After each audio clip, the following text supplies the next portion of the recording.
The first game that I'm playing today is actually currently on sale for like $4, I think. It was cheap. That's why I picked it up. So we've got Time Wasters up first, which is an auto shooter survival. And it does some cool things.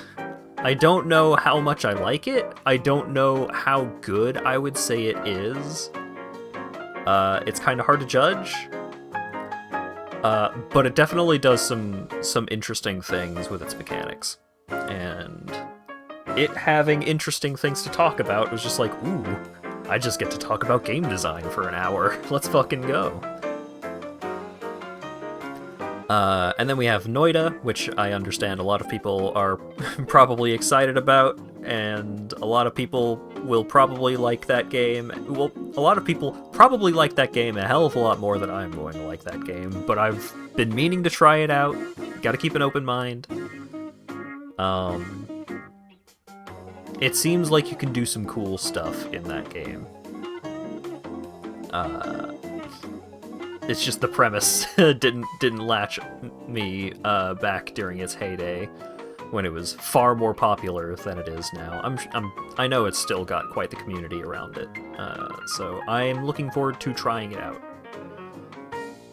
And then Shadow of Doubt recently got a big update. I've been meaning to check it out for a while now. Finally picked it up recently, and it is an immersive sim detective game where you have to solve procedurally generated crimes in a procedurally generated voxel city. And it seems to have some neat stuff. All of the games today have some neat stuff. And then maybe, depending on how long the first 3 games take me, maybe there will be a bonus game. If you're paying attention to the Discord, you might already know what that is. But otherwise, I'll keep it as a surprise. But yeah. Let's go ahead and get going.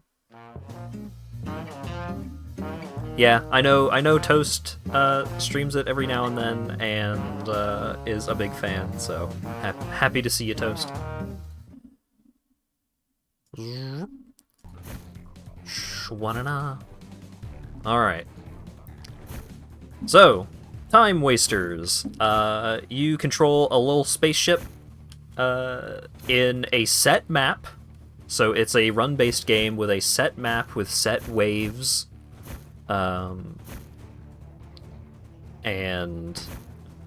it being a set map does kind of matter for some things. But before we get too deep into it, there are a couple of mechanics to talk about right out the gate. So you've got all your different captains here. Each captain starts with a specific weapon, and you can unlock that weapon for other characters based on certain... I think when you unlock each of the pilots, you unlock their weapon. Each pilot has certain stats that they have innately, and they also have access to specific upgrades. And we can just go ahead and jump in so that I can show off a couple of things here. So, you have 4 weapon slots.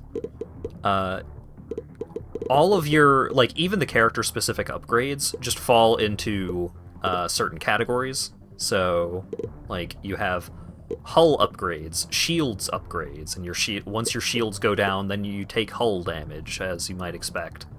And you can heal hull damage, shields come back on their own.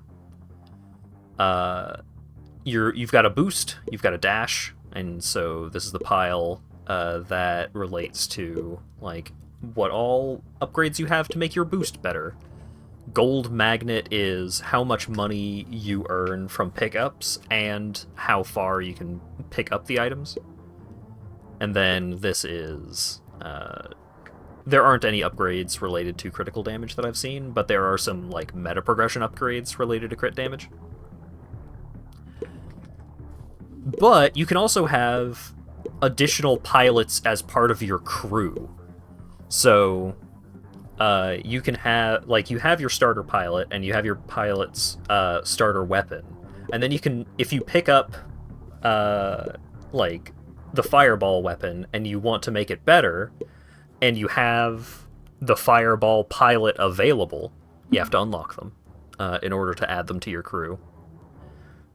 You can get the fireball pilots, you can get access to their unique upgrades and to the weapon-specific bonuses and upgrades, which is cool. So instead of having, like, weapons and items or weapons and equipment, all of the stuff that would fall under, like, generic item and equipment support is just, like, generic upgrades that everyone has access to, plus a couple of bonus ones, depending on your pilots. So your main choices are your weapons and your crew, once you have them unlocked to add to your crew. But you can also unlock outposts. So this outpost, the gold outpost, while you are within this big circle, all gold drops that appear while you're in the big circle are boosted.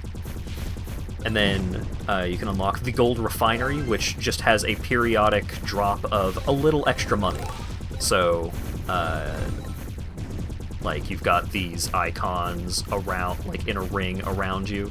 You can see which of these outposts and, like, periodic drops are available using those.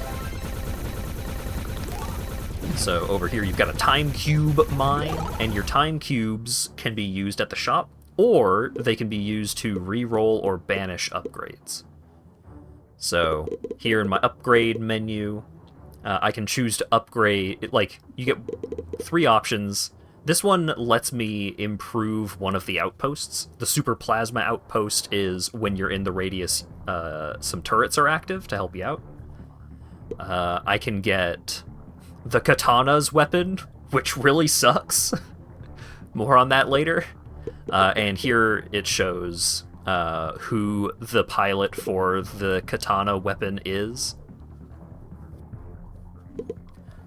And then, so I'm just going to take plasma damage, and you can just go through one after another if you've got a bunch stocked up.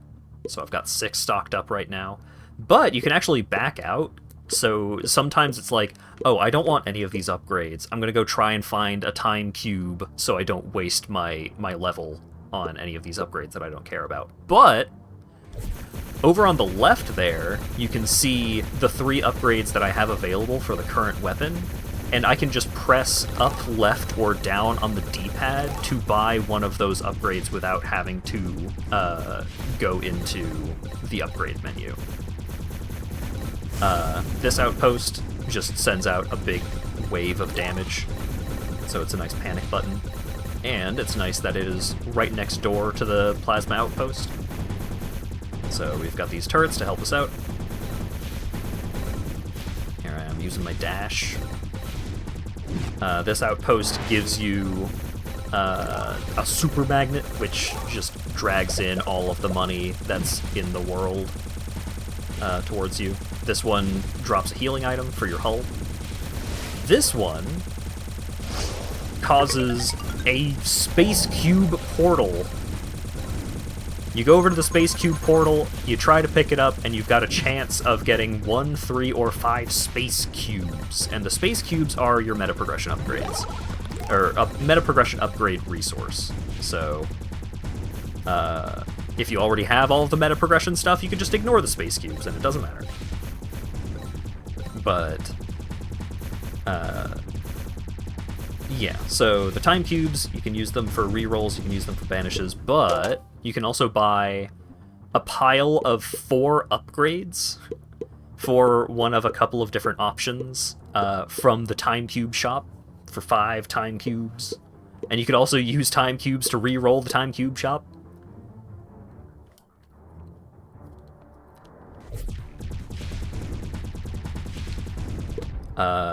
Also, yeah, when you pause, you get a map of where everything is, which is really nice. So, like, oh, there's a time cube over there, time cube over there. there's a little green dot next to the gold outpost, so I know I have a gold drop waiting for me over there. I know I have a time cube waiting for me at the mine. So there's a lot of really good readability, and the fact that it is one central map that just loops, like if you go off the right side of the map, then you pop up on the left side of the map. It's really nice to have this like simple, straightforward area that you're familiar with, because a lot of these games, like, it's just big endless wastes where it like there's not anything interesting going on with the procedural generation that they will sometimes use.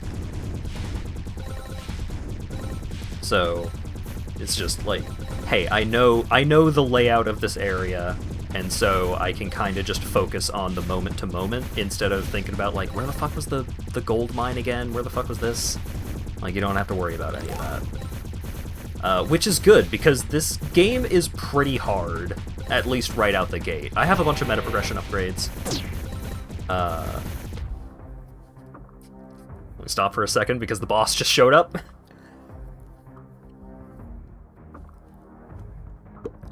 So unlocking the other pilots to add to your crew, like having extra pilots in your crew makes their respective weapons really good. Like their unique upgrades for those specific weapons can be really powerful.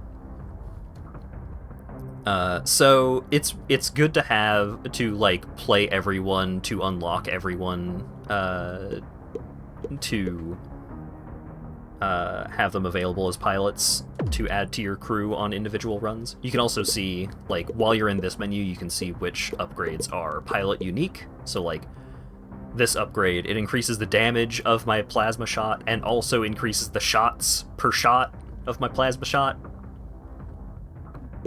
It also gives you a little DPS readout for your weapons, which isn't always, like, super applicable, because it's like, oh, this weapon is like single target, or this weapon is like an AoE, so even though its damage per second is really low, like if its tick rate is high enough and you've just got a bunch of enemies in the AoE, then so on and so forth.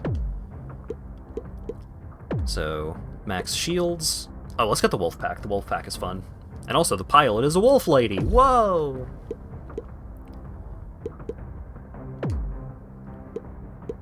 Let's get Doc, because the static field is really great.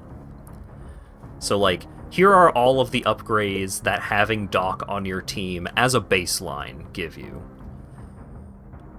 And there's also some meta progression stuff related to the pilots that I'll show off after this run. What do I want for my last weapon? Because I've committed to... So, like, I can back out and see what I have right now. So, like, I've got the plasma cannon, I've got the wolf pack, I've got the guy for the static field weapon, so I'm going to want to get the static field weapon. And then if I get the missile weapon, then I'm going to want to keep an eye out for the missile lady, who we had as an upgrade option on the last one. But we took the Doc instead, so let's... Oh yeah, so here... one of Doc's unique upgrades. We can just get that if we want. And it is good. Let's get rockets. So Ram is a fun dude. He's a Minotaur guy, and his weapon is boxing gloves. And the boxing gloves are like a very short range weapon, like a melee range weapon. But what the weapon does is it like punches enemies away and then deals damage to that enemy and the enemies that they knock into, and then you can get upgrades to make them like ping pong off of each other.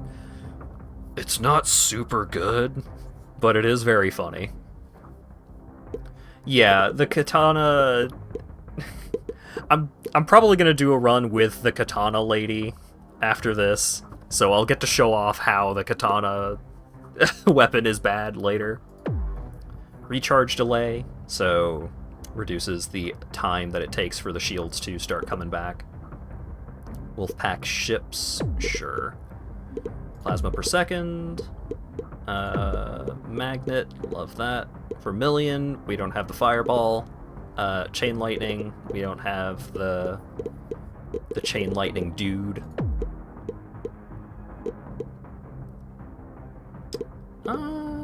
Sure, we'll get the booster recharge. So, every 20 waves there will be a boss fight.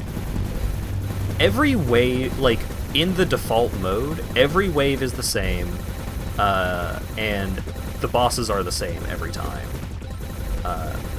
The big thing that, like, you can, because you know this, you can kind of strategize around, like, oh, I know the boss is coming up, so if I'm hanging out over by the plasma outpost, then I can have the plasma outpost help me during the boss fight. Or I can get more money from the boss fight if I'm hanging out by the gold outpost. And so on. So, more rockets, love that. More plasma per plasma, sounds great.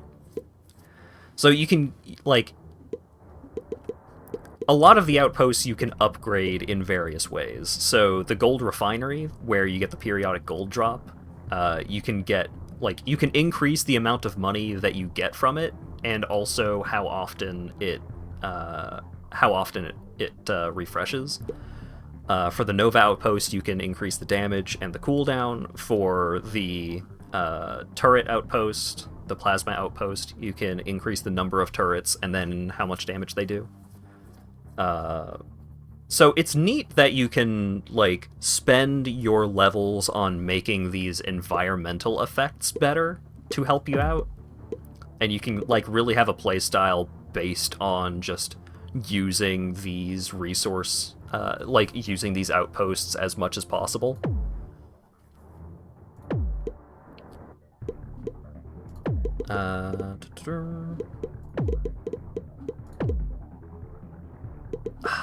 The laser strike. The laser strike just makes a big laser beam that goes across the screen, and it looks cool. It's not very... the weapons aren't super well balanced, is one of the problems that I have with this game. There are several weapons that feel kinda bad to use, which is especially bad if you're trying to, like, finish a run. Oh, this is another thing that can happen. Sometimes your outpost will be disabled by them being raided or blockaded or whatever the fuck the term was. Sieged, perhaps. So in order to free that outpost, you gotta go over and help them out. Which is another, like, thing that mixes... Like, these are random, whether an outpost gets raided or not. So that adds some nice variety to, like, the core of the gameplay of... You know, aside from your own, like, what upgrades you're getting and all of that, that adds some nice variety. Gives you a little something extra to do instead of just, like, sitting on gold outpost or plasma outpost and waiting for the cooldowns to refresh. It needs a cosmetic laser that's almost free to equip. No, because it also makes it hard to see things. And as I said earlier, this game can actually be quite challenging.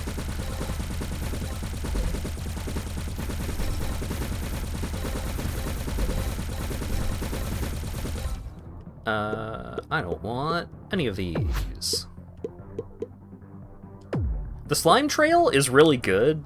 What it is you leave behind, like, a snake trail of slime, and it deals a bunch of damage to enemies that sit on it, but also it poisons them and can slow them. So, like, if you're good at setting up the slime trail, then you can, like, get a lot of use out of it. But I don't like setting up the slime trail. I don't like thinking about it.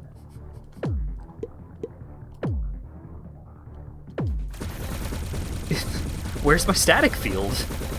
I'm not getting the static field, I'm not getting the pilots for my other weapons. They're just not showing up.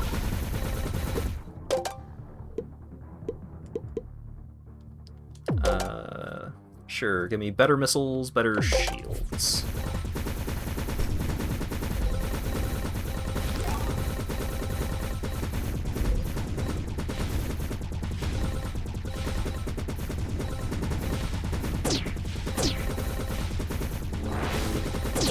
Oh god. These enemies that... Ooh, Luna. Yeah! Super Wolf Pack and Captain upgrades. Make my little buddies better. So the ships that have blue outlines, those are my minion ships. And they can actually get, like, pretty huge damage output.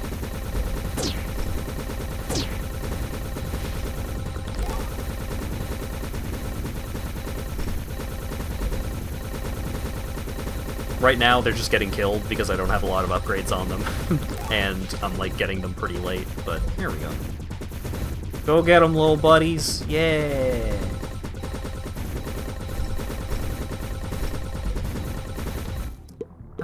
I don't want any of these. Hang on. Let me go get a time cube from the time cube mine. Static field. There we go. Your static field is your garlic effect, but if you have the dock on your crew, then you also throw out mines periodically around you. It's pretty good. Ship respawn cooldown. Love that. Ooh, Raven. Alright, so I've got my full crew. I've got all my weapons. You can also, like... This is neat. So, there's a lot of weapons where manual aiming kinda doesn't matter, but you can individually set whether you want to manual aim each of the individual weapons, which is nice.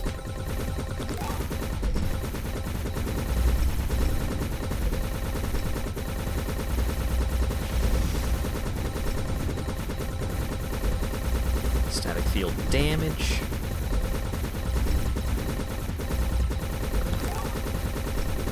Moving shield recharge. Sounds great. Alright, boss 2. So you can blow up, like, the big enemy projectiles, but not the little enemy projectiles, which is what makes the, like, the regular projectile enemies so much worse than bosses that shoot projectiles.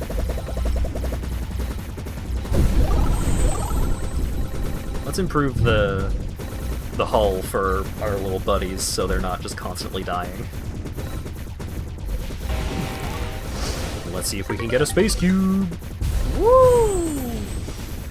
So on that the ring there, if you get it in the dark blue, you get 1 cube, the light blue, you get 3 cubes, and the white, you get 5 cubes. You don't keep the time cubes run to run, but you can store up the space cubes if you so desire to save up for more expensive upgrades. Shield recharge, great.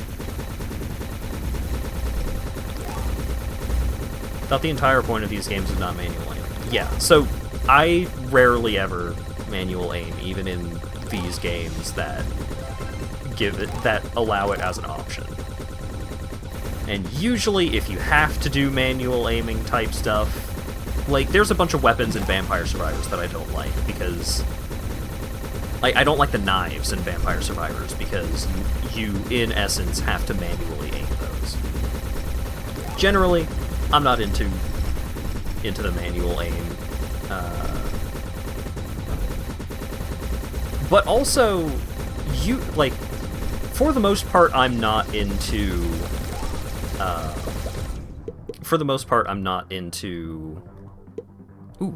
let's give our garlic-type weapon a slow effect.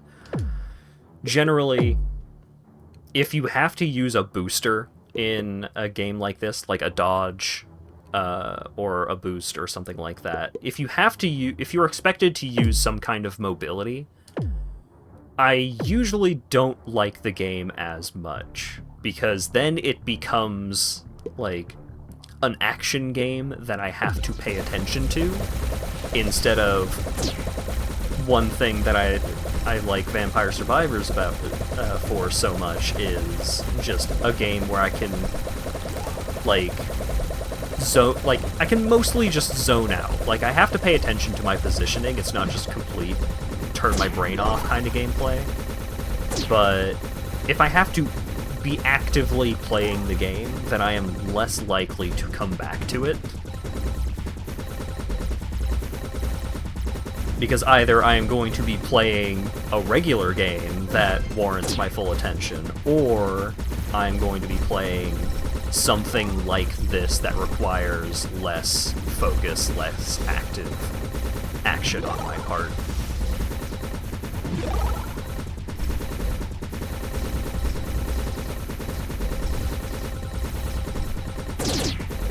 Ugh.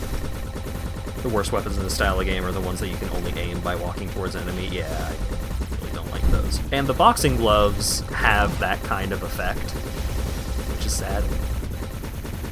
Alright, so the raid is over, and I didn't successfully get rid of the raid, so now I just can't use the Nova outpost for the rest of the run.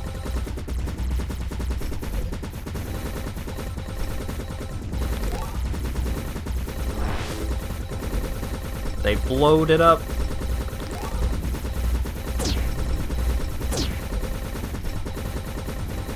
Death spiral time. I rarely use the Nova anyways.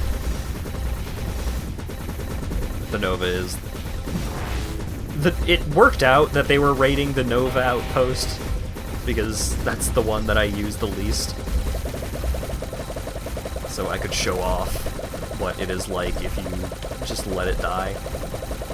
Or if you are incapable of killing the raiders quickly enough.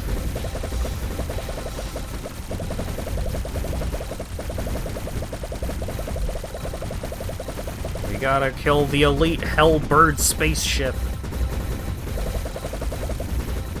And this is the first boss that has shields, so if you spend a while without actually attacking it, then it gets its shields back. But also, for all of the bosses, you can, like, blow up individual parts of the boss to, like, remove some of its weapons or some of its abilities, which is really cool.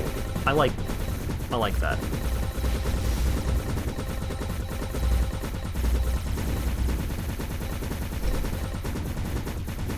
I did it intentionally to show off a mechanic. Believe what you will.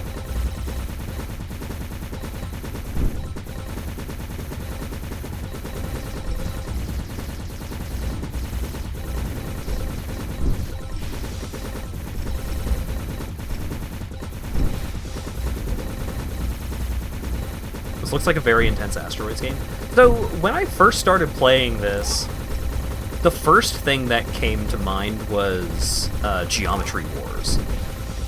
I feel like some of the visual design in this game is founded in, like, some of the kinds of visual effects that you would find in Geometry Wars.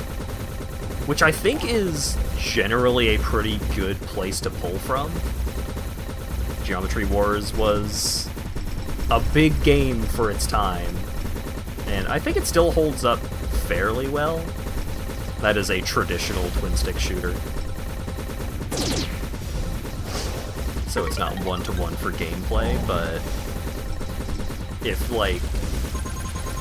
the game has this kind of look to it, Geometry Wars is a good place to pull from. Never played Geometry Wars? I only ever played Geometry Wars at other people's houses. I never actually had Geometry Wars on the Xbox.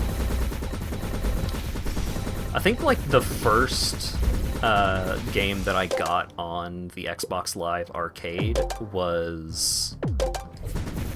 It may have been the original Spelunky.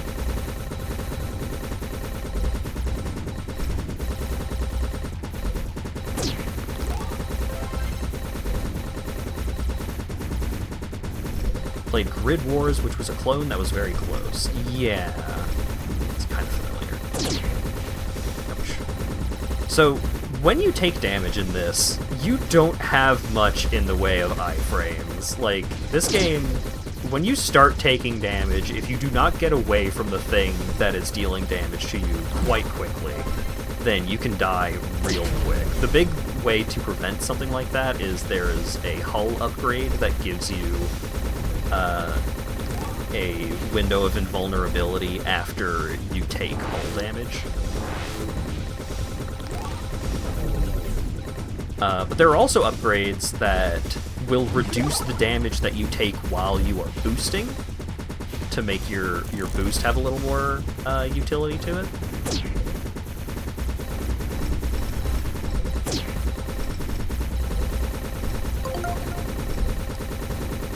So I have purchased all of the default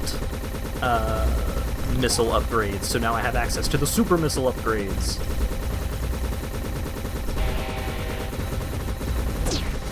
Now we've got to fight the snake.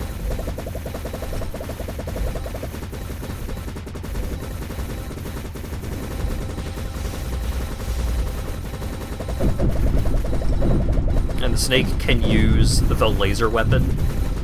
Like, those laser effects are very similar to the laser weapon that you can get.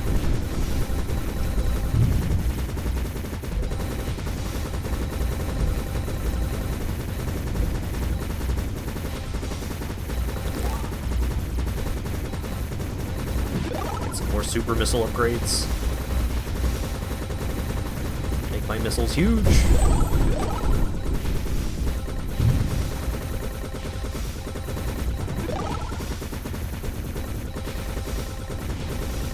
But yeah, like, this is the core of the game. Like, you have seen most of the game. There are... So...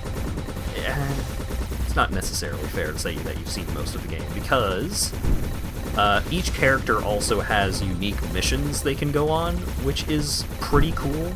So this character, their unique mission is the cave, where you have a walled-in area that's, like, very condensed. You still have all of the same outposts, but, like, you can't loop around the edges, and it's also much harder. So it is designed to be like, alright, so you have beaten the base game, and then you beat the solo challenge. Every character has, like, this part of the game, the base game, and then a solo challenge where you can only have them in your crew, and you can only have their unique weapon in your crew.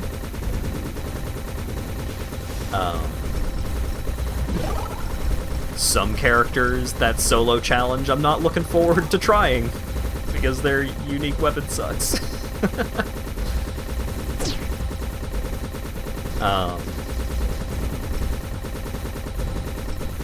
But, like, there's a pretty decent amount of content up in here. But even aside from that, ooh, super plasma cannon. Don't mind if I do. I think if you are looking for a game like this that is more, like, more focused, more high intensity than your average auto shooter survival, like, it's high speed and pretty high lethality. Like, I have a bunch of meta progression upgrades, but if I get caught in, like, a cloud of enemies, then I can still just die very fast. And even with, like, a bunch of damage upgrades and such, my ability to just clear out every enemy on the screen all the time with no effort is not super high. So, like, I'm trying to scoot my way forwards so I don't get completely caught. Oh god. Did I get the cube? Oh! Taking hull damage.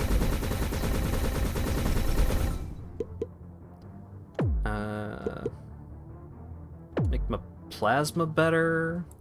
More wolf pack, sure. More slow effect on my static field.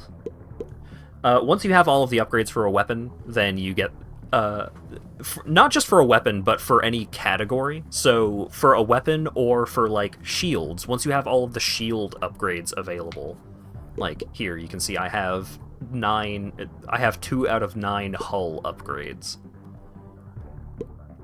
Once you have all of the upgrades for a certain category, then you get the overclock upgrades, which is just like a flat damage increase, or a flat hull increase, a flat shields increase, and stuff like that.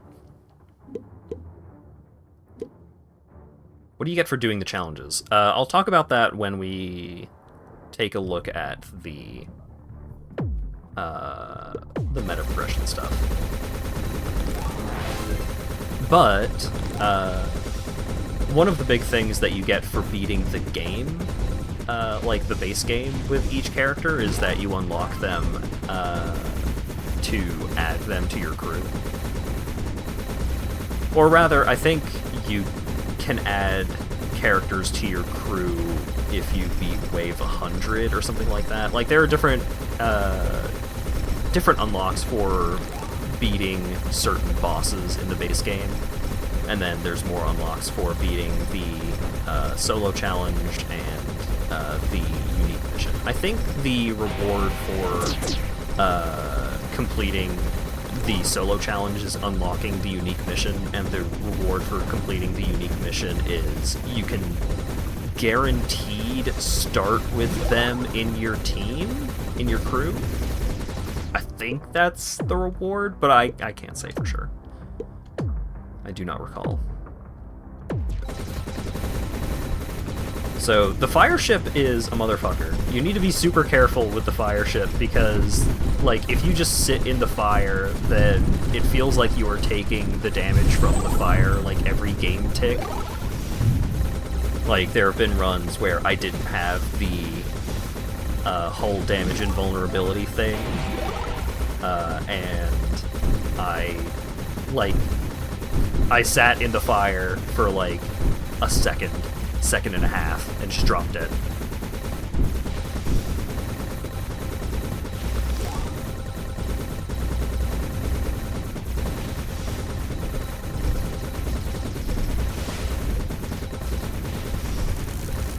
Where's the cube? Cube!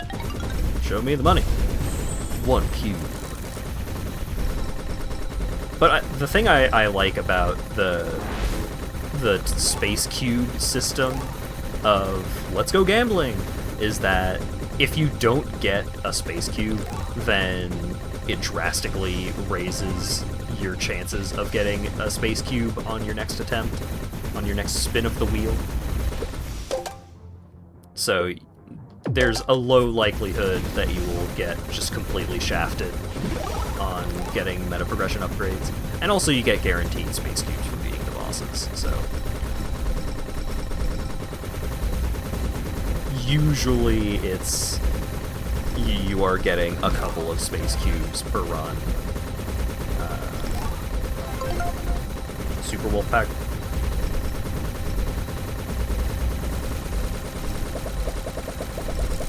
Also, I hope the compression isn't too bad. I know it can get pretty bad for games like this. I hope it's not too bad. Fan of run manipulation? Yeah. I like having run manipulation. I don't like having too much run manipulation. I think a lot of games like this can become, like, once you have every seal upgrade in Vampire Survivors where you can just turn certain things off, then I think it becomes very easy for every run to become the same thing. Because it's not just like, oh, well, I want the run to be the same. I want to have the most overpowered run every time, and so on and so forth. And that's fine. But I think never seeing the other options that are available can have, like, a subconscious effect of just, if you never see the other options offered, then you're never going to think about them, and so you're never going to use them. And then if you're never using them, like, you're just leaving money on the table. Like, turn off the worst things, sure. Turn off the items that you just don't like to use. That's all well and good. But sometimes it's just like, well, this weapon isn't very good, but it's been a while since I used it. Let's try it out. Maybe it'll be good. The elite final boss. Right when you said that, the stream paused to buffer. Yeah, right when I said that was the first time that I dropped frames all night thus far. So, very cool. Thanks, Internet. So, the elite final boss has multiple phases.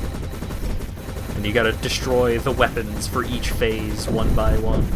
So like the first is just some basic turrets, and then you've got the orb which shoots bullets in all directions, and then you've got the boosters at the back which shoot big lines of projectiles.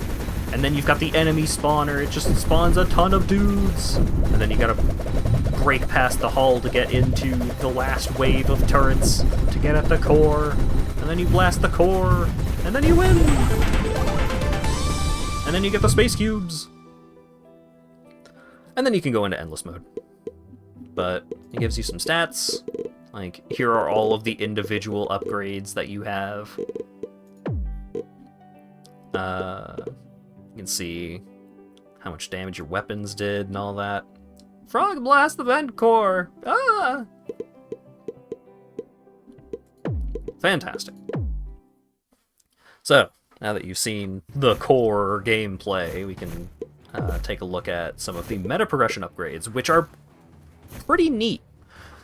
So, as you can see, I have all of these upgrades available for all of the captains, but let's take a look at the 1.0 as an example. So, you have to complete missions to unlock each of these upgrades, and that's just not unlocking the upgrade to, like, upgrade here with the space cubes. Like, you just don't get the unique upgrades for each of the characters until you unlock them, and you unlock them by completing certain waves with those characters. So,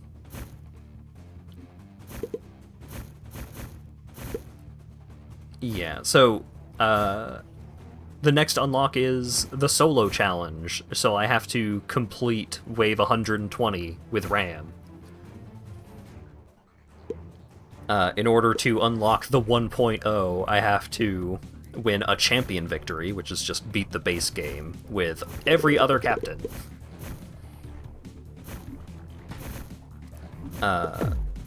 So, once you have completed certain waves, then you unlock these unique upgrades. So, for Doc, you unlock the static mines, which it's an augment upgrade, like, it's an upgrade for the static field weapon. So if you don't have Doc in your crew, then nobody else can do this thing with the static field, which is you get to throw out mines when you have the static field, which is neat. Then you get his shield unique upgrade, which if you defeat enemies, then you can recharge your shield, so you can avoid having to wait for, like, the shield recharge time if you're just blasting a ton of dudes. And then the gold magnet upgrade, which lets you collect gold vaults, time cubes, and space cubes with your gold magnet range. Because normally, when you've got your gold magnet range, it's just like, that's how far you can pick up the money from. But with Doc's upgrade, you can also pick up other types of collectibles, which is cool. And you can see, like, these are different levels. So level 3, I start with all of these upgrades unlocked whenever I have Doc on my crew. So if you start with Doc, or if you add Doc to your crew, then you get this upgrade at this level. So you can start the game with their unique upgrades already upgraded. But even if you don't, even if you just, like, oh, I don't have any, like, extra levels in any of these upgrades, then if I have this lady on my crew, or, like, as my captain or whatever, then I can still buy all of these upgrades. It's just, it will cost me a level instead of just having them all start at level 1 or 2 or 3, which is a neat way to do the meta progression upgrade, because that will make you more powerful at the start, because you have more of these upgrades on your captain or in your crew, like, right away. But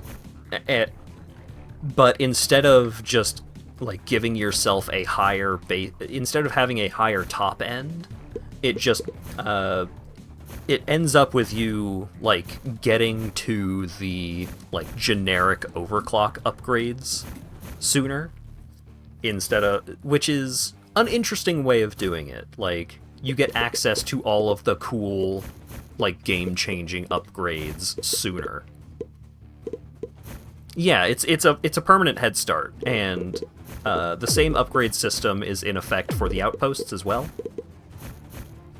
So, like, if I upgrade the outposts in here, then on every run, those outposts are going to start with those upgrades at those levels.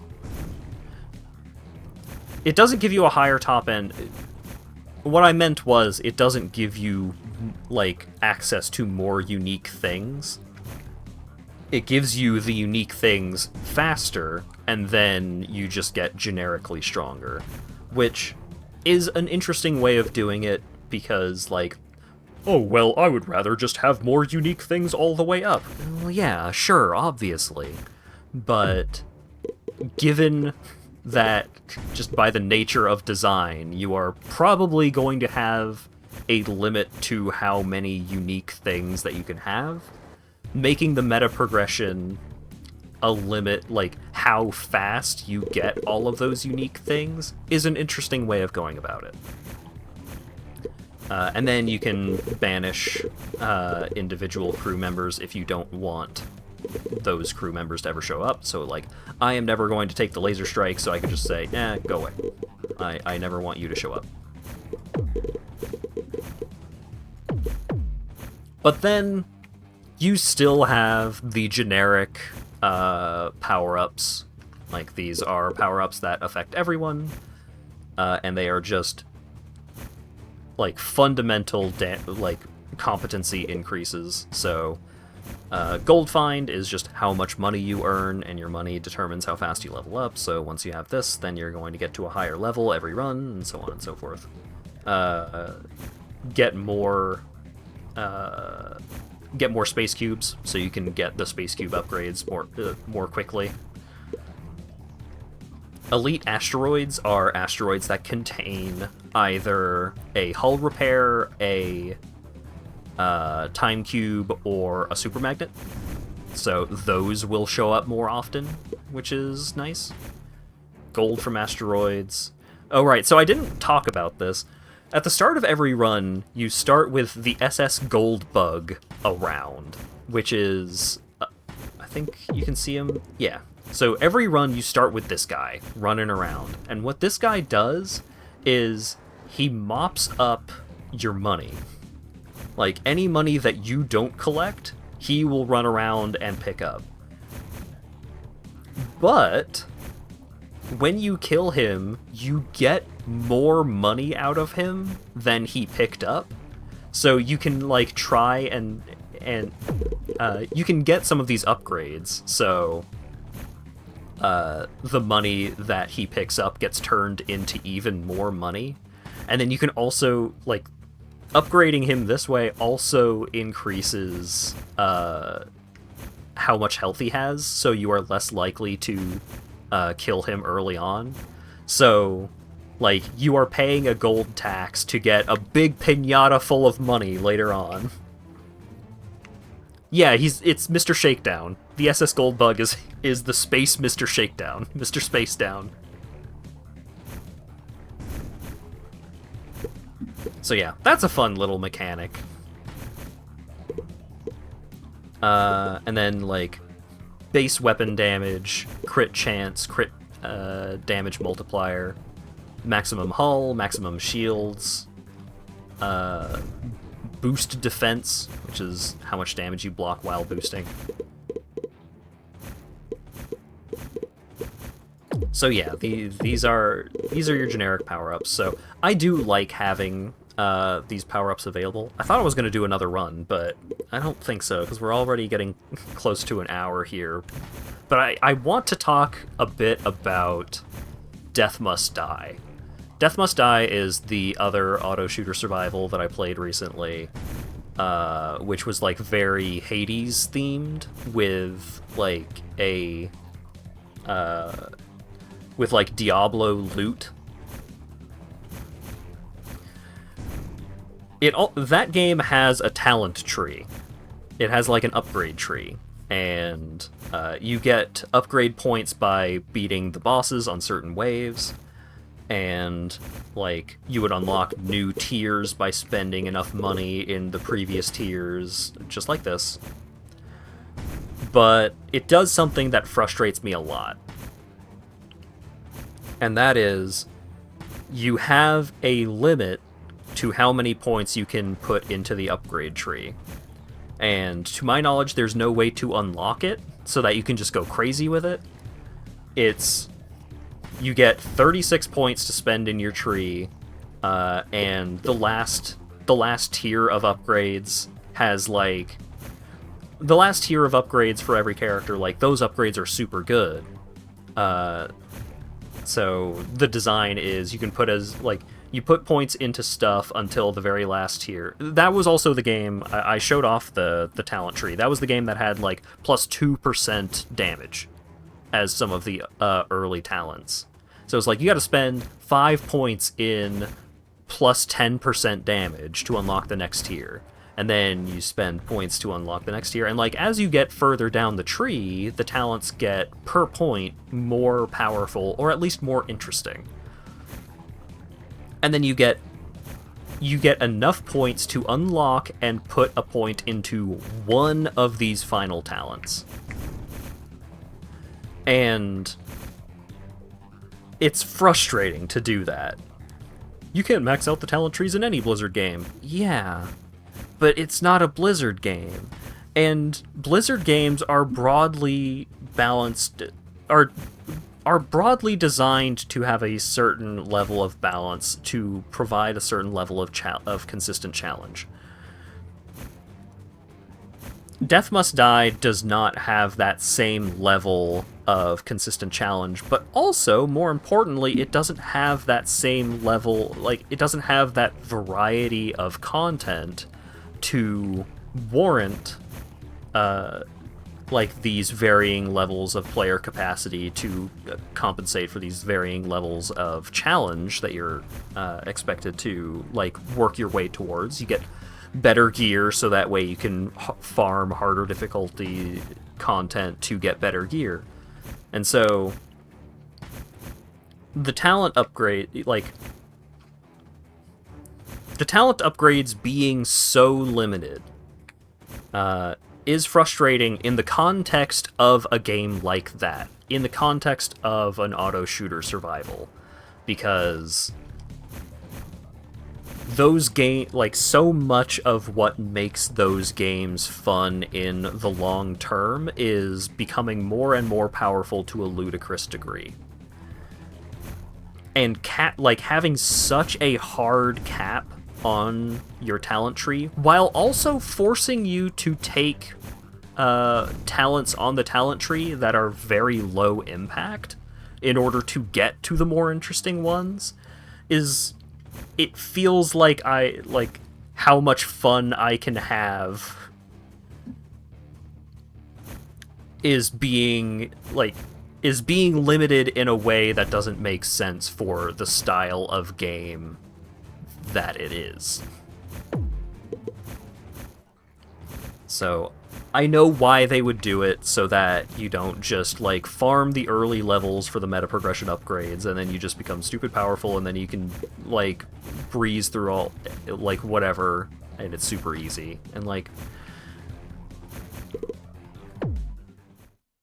you're generally not playing that kind of game for super high levels of challenge anyways.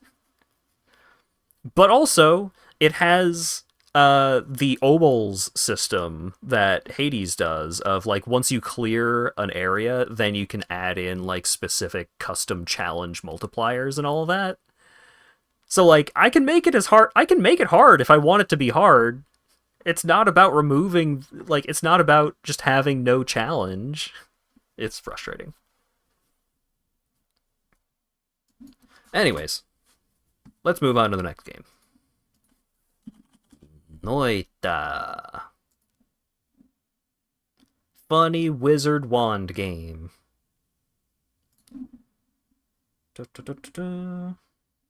Where is it?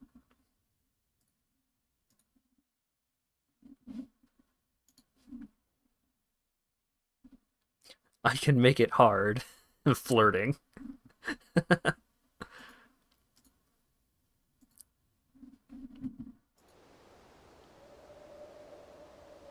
Capture. Thank you. So, I've not done a tutorial. I've barely even seen gameplay of this game.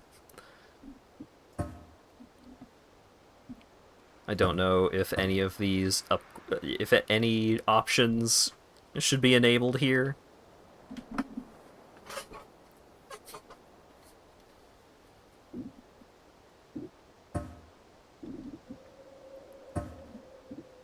I'm just gonna go for it. There's a Twitch mode. I'm not doing Twitch integration for my first playthrough, I'm sorry. Select game mode. New game, daily run, daily practice run. Nightmare.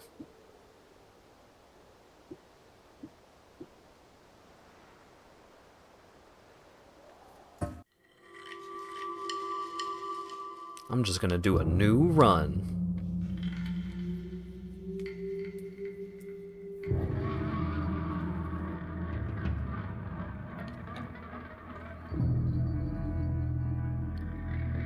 Bird.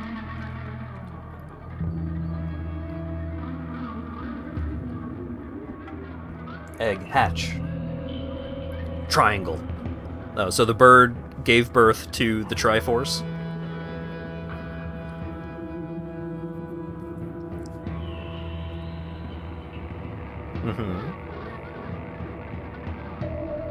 And also steampunk.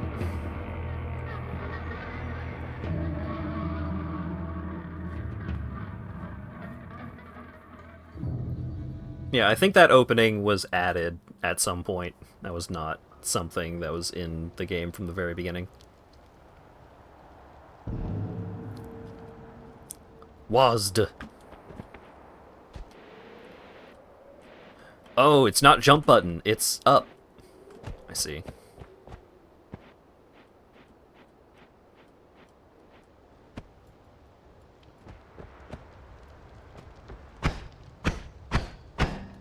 Pew.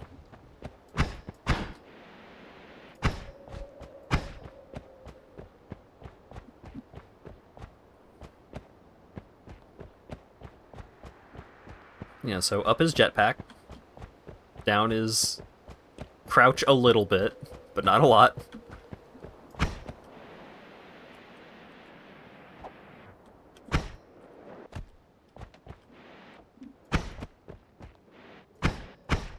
Horse hat goes left. Why would I not? Dang it. Okay, let's take a look at these wands. Shuffled, no. Spells per cast, 1. Cast delay, 18 seconds. Recharge time, 47 seconds. Mana maximum, 109. Mana charge speed, 30. Capacity, 3. Spread, 0 degrees. Shuffle, yes! Alright. And the actual effect, Spark Bolt. A weak but enchanting, sparkling projectile. 3 damage, mana drain 5, speed, yep. And then bombs. Ah, limited uses. So summons a bomb that destroys ground very efficiently. So I've only got 3 uses of that wand. Wait, hold up. I thought it was pushing me up a little more than that. Water potion. Equip and throw. Mouse right on item drink. I can drink some water.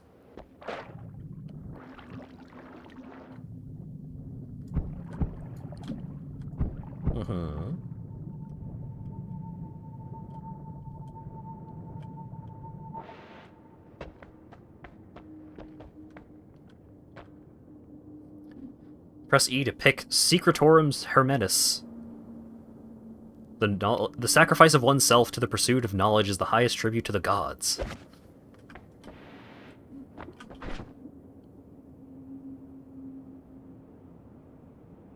Great.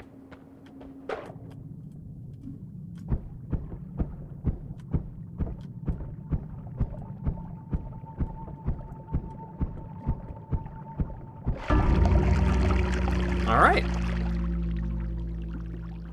That was the sacrifice of self.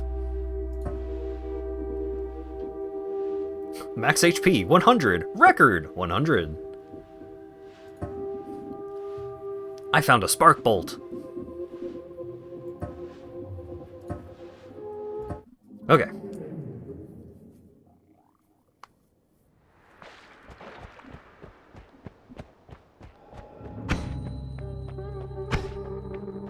F.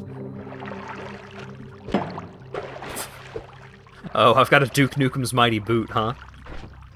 Oh, you can press I to get to that? I was hitting tab. Okay, so that's 1 to 0, right?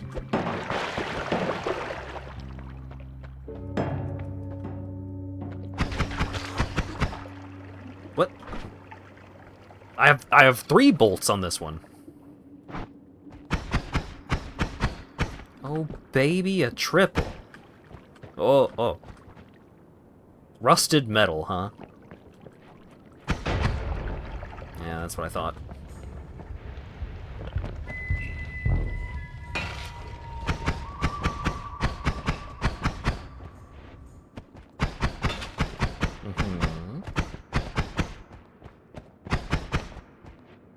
Ooh, damp rock. Okay, so you can dig with the spark. Very slowly.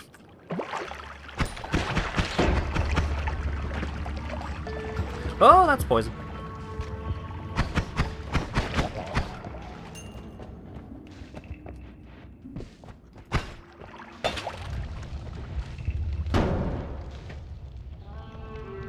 Oh, that's coal. That's probably gonna keep burning.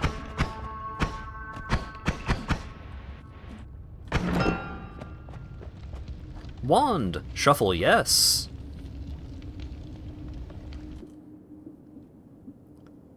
Heavy spread. Gives a projectile a much lower cast delay, but no respect to your aim. Chainsaw! 3 chainsaw, huh?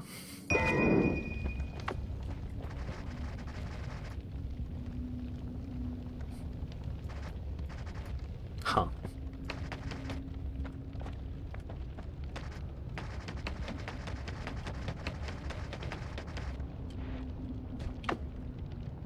Great.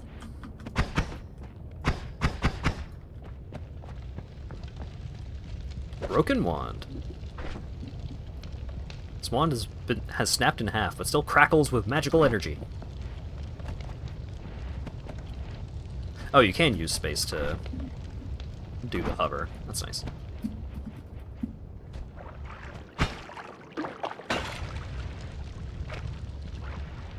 Oh, I'm like slipping on the mud or oil or whatever it is. No, not the poison again.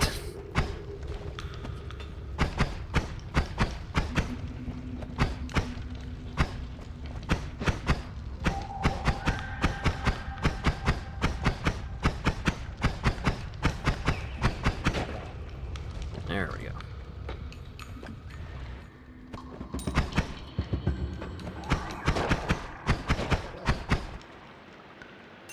Show me the money.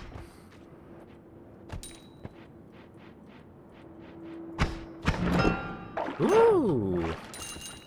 Ask and you shall receive.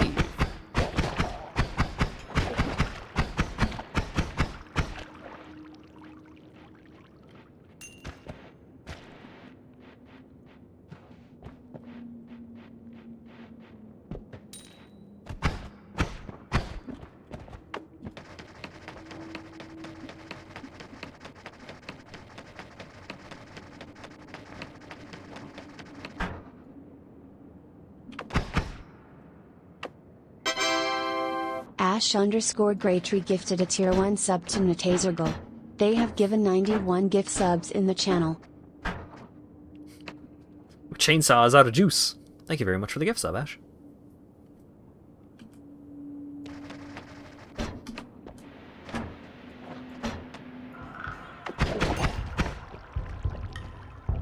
Ah, gunpowder, you say? So does it regen mana when it's not equipped? So it's like right there. Yes, fantastic.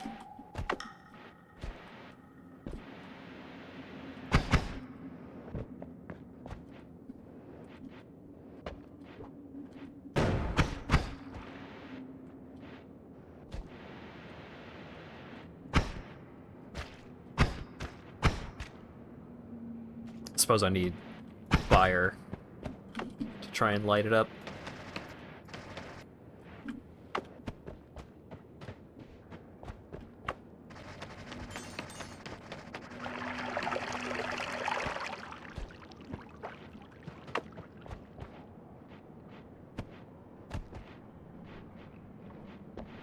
Yeah, this game is very, very much inspired by the Falling Sand kind of games. Oh, goodbye.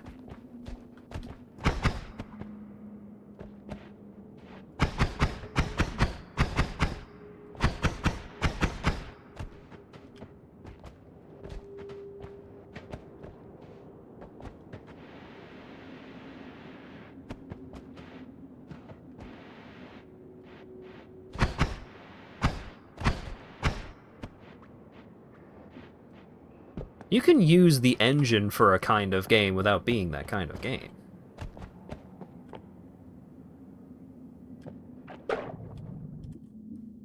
I'll pick it up and inspect it when I won't drown. Shuffle, yes. Bouncing burst. Very bouncy projectile. This one has a lot of slots, and shuffle is yes. And also, that guy exploded me a little while I was looking at the wand.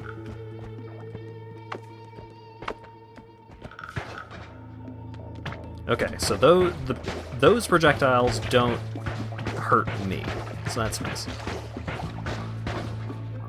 Wow! That acid is serious business. Oh, flammable gas, you say? Hmm.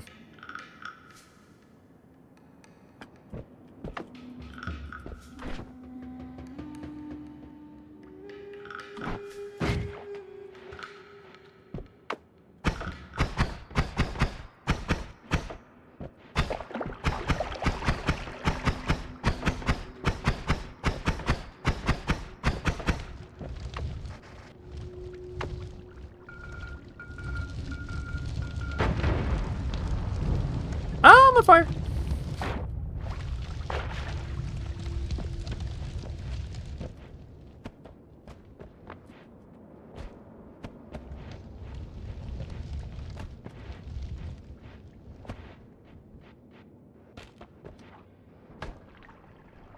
All right.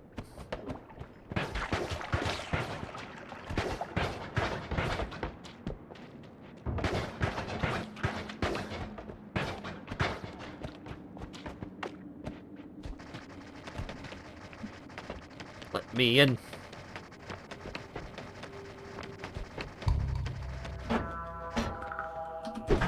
Nope, stop that, you bitch.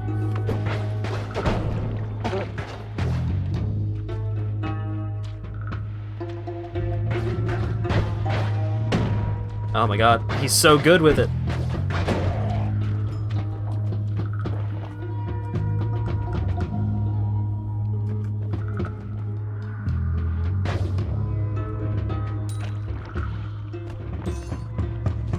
Took so much damage from those stupid dynamites.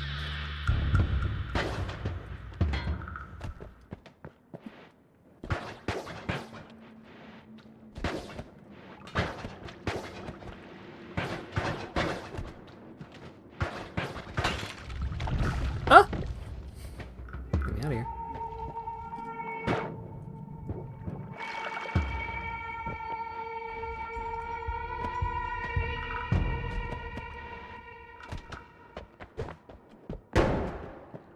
Hmm.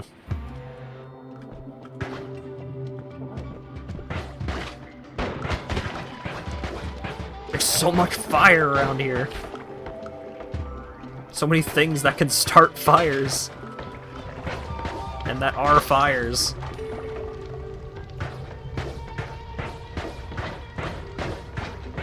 Just blow them up. Just fuck it.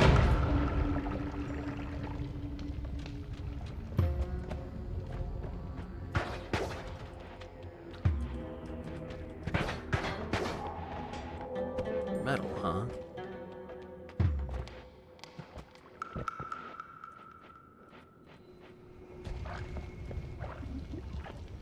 What's in my flask? Snow potion. 100% snow.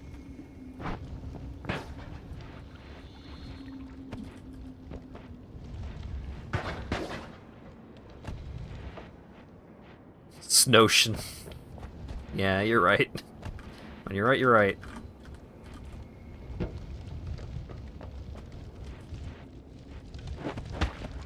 Ow!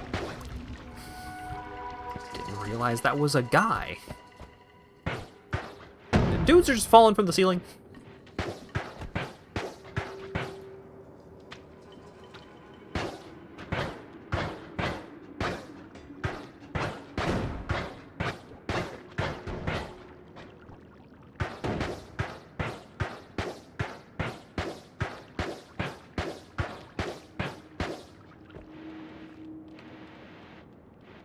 The flashing screen.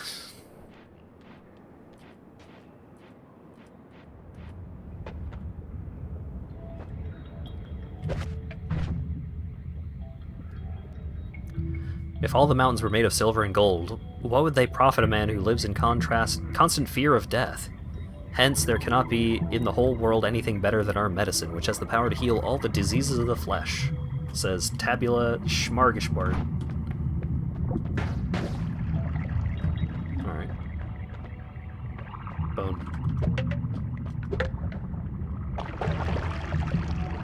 Fantastic.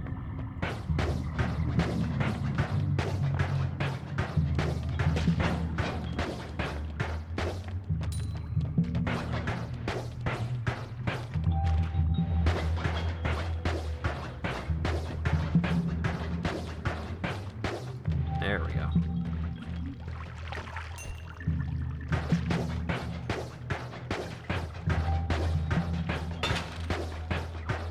There's some purple down there. Oh. Yeah, good. Set yourself on fire.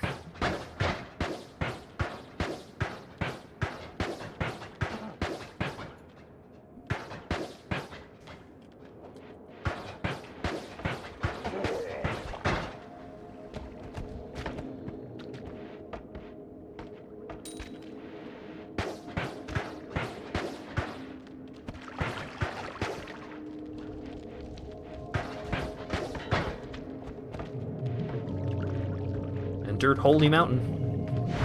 Horizontally.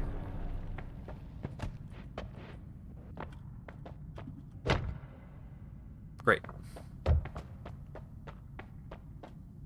Full health regeneration, spell refresher.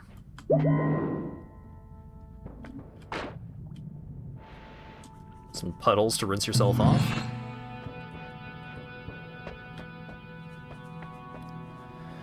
Luminous drill with timer. Summon egg. Double spell. Energy sphere. Bouncing burst. Slime ball. Luminous drill. Rain cloud. Bomb. Plasma cutter. Huh.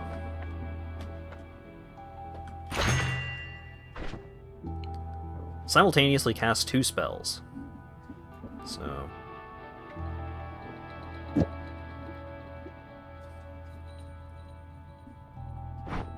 that in there.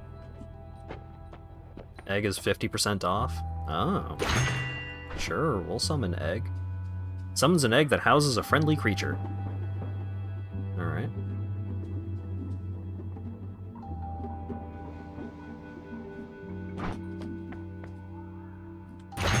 Energy sphere. A fast arcing projectile.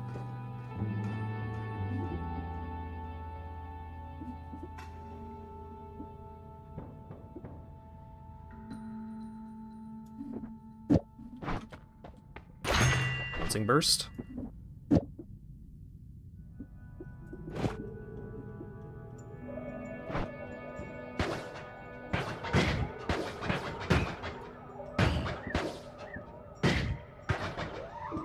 Oh, I see.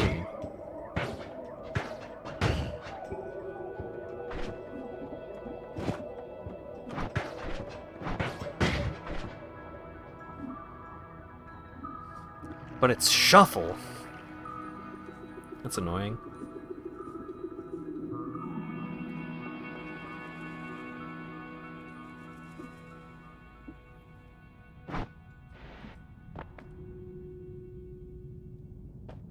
So I assume anything in parentheses means that it is limited uses.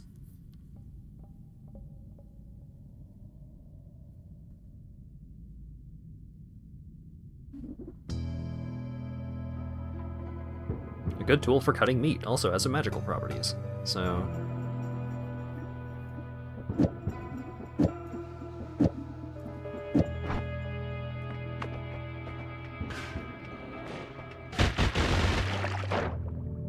very cool, very cool. Heavy spread, huh? So, heavy spread just immediately 180'd my fucking plasma cutter into my face.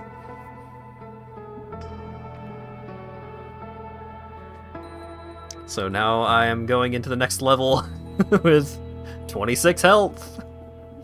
Very cool.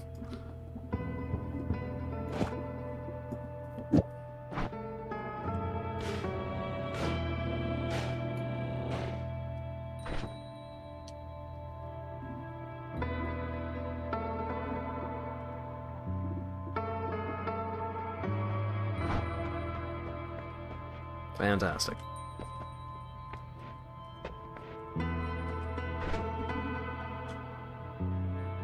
Love seeing people kill themselves with their own wands. Yep, I could definitely see why people would enjoy watching 500 streams of this.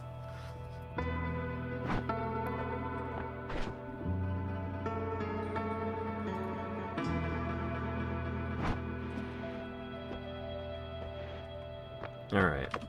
That's probably fine.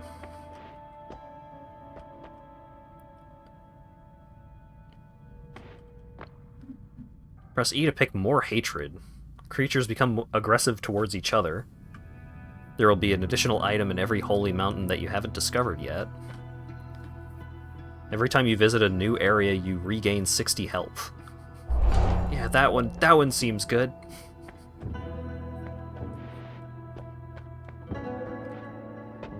And I can spend money to re-roll. Okay.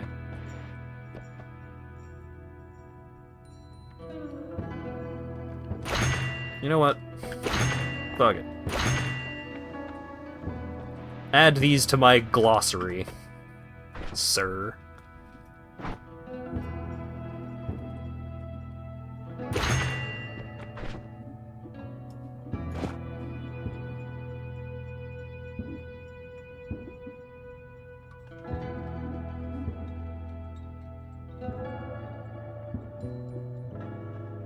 Luminous Drill with timer. Cast another spell after a timer runs out. So wait.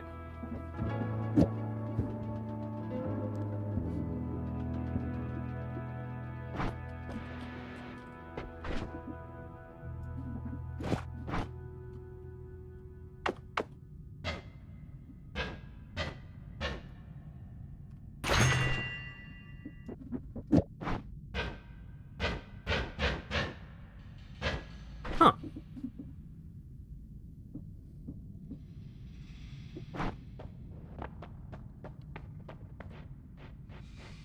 Alrighty.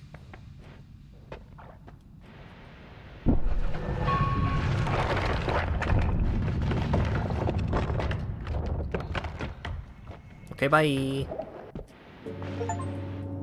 I have entered the coal pits.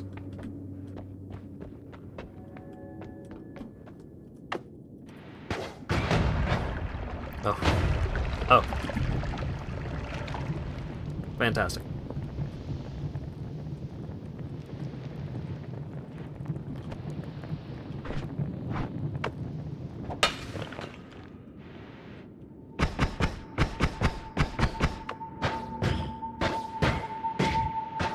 Fantastic.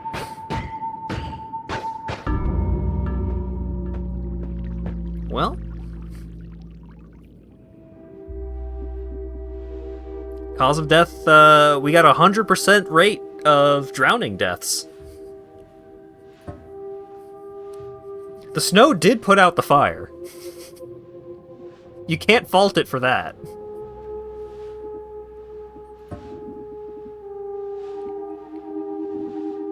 Ah, the luminous drill and luminous drill with timer are different. Glad I bought both. Oh, did I have to actually use the bomb in order to register it? Damn it.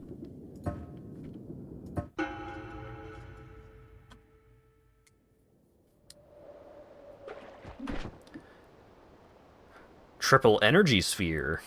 And a wand of TNT. And a water potion. Later, Ash. Thanks for hanging out.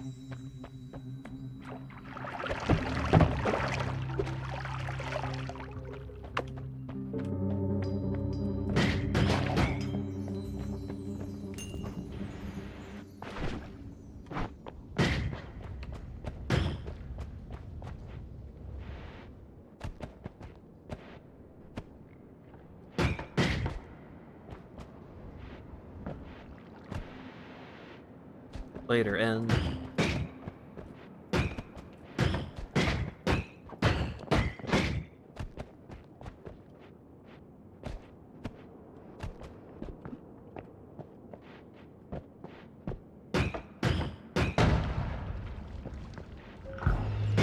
I was hoping the boulder would, like, launch at the dude, blow him up. Oh god, now everything's on fire. Now I'm also on fire? From what?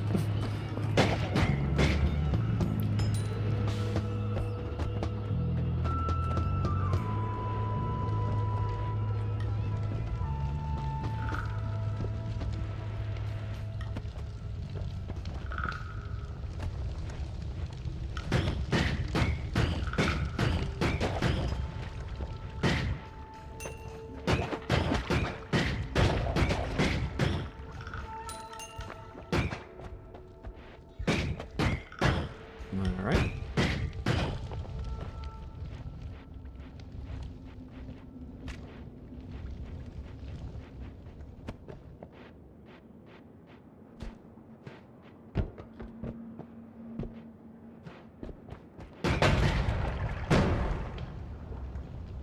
I shouldn't have done that.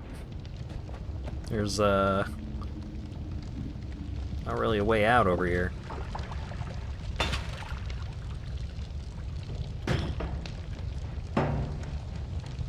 Okay. It's fine. Everything's fine.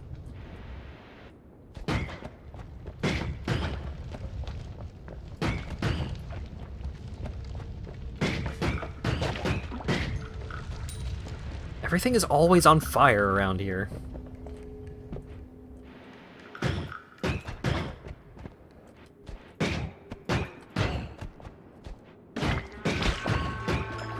Oh, confused.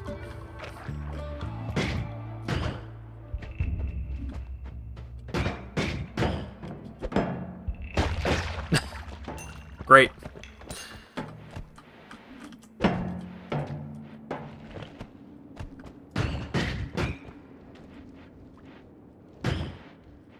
Oh. There may have been a wand here at some point. Woo! Fireman!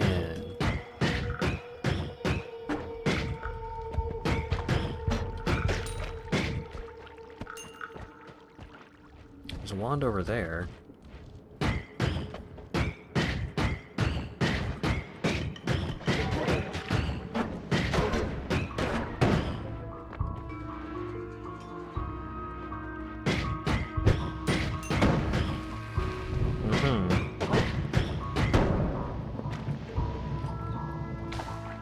Come on, blood, put me set me on fire.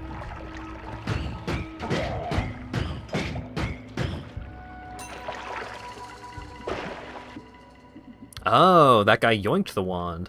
Digging bolt. Sounds great.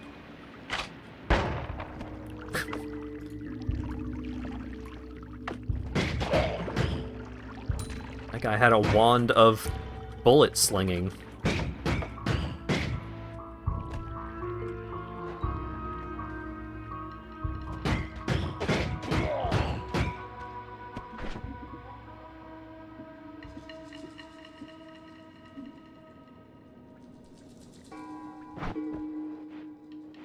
Oh, was there a notification for something weird about the wand? I was just trying not to drown in the blood.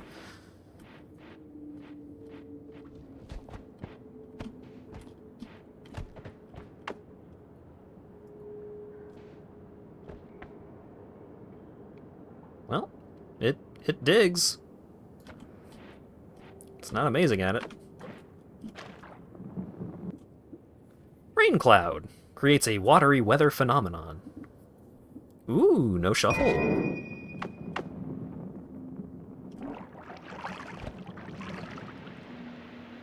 I'm just gonna spend a charge of this just so it registers as me having used it. And maybe it'll help with all the fires. How strong is my wizard punt? Oh. Damn.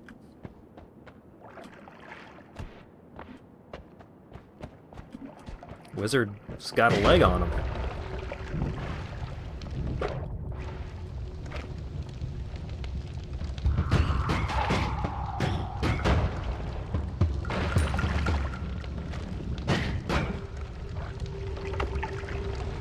Oh wait, I was gonna try and like spawn a rain cloud over the guy that's made of fire.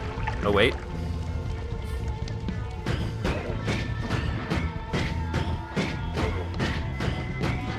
Nope, nope.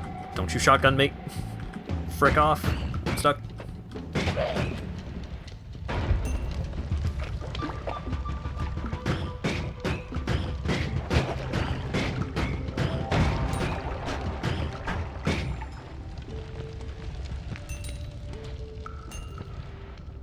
What are you? New wand of dynamite.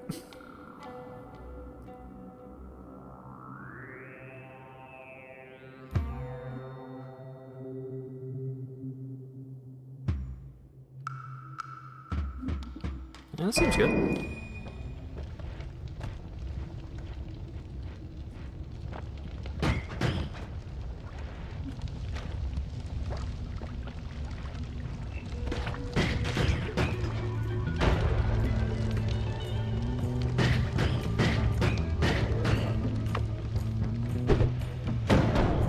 I can also throw dynamite, asshole.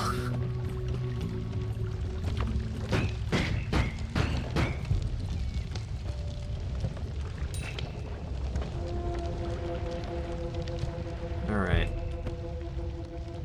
Acid potion. Look at that.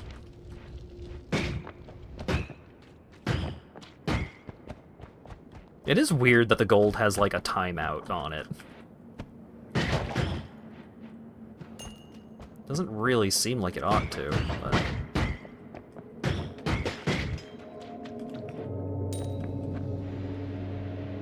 There's a perk that disables it? That seems unnecessary. I almost shot that, but I worry that blowing up the man-made brick might be a bad idea.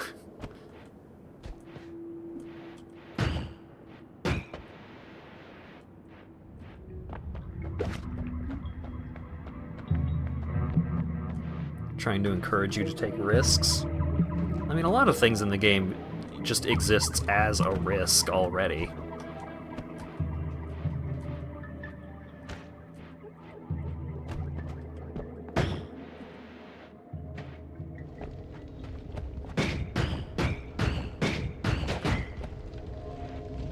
No, give me the money.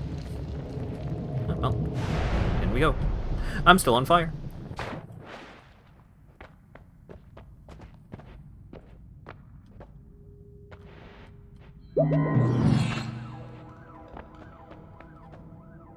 Disc projectile. Now that seems like something to kill myself with. Electric torch, spark bolt, plasma cutter, long distance cast. Now that sounds like something to attach my TNT to.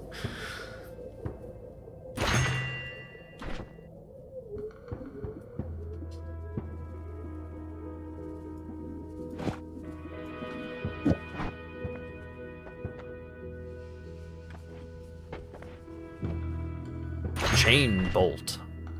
Mysterious bolt that jumps from enemy to enemy. Sounds great.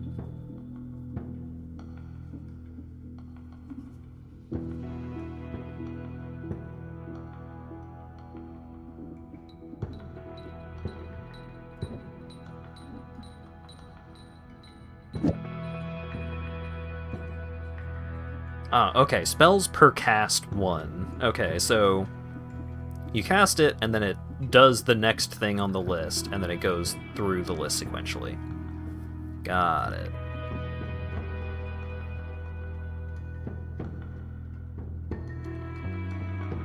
Cast delay, 25 seconds. Recharge time, 38.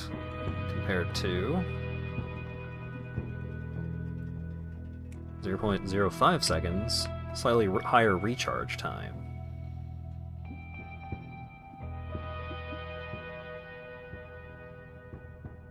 Eight degrees of spread.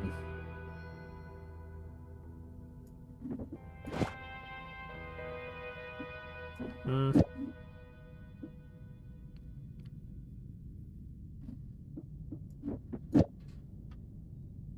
Hmm.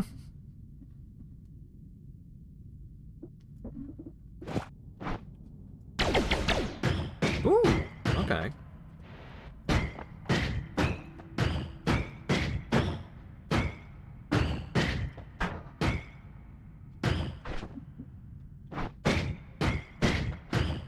Wait. Why is it not chain bolting?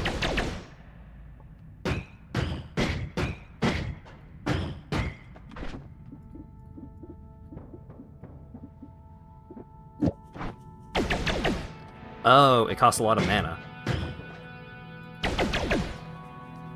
So after the two other bolts, it's just out of juice. Don't throw the spell on the ground. What are you doing? Disc projectile.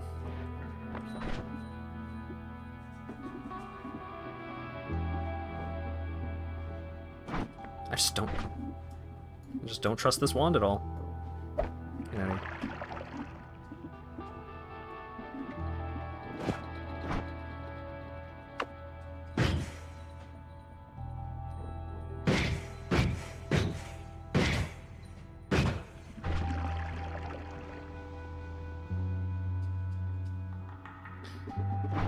I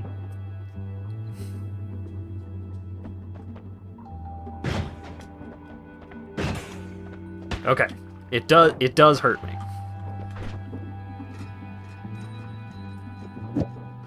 Very important to know.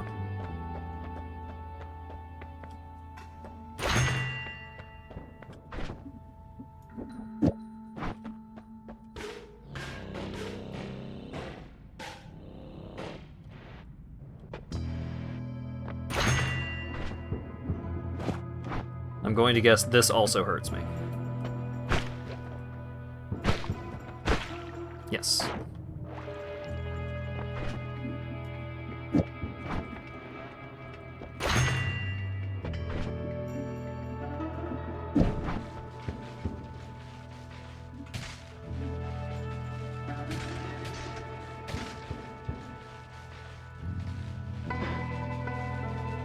Alright, so firing it doesn't do anything. It's just a torch, but with electric. So if I have out in the water, then I would just zap myself to death. Good to know.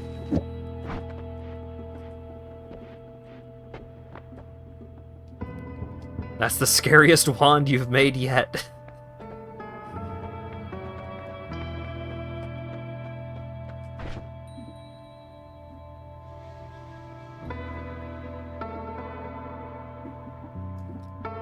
Alright. Alright, so...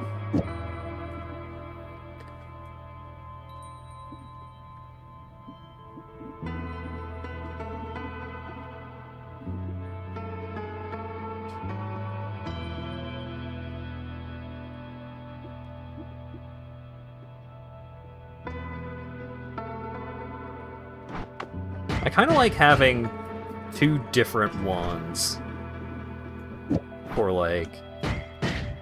This is just for flinging at distance, and then this is for, like, if I've got dudes up close.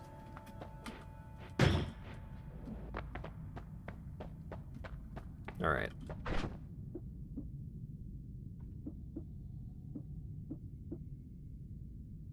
I kind of want to have Plasma Cutter, but I'm so scared of that other wand.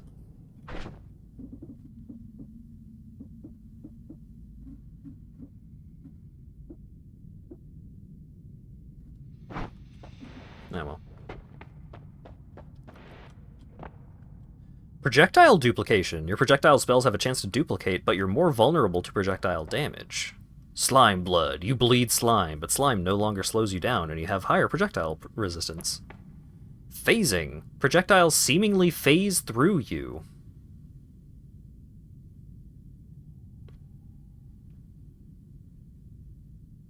But then I could just use the saw blades and they wouldn't hurt me because they just go right through me, right?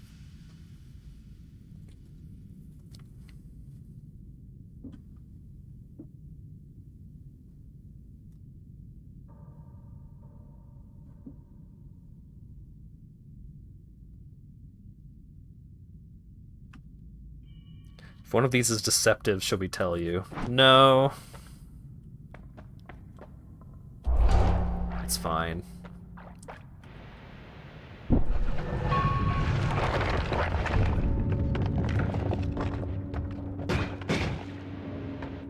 The air is filled with fungal spores. That seems bad.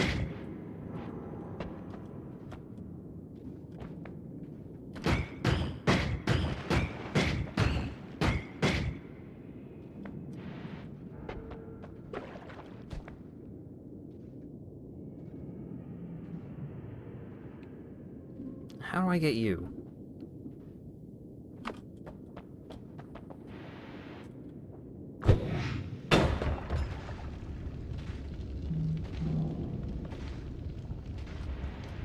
We'll just let that burn for a minute here.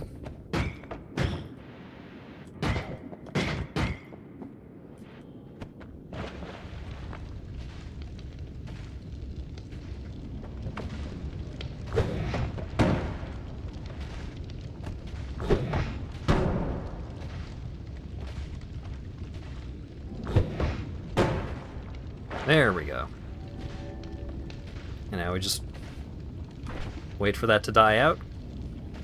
Because I didn't... Yeah, I don't have my rain cloud equipped like an idiot. Yeah, I expected to smash the fire potion. That was... I figured that was going to be the case.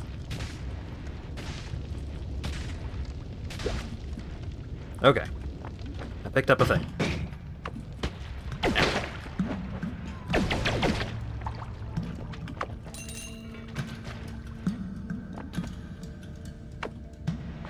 Fungus. You can equip it on the fly? Don't think so.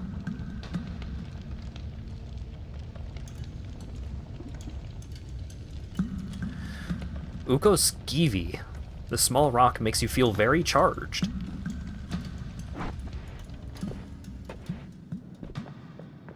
In what way?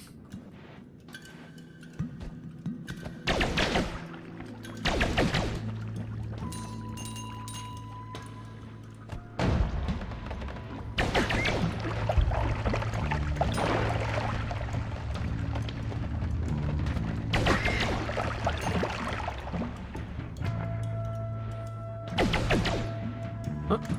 Goodbye.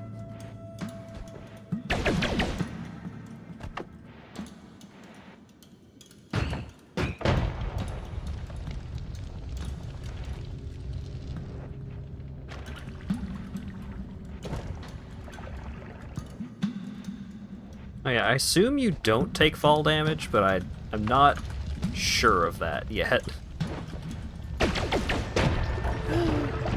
Darn it.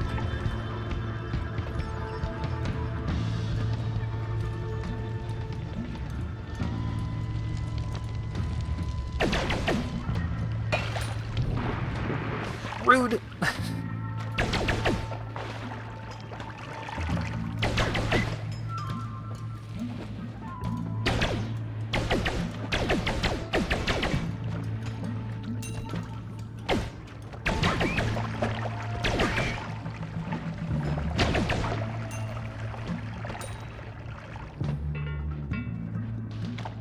No, stop. Stop. Wash off the green with the purple. Slimy. Woo! Slime protects you from fire, makes moving around difficult. Great.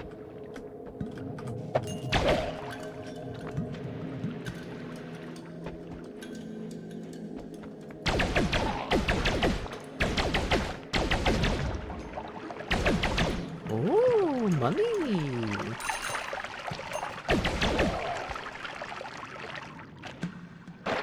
Don't like that.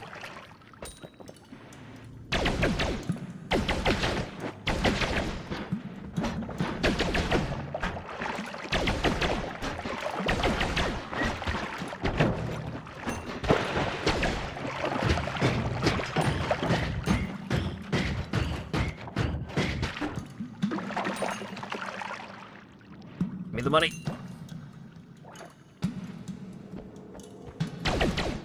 No, no, no.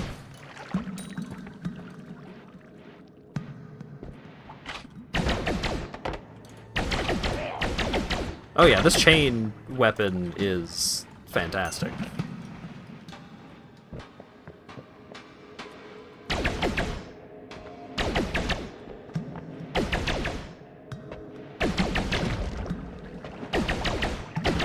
These fucking little guys.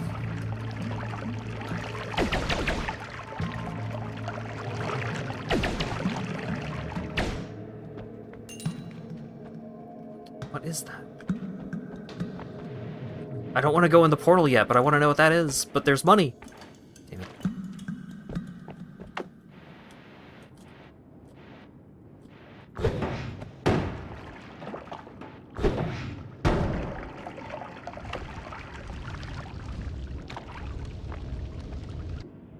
That's a lot of bomb. Quadruple scatter spell. Simultaneously cast 4 spells with low accuracy. Light, bomb, bomb, bomb.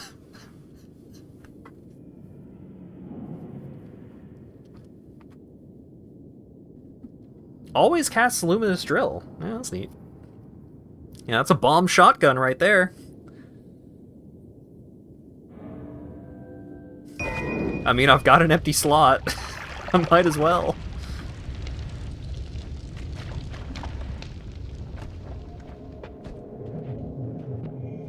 All the gold despawned.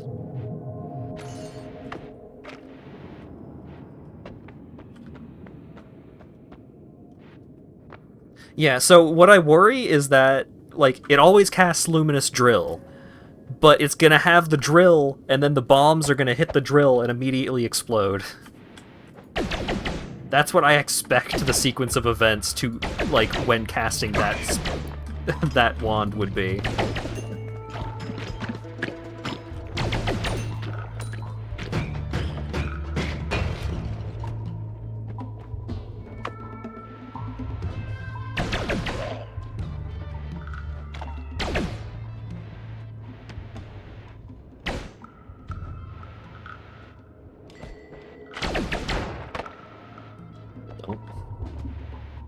Nope, give me the money. Give me the cash. Ooh, gunpowder.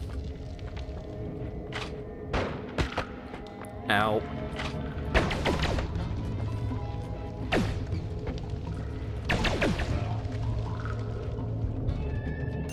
Okay, fine, I'll go in the portal.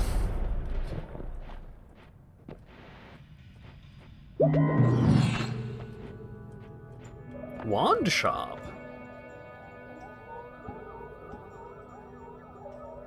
Double chainsaw. Double projectile with balls?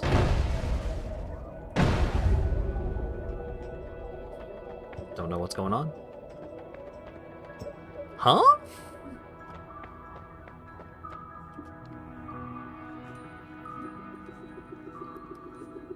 Cast 2 spells in a bifurcated pattern. Bubble Spark, a bouncy and accurate spell.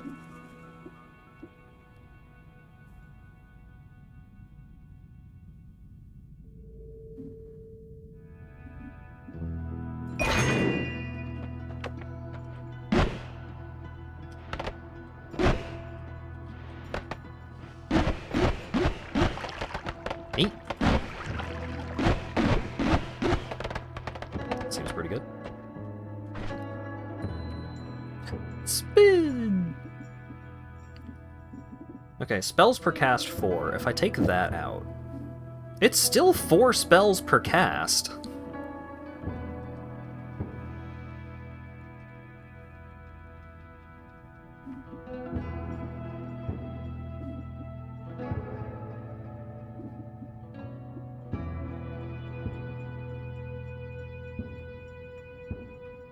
It was going to cast 4 and then also 4. I see. Well, if I do this...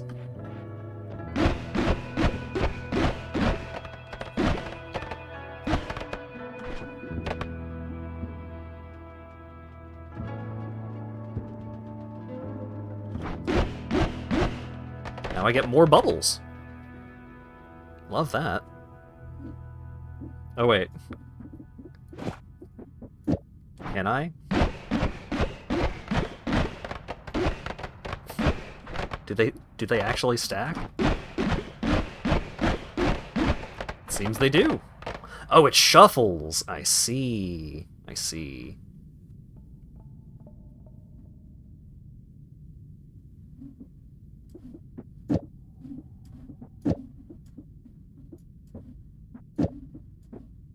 So if I... What's this? 220 mana, recharge 52. 360, charge 109. So if I...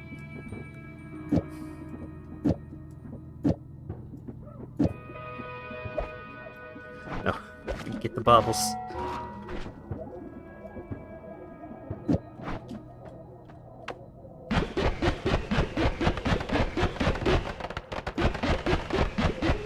Oh right, the beam. I forgot that it also does the laser beam.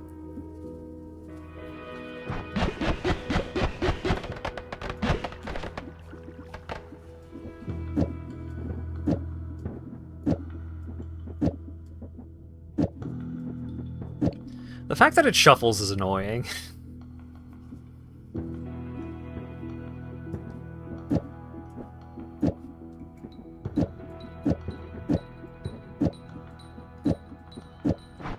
What about this one? Oh, very slow.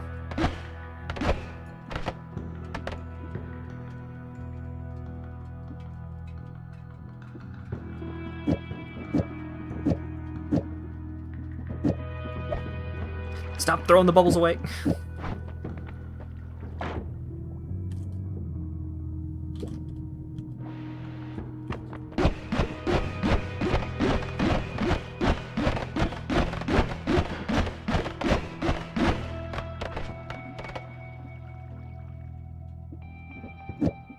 So is that any better than this?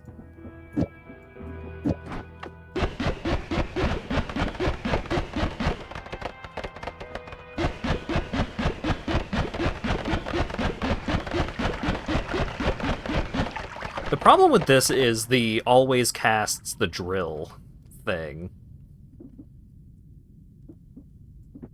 So I think...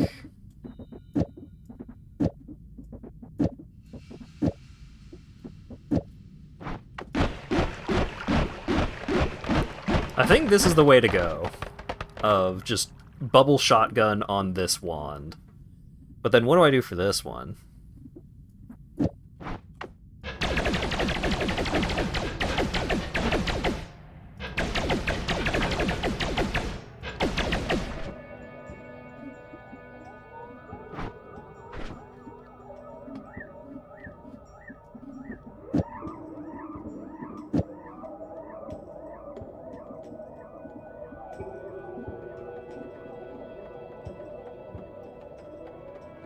Well, wait, what if I just take that off here?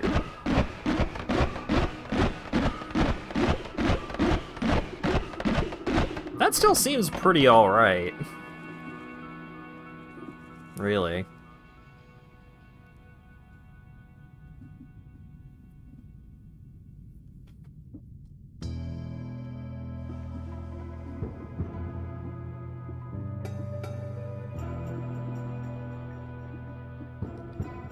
So this doesn't shuffle, so if I set this up with, like, disc projectile.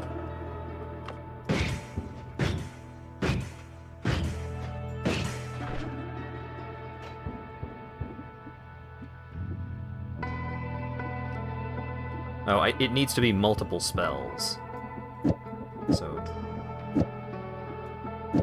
if I do this, then it's like that. Yeah, weird.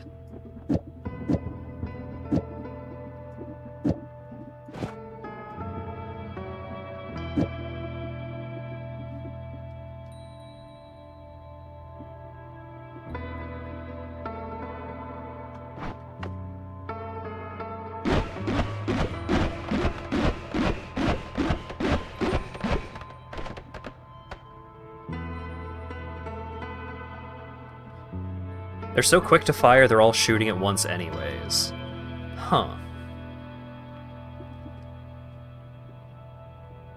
Oh, cast delay 0.07 seconds. Cast delay negative 0.08 seconds. Huh.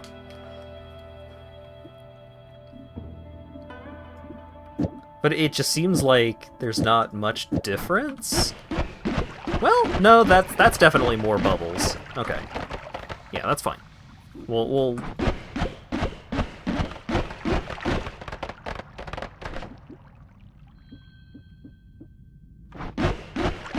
More bubbles, but more spray. Yeah. Like, because they're not flinging all over the place, they're getting a lot more distance this way. And also, I can keep firing like this a lot longer.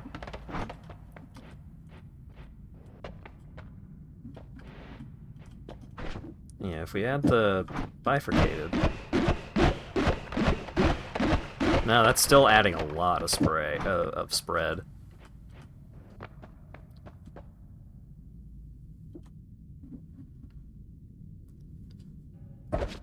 So what if I yoink the spells out of this?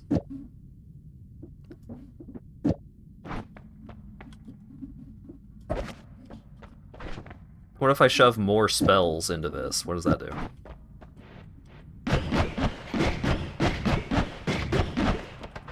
Okay, but then what if I put these spells into this one?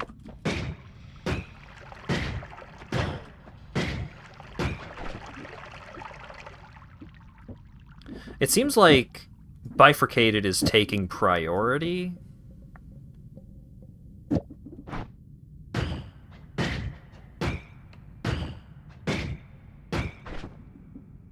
Oh wait, I didn't put all of them in. That's why.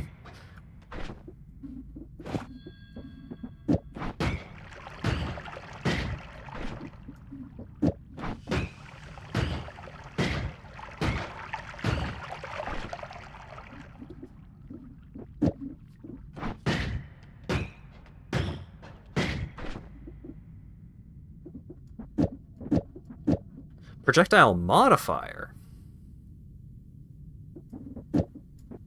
So if I do that on this... Oh! Yeah, that seems pretty good. Make all my stupid bubbles light up.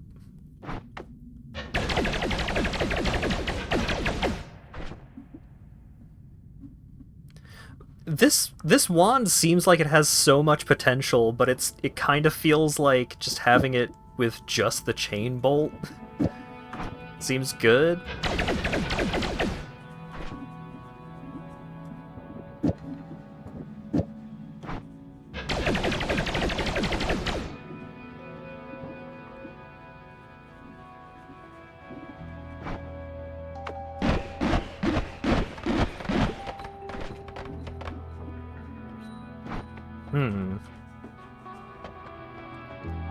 Okay, so that's got chainsaw.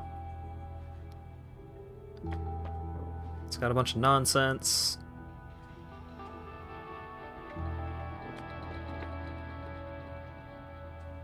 $275 charge speed. Alright, what are you?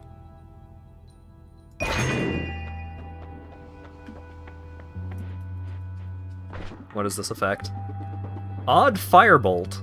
A somewhat peculiar, bouncy, explosive bolt.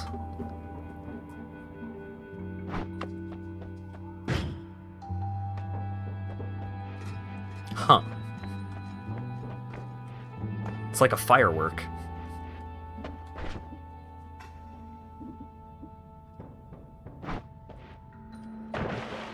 Hang on, is the effect random? Will it do that again? Yeah, no, that's just what it's like. Well,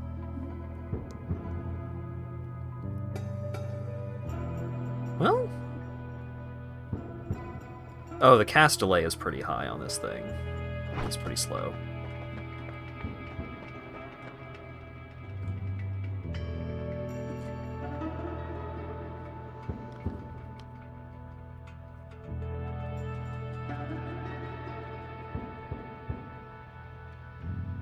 So, like, this wand would be good if I had any, like, huge mana cost things.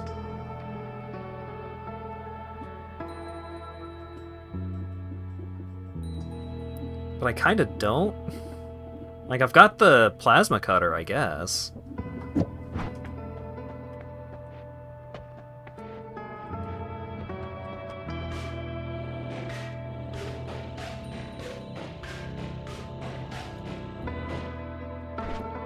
Cast delay is the delay between spells in a row. Recharge time is the delay after the wand reaches the end of its spells.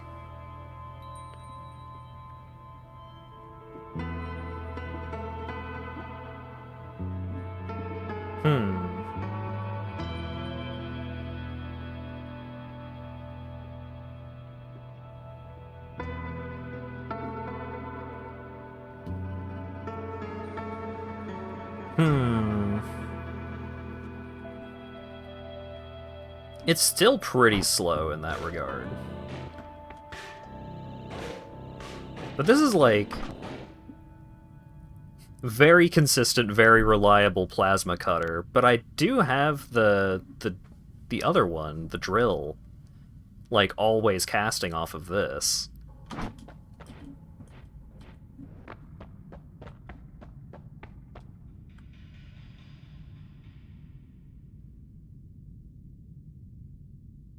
I mean, I guess I could...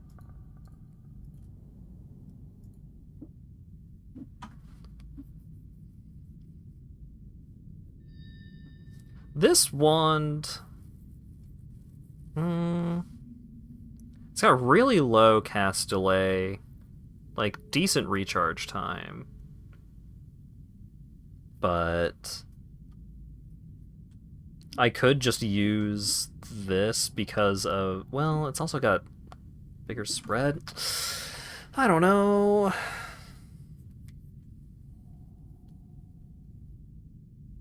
Like, the mana regen just seems helpful, but I don't have anything that I would use it for. But what I could do is just, like, switch this wand out for this wand. And then just set up my teleport TNT setup. And then if some kind of big mana cost thing comes up, then I can slip it into this one. So I've got my like massive amount of like spells cast and spell slots on this bad boy, and I'm just using it for Chain Bolt. I've got bubbles. And I've got weird energy sphere shotgun. How much does distance cost? 0. I guess the TNT does have pretty big mana drain, so...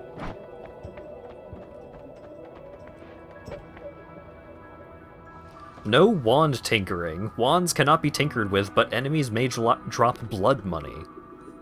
Gamble, one-off, you gain 2 random perks. Dissolve powders. Sand and other sort of powdery materials dissolve quickly in your presence.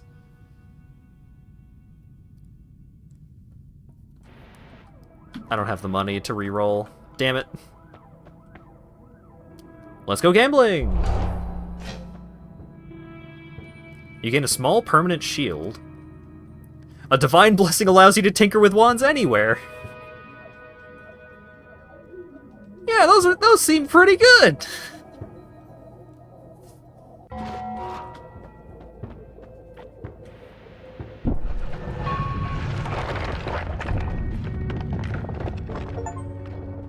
I've entered the snowy depths.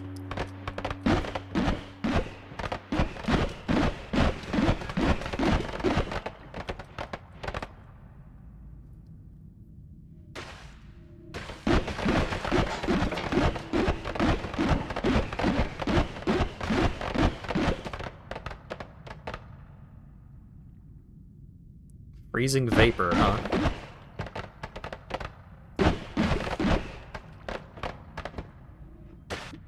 Alright, what the fuck do you do?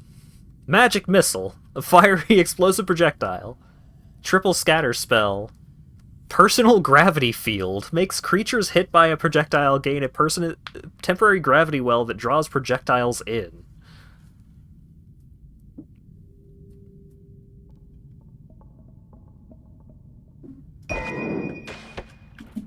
Hang on. Alright. And then the next shot should be the gravity well.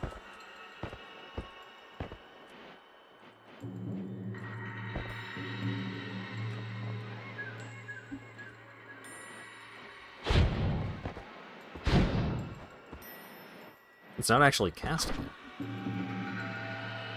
Oh, it is a modifier.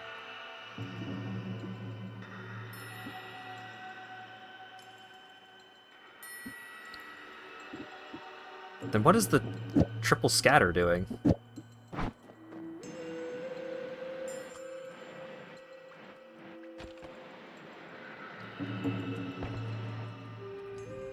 Okay, what are the stats on this wand? Super low recharge time, holy cow. Like, big cast delay. Pretty good mana, pretty good charge speed.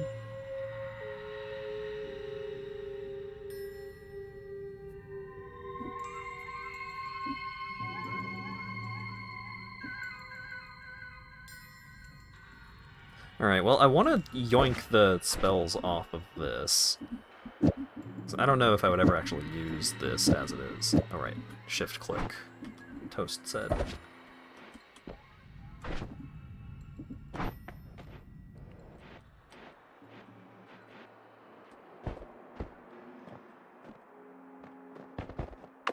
Alright, let's try the drill.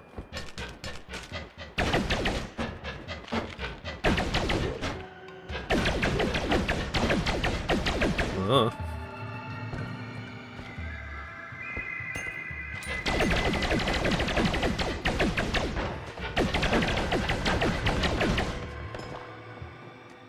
What? The money! It explode! But for why?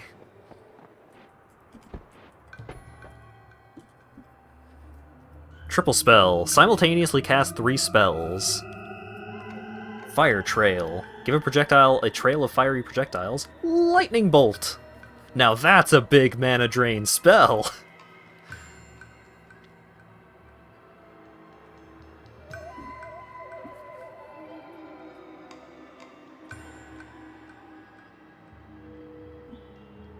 Oh wait, but this doesn't have enough maximum mana to cast lightning bolt in the first place. So it's not even useful for what I wanted it to be.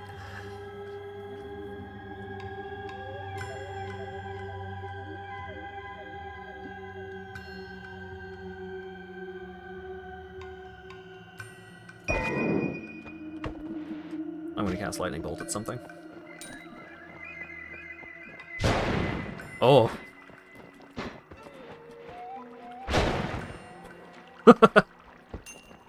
Kerzap.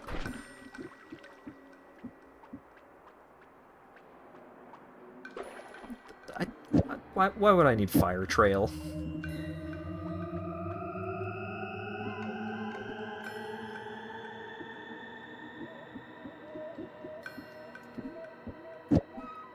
Here, we'll put in some of these.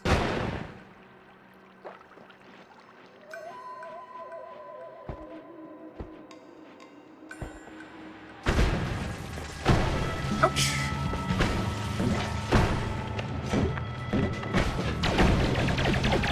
Laser beam saved me. There's a bunch of bullshit going on over there.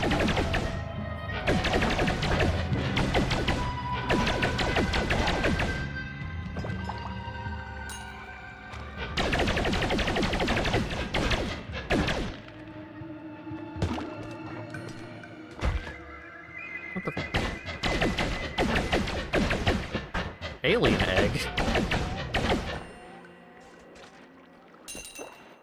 It's full of money.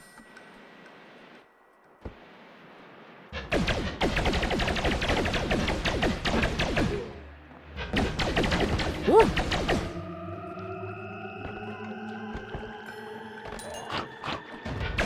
Oh.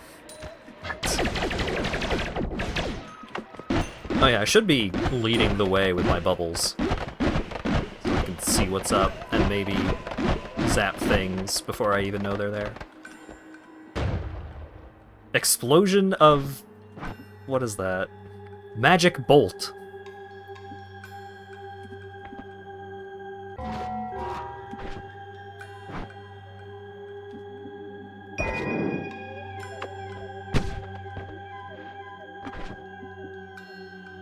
Formation Hexagon. Cast 6 spells in a hexagonal pattern.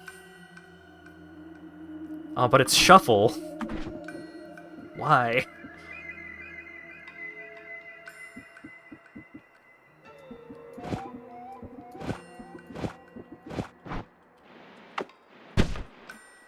Oh, okay.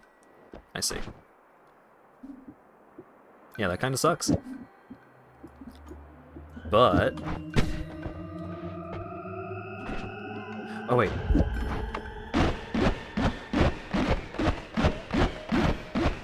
Even more bubbles!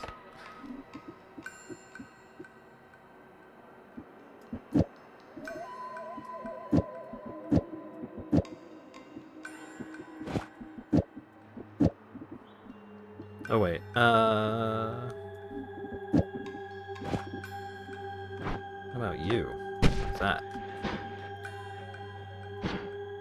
Oh, super long recharge time. 3.2 second recharge time? Are you joking? In what world? Get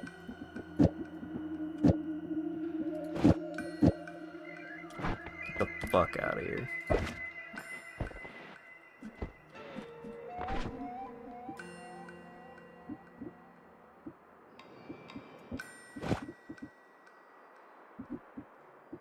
Okay, I need to be super careful with this. Because that lightning bolt is going to hurt if I fuck this up.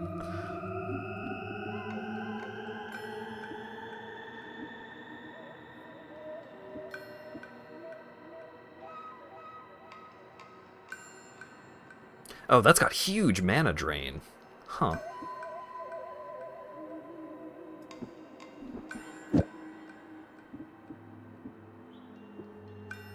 Yeah, that lightning bolt would just kill me. For sure.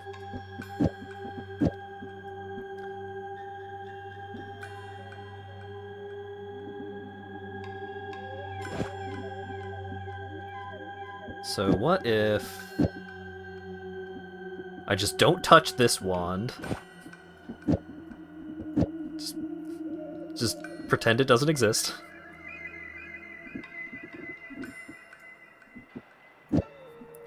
And triple spell.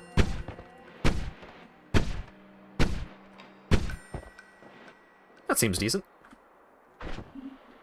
Because this already just fires so many bubbles, it doesn't need the help.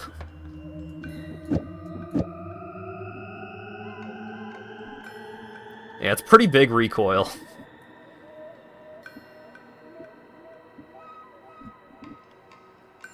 What if I just fill this with spells that won't kill me if I accidentally use the wand?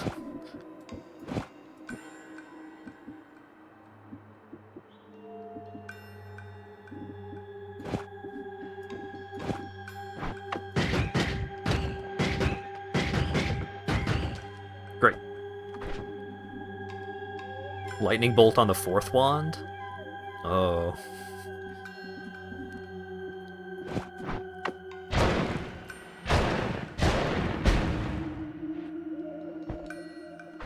The green one? Oh, magic bolt. Like this?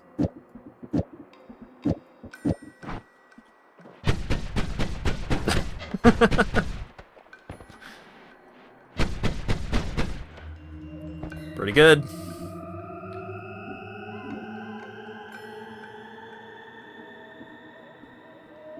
Yeah, the fast lightning is terrifying.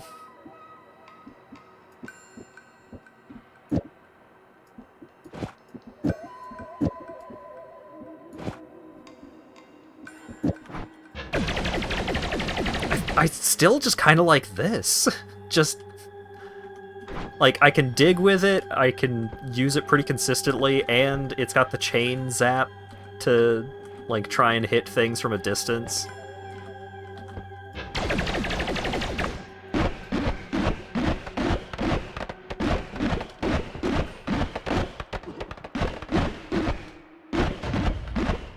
Nice.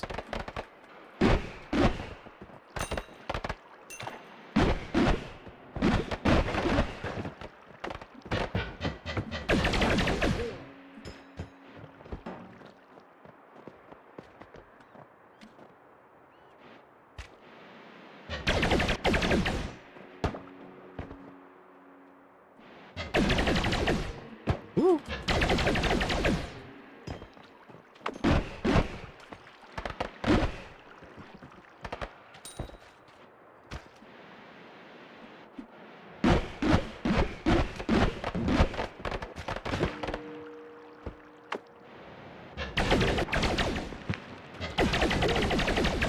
Yeah, the homing effect is just too good to let up. Ooh, that's a turret.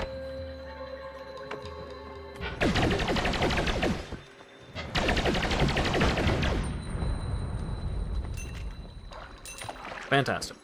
Now I'm covered in oil.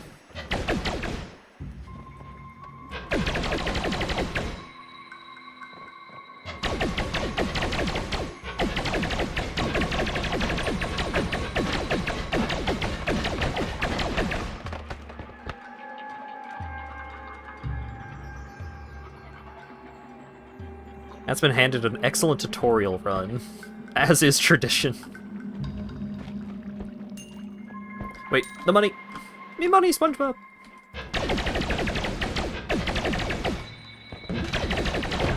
Oh my goodness!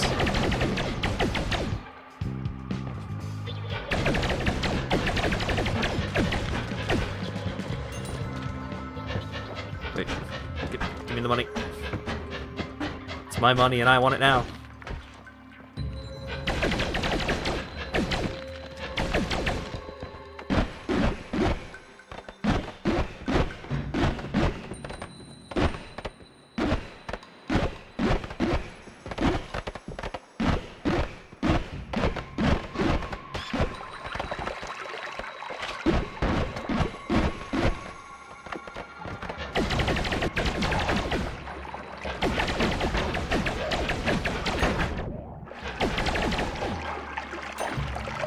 Okay.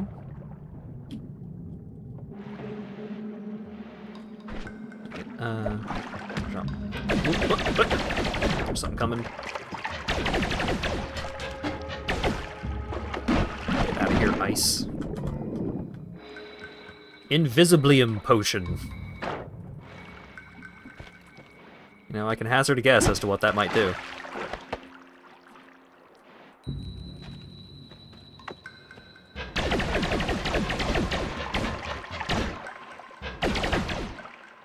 It says that's a rock, but it looks kind of odd.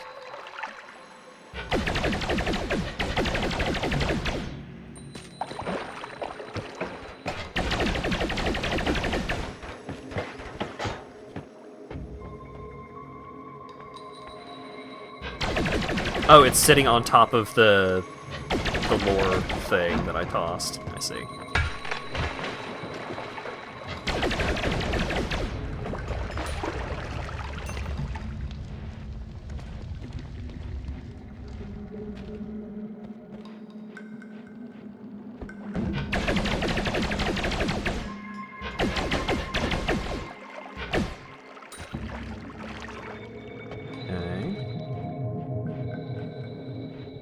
You know what? Let's just go.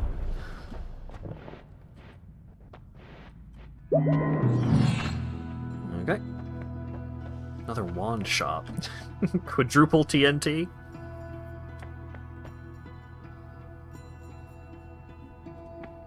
Not enough money, not enough money.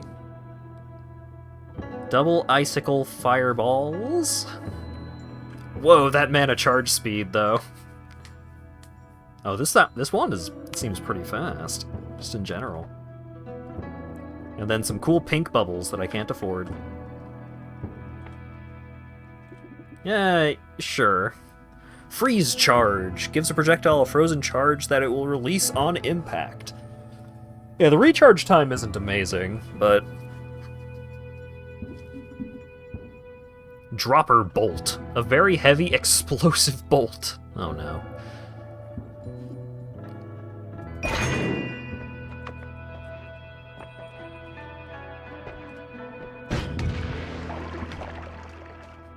Wow, that drops quite severely.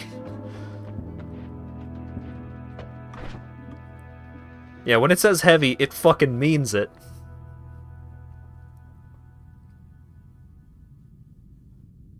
Time to die instantly. Yeah, I don't know if I'm keeping the spells that are in here intact, but... It's got pretty huge mana recharge speed. I mean, I kept another wand for that purpose, and it didn't result in anything. I'm impressed you lived. That's why I stand on a ledge over a little bit of water when I'm testing these things.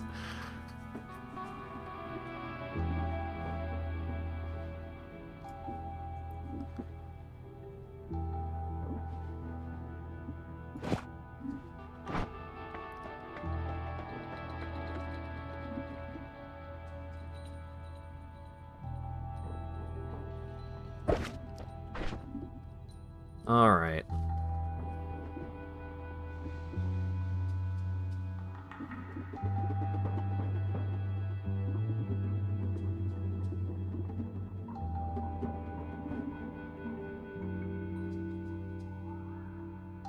Yeah, I'm very curious what the pink bubbles were. But I ain't got no money. Alright, I can actually use my rain cloud since I can tinker with wands wherever I want. That's nice.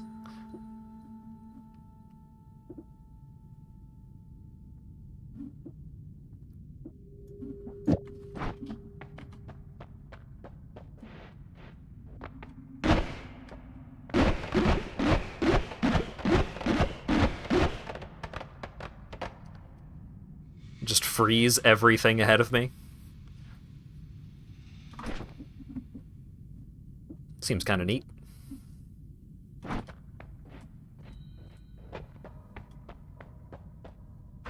There's a mod for being able to sell your spells. Yeah, that would be nice.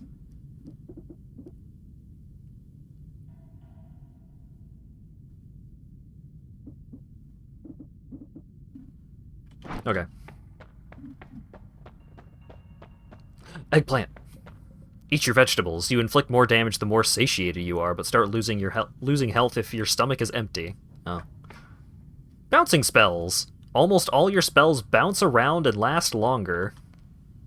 Gases near you ignite automatically.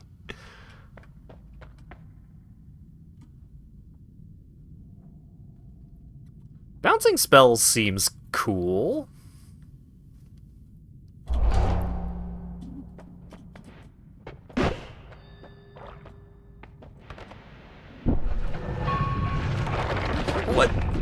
Why are you in the entryway? Get out of here.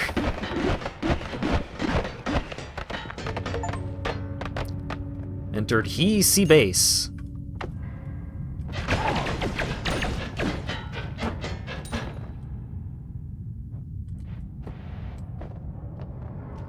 That explodey box is very big.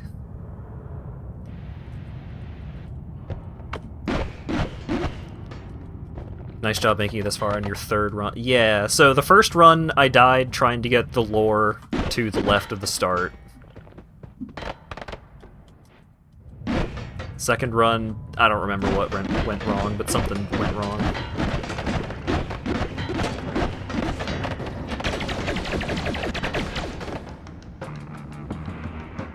Right, I tried to douse my flames with a snowshin and drowned in it. Drowned in it!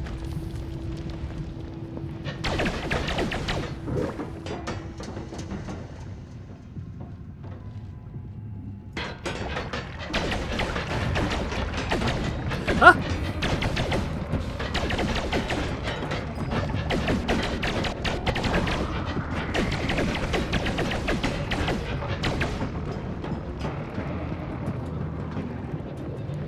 Stop setting on fire. Stop being on fire. What are you? I don't like that.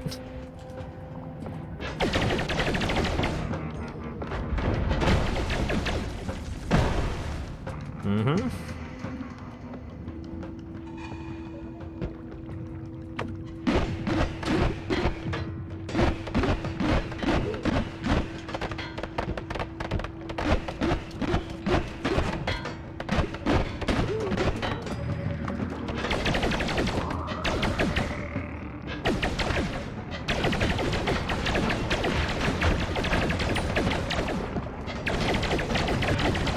Get off the pixel.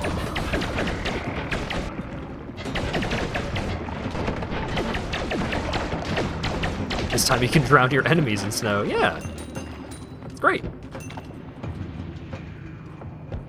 Wait, give me the money. Give me the money.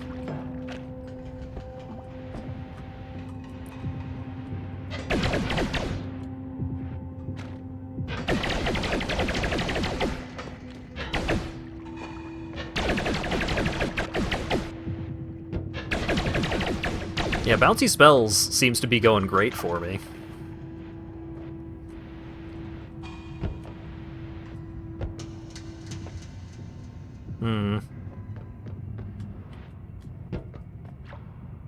I'm so worried about setting off one of these boxes. The explosion is probably going to be huge.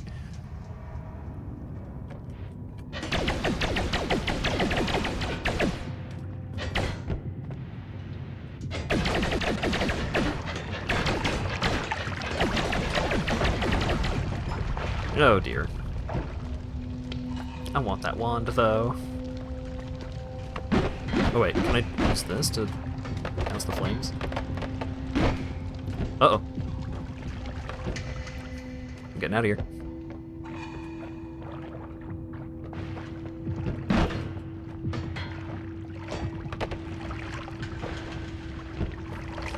Still going. I'm still scared.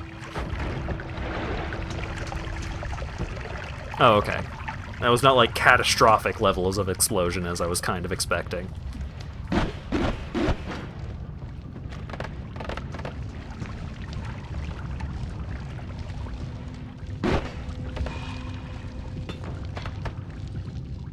Is that healing? Healing wand? Healing bolt.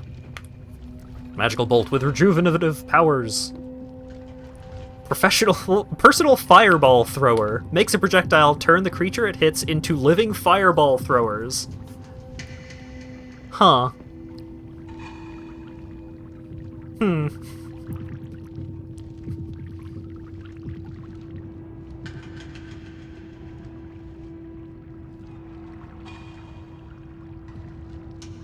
Heal them and then make them explode. Yeah. Healing bolt, though. That's pretty hot.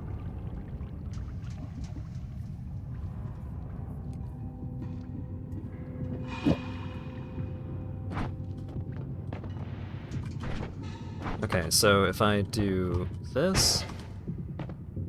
Okay, so I have to, like, ricochet it into me.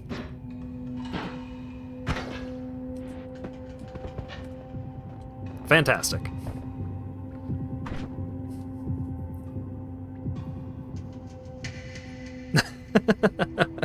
What do you mean, wait, what? Isn't that what you're supposed to do? That seems working as intended.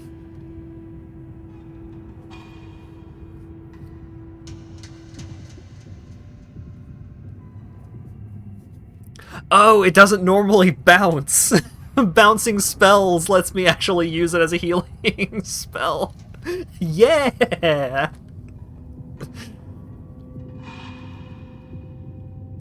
Alright, the recharge time on this sucks, so let's switch back to the other wand.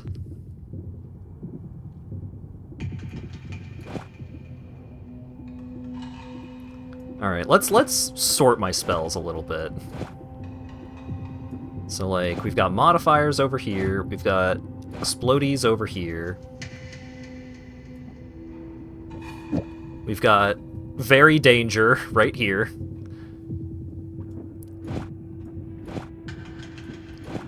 Rain Cloud gets to live on the very far left.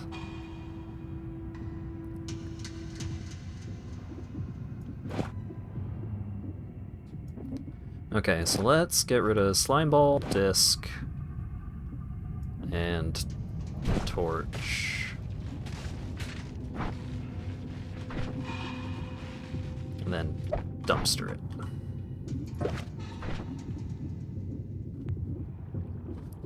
And now I can use this to... The main way to heal someone, to heal with that spell, is giving it to enemies so they shoot it at you. Alright. Alright. Now I just need to not die in one hit.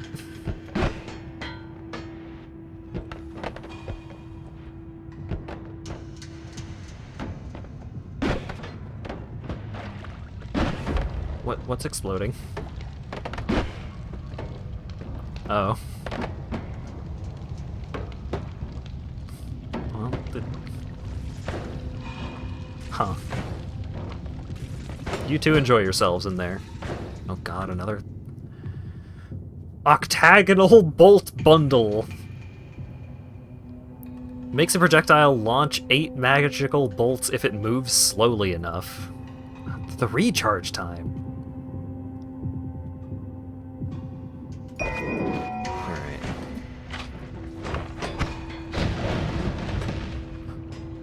Oh. Oh, I see! That's what you meant.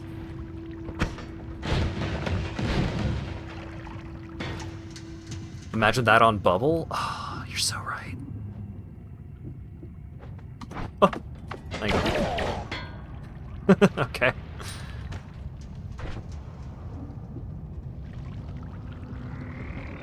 What?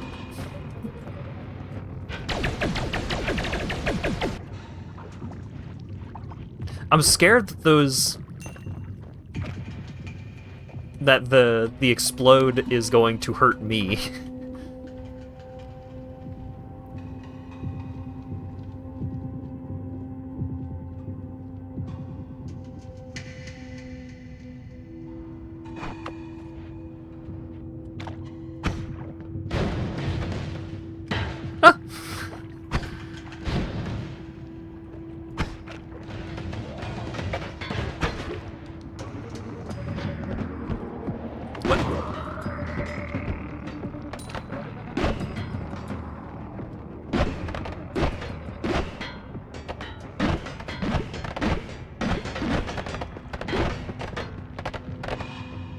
Shield helps? Yeah, I guess.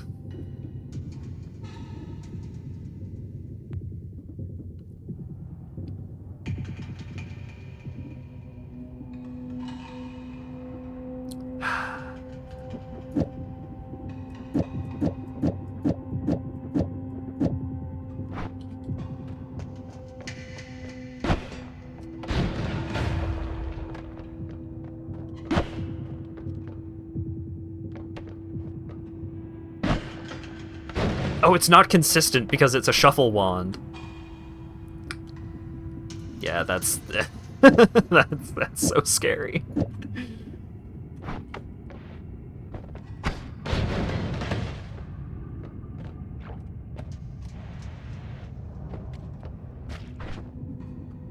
All right, here's what we'll do. We'll swap it out for one of these bombs.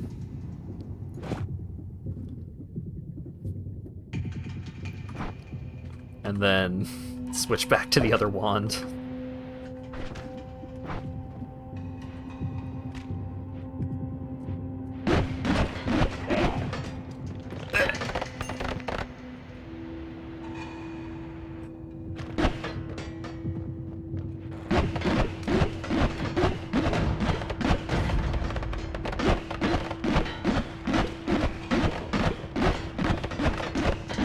Yep, goodbye.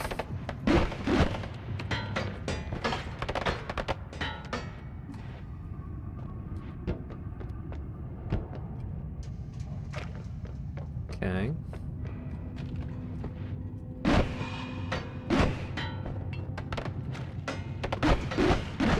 Ow.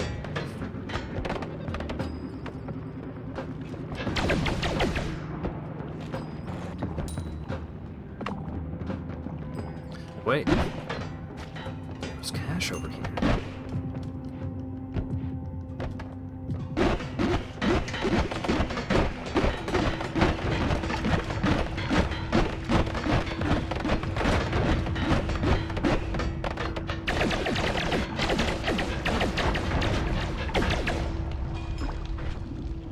Wait,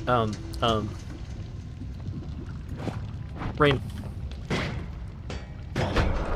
Start raining, please. I need the money.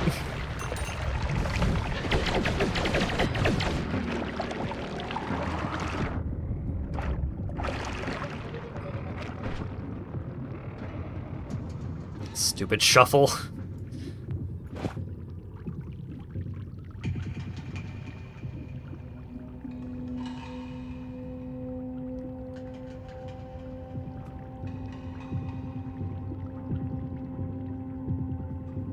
I'm considering just clearing this wand out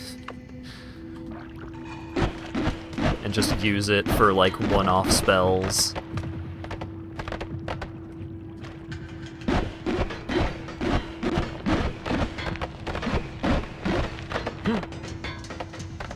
Ew. I mean, woo.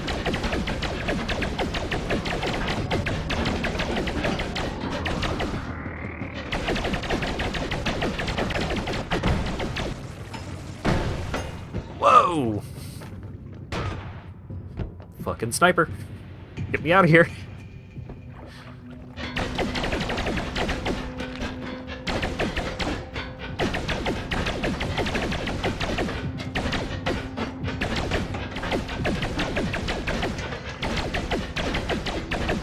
What's the plan for Shadow of Doubt? As soon as this run ends, we're switching games. It's just this run is going a lot better than I could have possibly expected. Picked up extra max health. 155.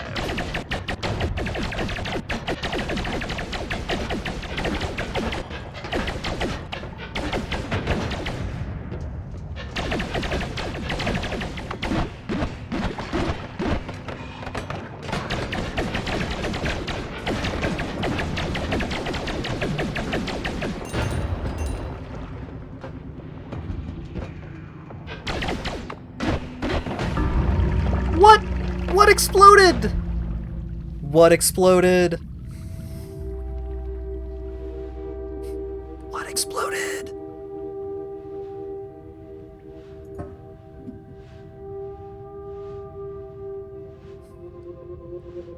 I saw nothing there that could have possibly exploded. There was a freezing vapor tank. I didn't see it.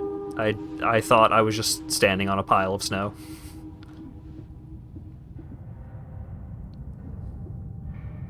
That's Noita. Yeah, that's why I don't play this kind of game often.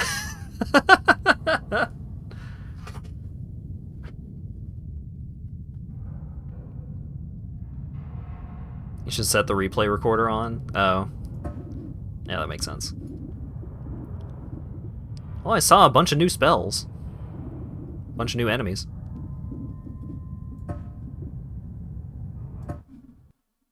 Yeah, I'll turn that feature on and... Oh. Remind me after stream to turn it on, I guess. I I didn't realize...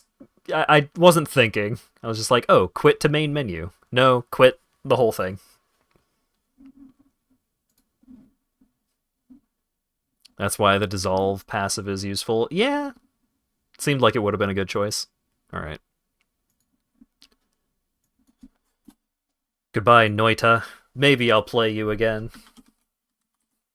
But, I mean, I basically got as good as it'll get, so, I don't know. It's only downhill from there.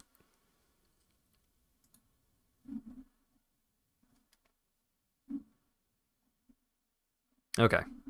Shadow of Doubt. Switch the category. Boot the game.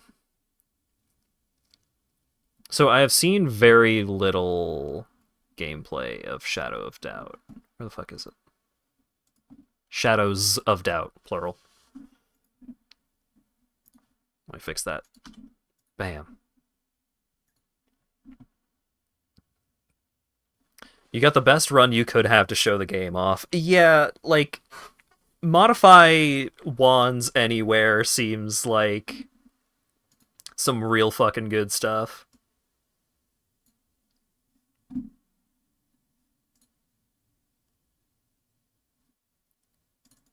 Where is the game? So the first time I booted this game up, it took a very long time to actually get to the main menu. So let's see if this happens again. Certainly great for learning the game. Yeah. That was cool. That was fun. But also dying to small explosive item that I couldn't see. Annoying.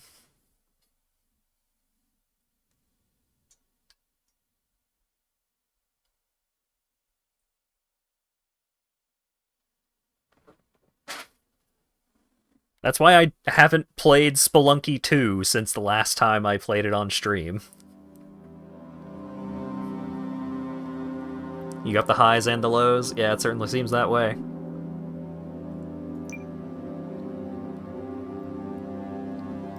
I mean, with Spelunky 2, you can usually see the stuff that kills you. It's just that everything in the level will throw you directly into the things that will kill you.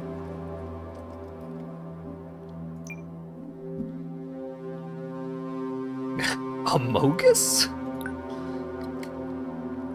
Ooh. Allow licensed music. No. Don't do that. Enable Twitch audience citizens. No, but maybe if I stream it again.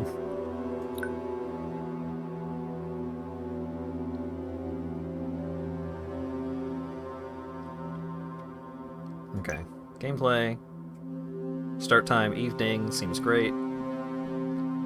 Game length, normal. Difficulty, normal. Come on.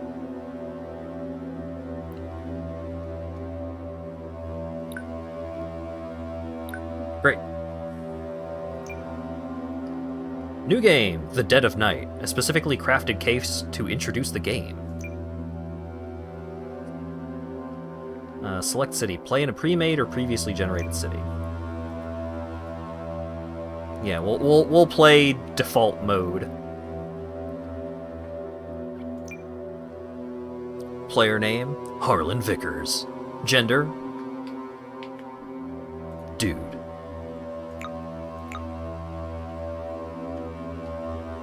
Pale as the moon. Difficulty normal. This game has procedurally... Yeah, so... You know what, let's generate a city to see...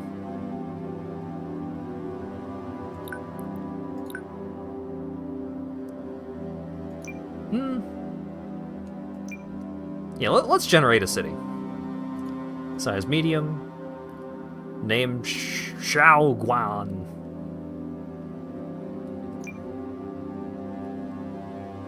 Alright, Harlan Vickers.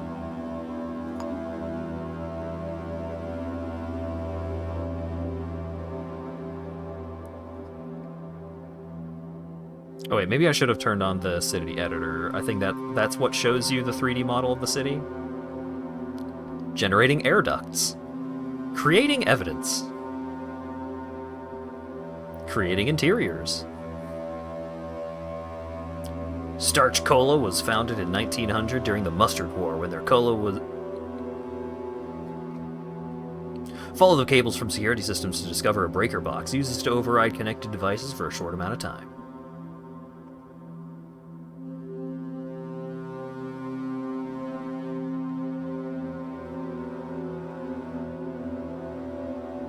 But yeah, this game is about solving procedurally generated cases in a procedurally generated voxel-based noir city.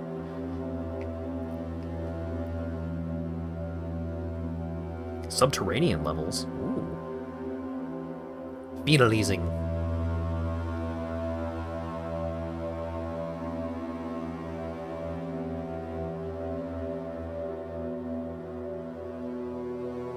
Simulating past events. Computers are referred to as number crunchers, micro crunchers, or simply crunchers.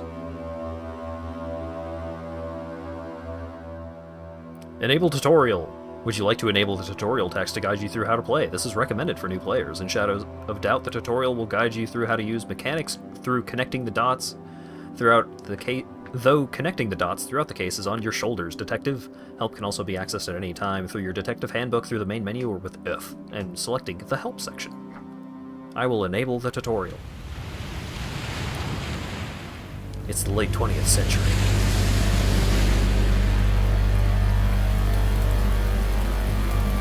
Hyper-industrialization has swept the planet.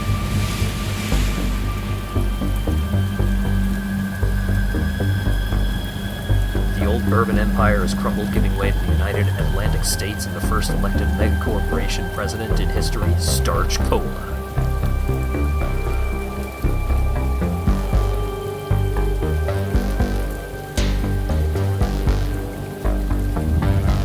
As sea levels rise, cities have become blue islands.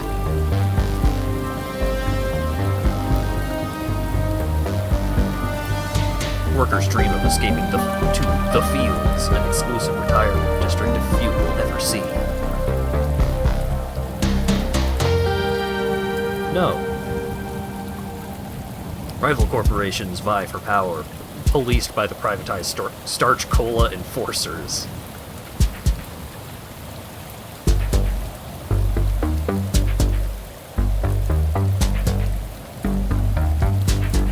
Some say justice now only exists in the shadows. Shadows of doubt!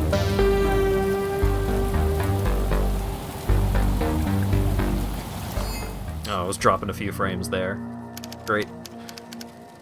The dead of night.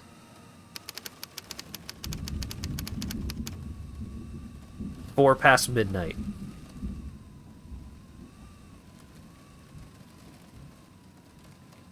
Awake again. So cold. Turn on the bedside light. Ding! No use just lying here. Ding! You can run by holding shift. Crouch using C. Jump using space.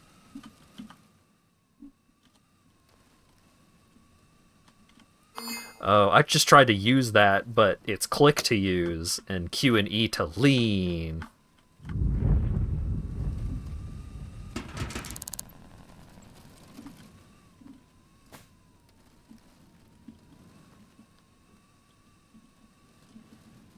Uh-huh.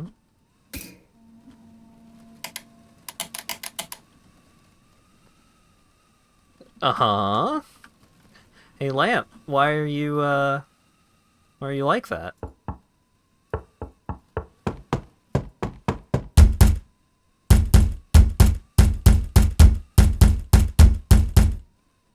You can start with a normal knock and escalate into angry knock. I like the little noise symbols to show like how loud an action is. That's nice.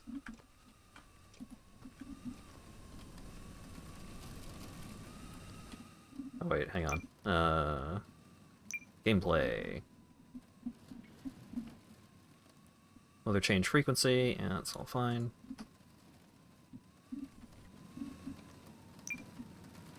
Controls. Smoothing? None, please. Let's turn the sensitivity down. Like that.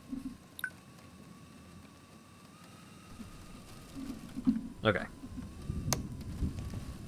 Tinned food. When within range, possible interactions will be displayed at the bottom of the screen.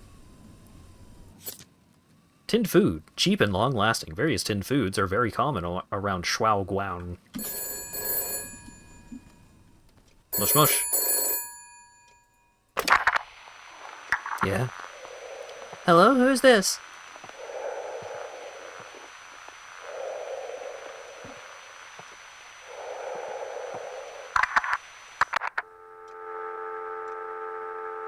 Spooky voice. Or spooky breathing.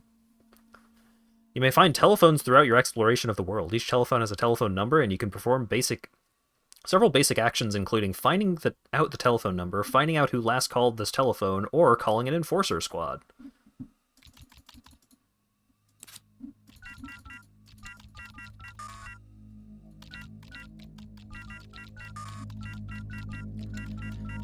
Dial the wrong number. Hope the conversation starts.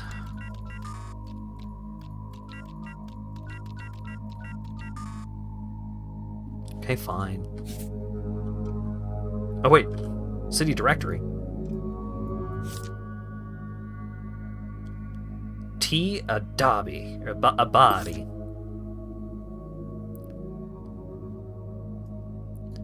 "101 Guzman Towers. Profile 75%. Type apartment. Location Guzman Towers. Blueprints? Huh? Armadillo tool supply. Blueprints, yes. I was hoping for some phone numbers. Creditable networks.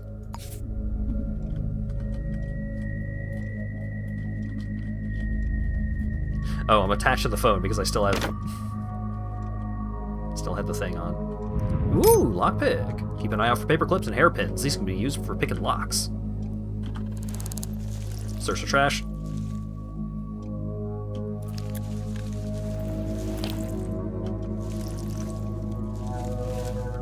Okay, fine. There are tabs on the side. Yeah, but I don't think... That's just different categories of... Oh god, there's a lot of people in this city, huh? This is a medium-sized city. Cuckoo clock. midnight. On the things. Summary connections. Nope.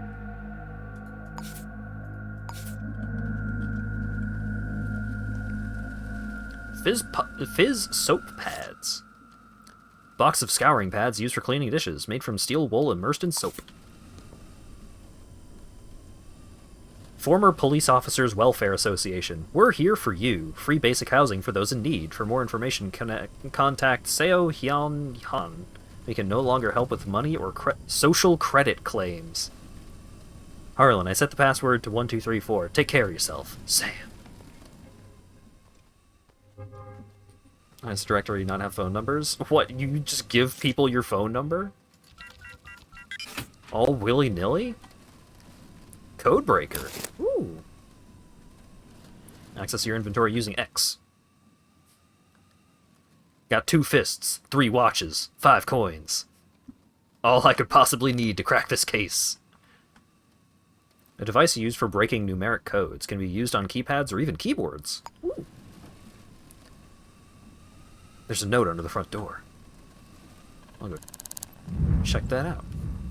Genome decay and health risks in hybrid synchronization packages by Professor Sam Umeki. Unofficial translation by Philip. Abstract. Applications for genetic sequencing have come a long way from the first tentative genome assembly attempts of Ackerman and Diouf back in the early 1970s, with the rise in popularity of privatized and unregulated gene therapy and DNA alteration programs such as Elliott genetic sequence rejuvenation treatments.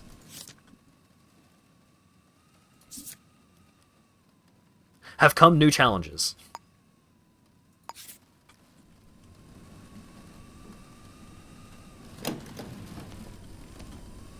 Snack jar.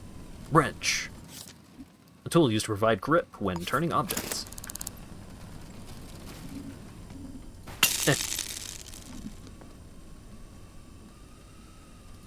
Take the key.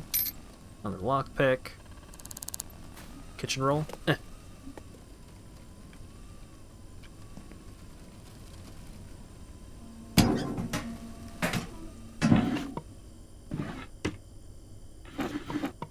Knife. A kitchen utility knife used for cutting and chopping smaller produce. Hiding place. Depending on your activity, different kinds of status may affect your character. These are displayed on the left side of the screen. Got a blueprint? Or a map, rather? You have access to a city district map that you can toggle in the upper left corner. Fantastic.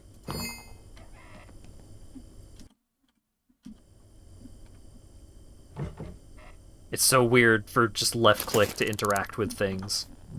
Added to inventory soap.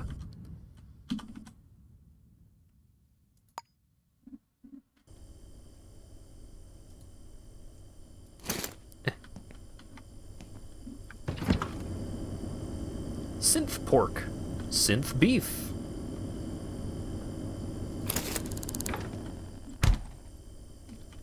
Do I have a frying pan of some kind?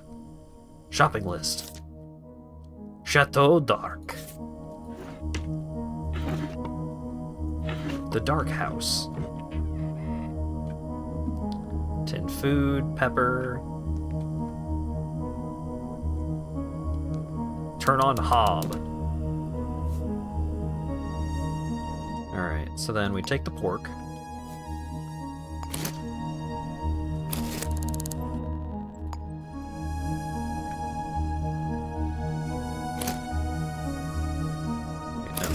Take the pork.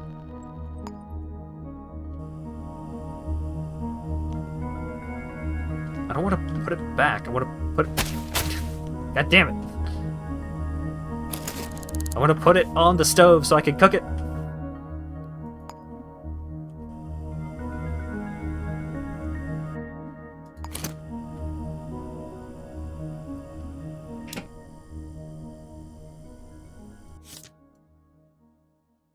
A block of chilled synthetic pork, not suitable for vegetarians. Yes, I want to take the pork. I want to put the pork on the stove.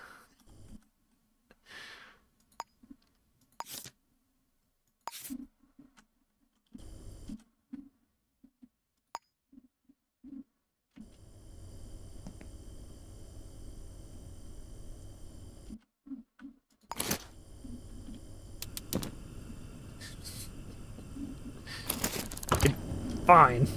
I'll put it back in the fridge until I can figure out how to cook.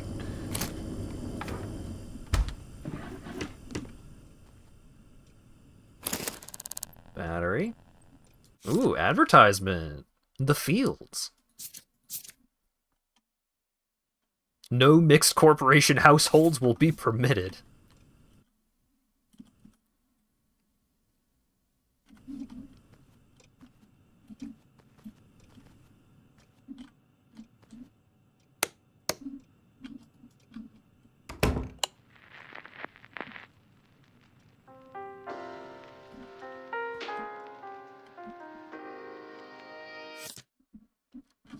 Caseboard. When you inspect an item, it brings up the evidence window. It can be pinned to your caseboard for future reference using the pin at the top. Pinned items are displayed as icons that you can move around on the board by dragging their pin. You can position these items as you wish and select them to bring up their evidence window. Facts or connections are displayed as string. You can hover over these with the cursor to see more info. You can press F to pause at any time and examine your caseboard. Find Iago Adames. Pin to your caseboard. Name, Iago Adames. Everything else, no clue. Not even an inkling.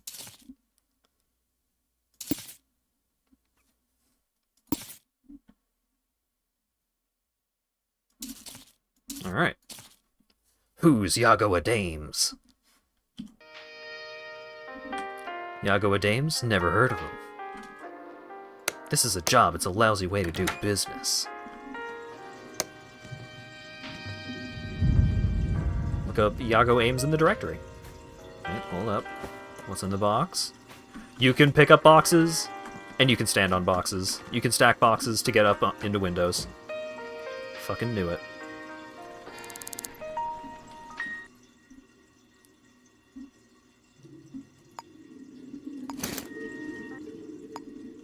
Alright. I just put the battery in the sink? Where's the battery? Oh, it's like on the wrench. Okay.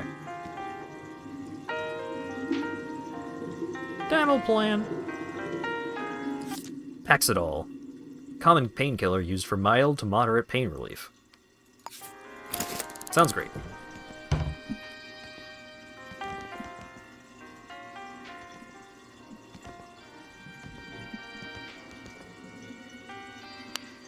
Oh, I got a flashlight.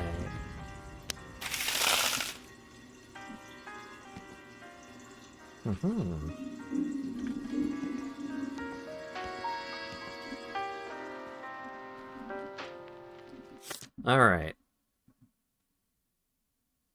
Why a dames? 202 Alcantar building.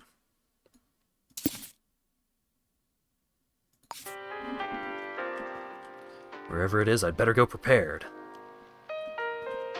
Find old detective equipment. Key to my old police stuff was lost in the last move. But I could pick the lock. There's gotta be something I could use around here.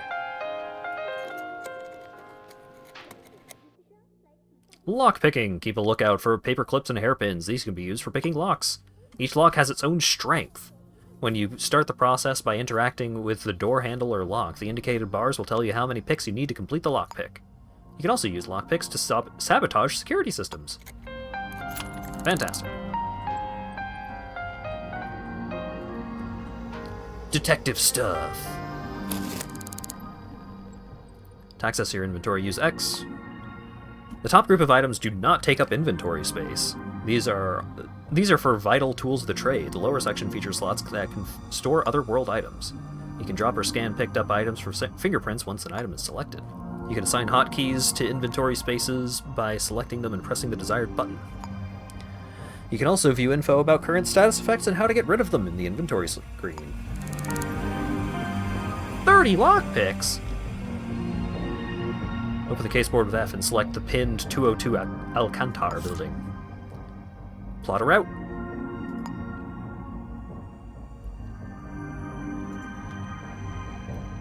Unlock the door to your apartment by interacting with the door handle. But first, I could bring up my tenancy agreement.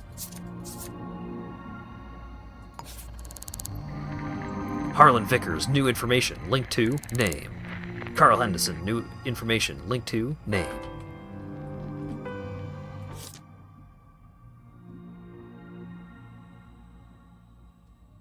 Great. Oh, wait.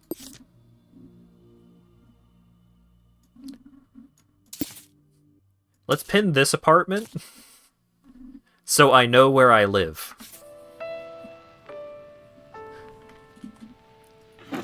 Gotta keep my own address on my board in case I need to find my way back. $90? Western District Special Police Service Commendation. For outstanding investigative duties, fine clearance rate, and dedication to duty. Final notice open immediately.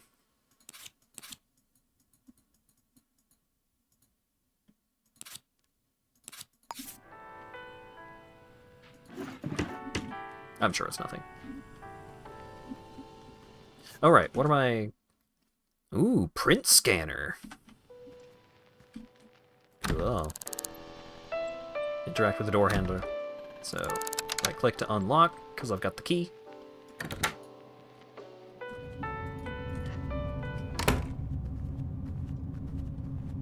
Yo, what's up? Unknown citizen. Evening, what's your name? Regina Delgado. Have you seen or heard something unusual? Not that I can think of. Do you know this person? That's not enough to go on. How are you doing? Busy. There's so much to do. Could you provide your fingerprints for an investigation? Hell no! That's fair.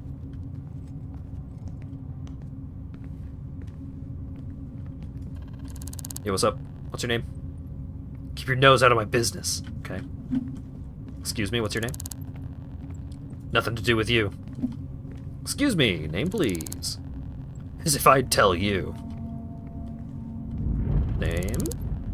Mind your own business. We've gotten one name at least. Name? Nope. You. Name? Nope. What's your name? Akari Ishikawa. Do you know Yago Adames? Nope. How you doing? Better every day.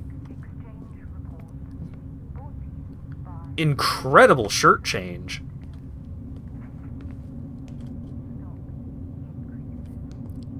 I can trigger an alarm if I want to.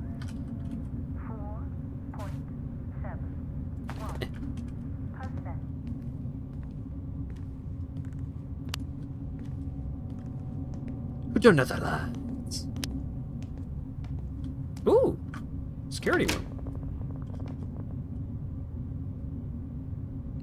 Yo, what up? Whoop!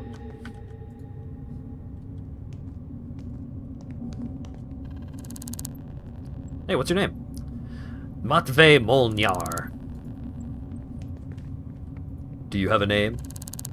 Javier Zamora.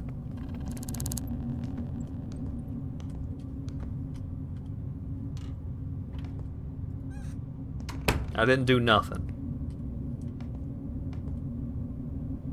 Ooh. Oh, wait. I'm 301, right? Or was I 302?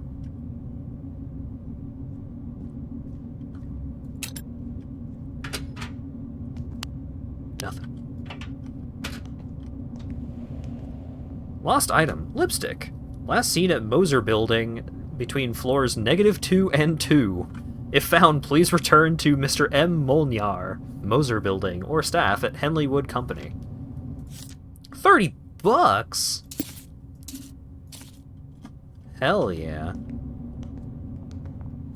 Hello. What's your name? Okay, bye. Name? Sorry, that's private information. Oh, that's fair. Hey, is there a fucking light switch for the main hall? Why is half of the main hallway pitch black?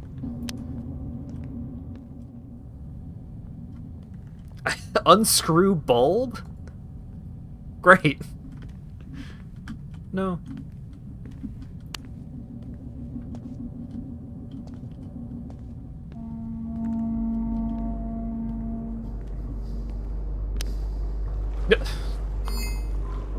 Oh no, I'm stinky! Because I went in the... well, you can only get so wet.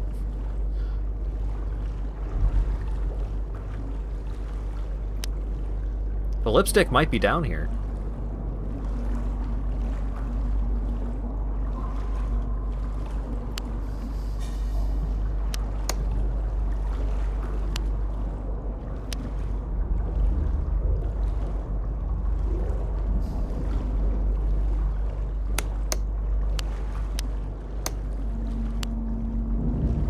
There's a plunger.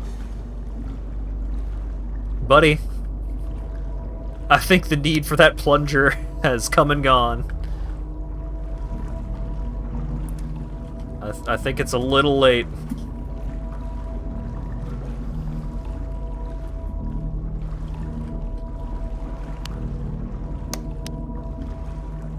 Ooh, stepping stool.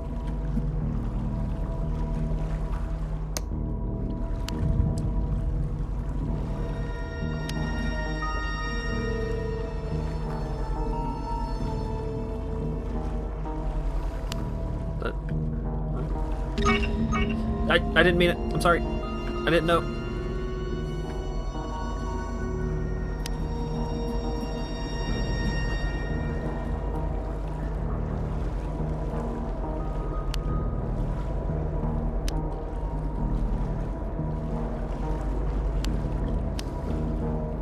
I'm just looking around, man. I'm new to this city. Despite my commendations and such. Alright. I'm starting to think the lipstick isn't down here.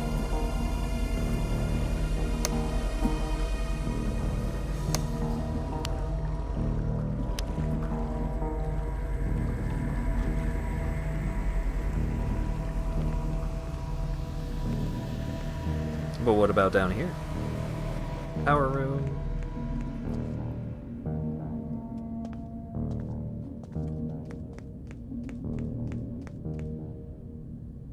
Unknown address.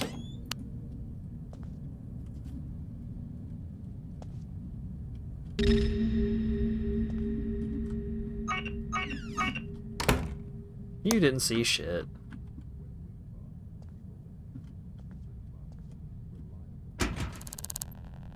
Seven picks? Damn. Eraser, tape, paperclip. Totally worth.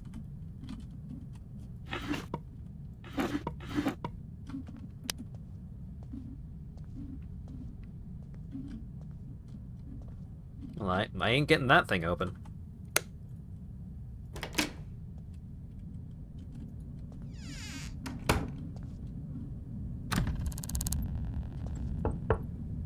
Knock knock.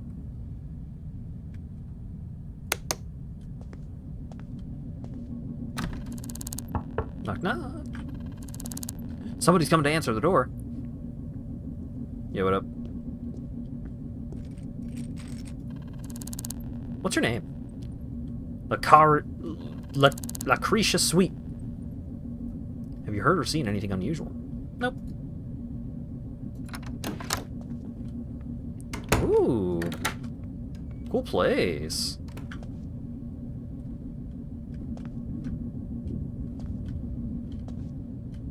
Cool footprints. Whose footprints are these? Alright. I'll just leave you to it.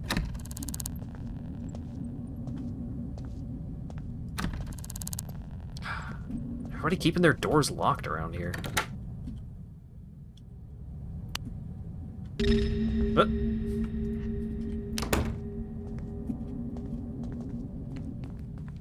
alright, let's go get a shower. People are already kind of rude. I got a feeling they're not going to be any nicer. But I missed the party. I got a feeling they're not going to be any nicer if I am smelling bad. Oh, right.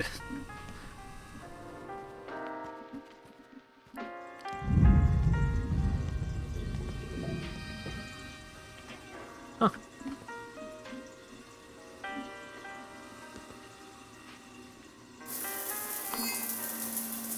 Wet.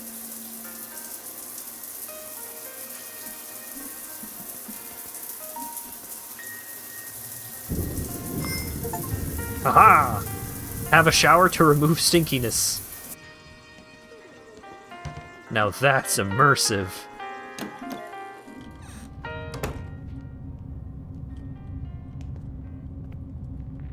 Yo, what's up?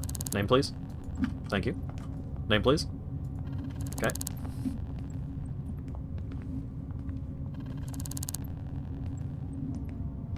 Deadly Premonition ass game. Deadly Premonition would have made an incredible immersive sim.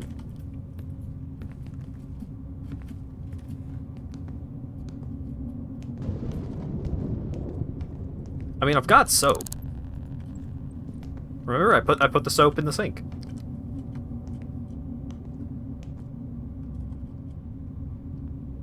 But junk? Some useless trash? Holy hell! What? Hey. What's going on? What's your name? Okay, bye. Name?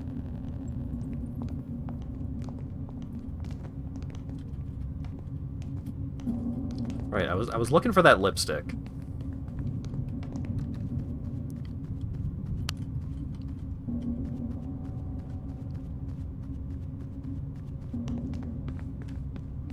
Just back off, okay?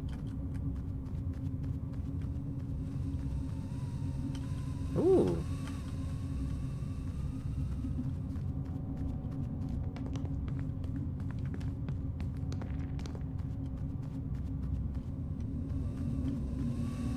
Oh, it was between 2 and -2. Name. Name. Fair enough. Name. Oh wait, I already knew your name. So I asked her what was up, and she was like, nothing. Is that... Are you lipstick? That looks like a battery. That's a battery.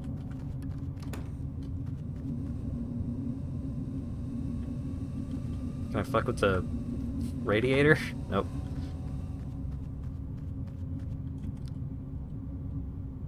Eraser.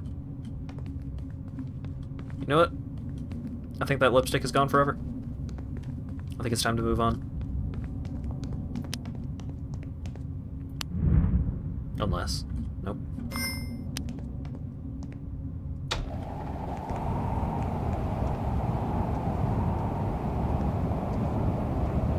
Alright. Breath mints wrapper. Somebody's been eating mints around here. Soapy. Ah, laundromat. Name.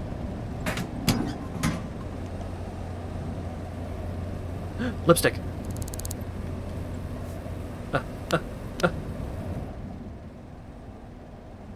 Ooh, handcuffs.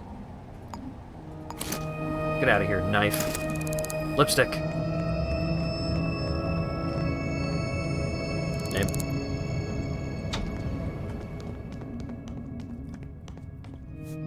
Alright. Who wanted the lipstick? It might not be theirs, but I found them some lipstick. And that's what matters.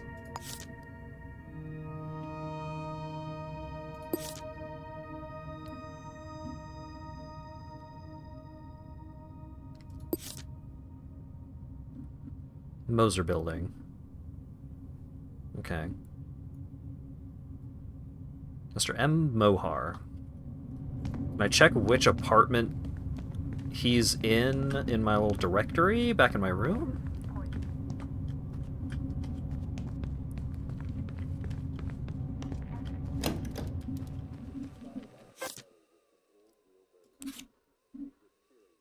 Mohar.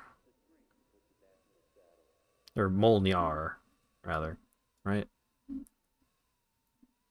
Molnyar. Fantastic.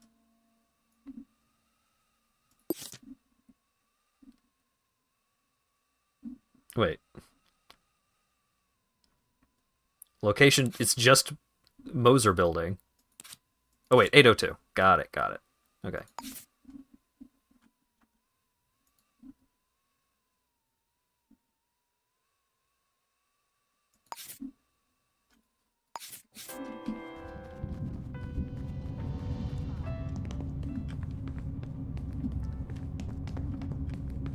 Wait, this building has 8 floors? Oh my god. Excuse me.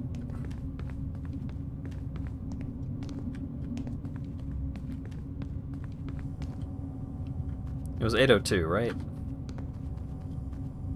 801, 804. Or no, it was 803? I've already forgotten. I should have made a note.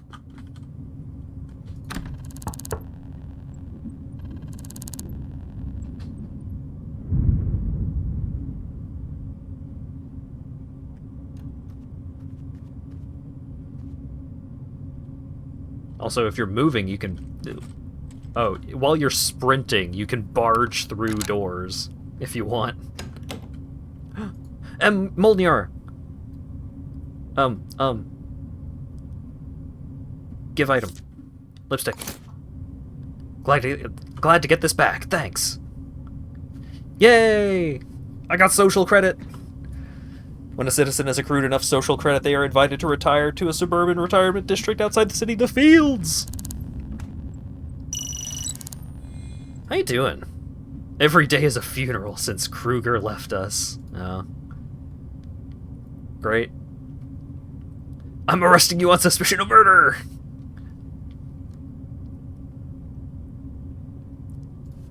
Okay, bye. Oh. No, I thought we had something going. Alright. See ya.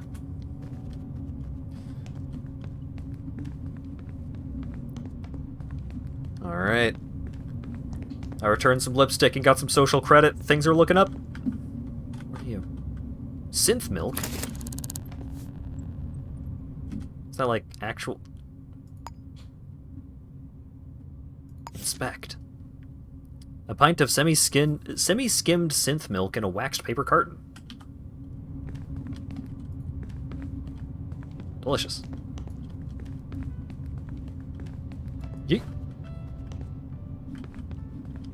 Illegal action? I didn't mean it. I'm sorry.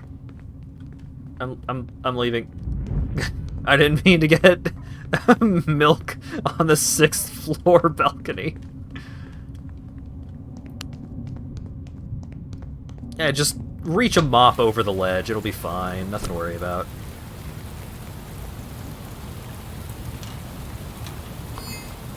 Gem stealer. Oh, what? Okay. What was I doing? Okay. Take me to where I must be. The Fat Pelican.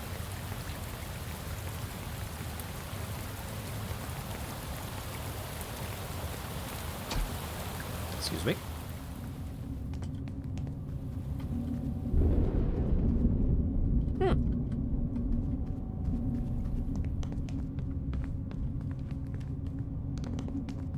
First floor. Second floor. 202. To know if a door is locked or not, you'll have to try and open it. Locked doors can be unlocked by focusing on the door handle. If you have the correct key for the door, you'll see an interaction option to unlock it. 3 lockpicks.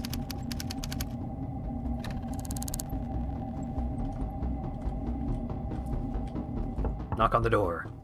Breaking and entering. When breaking into a room, it's a good idea to check for cameras.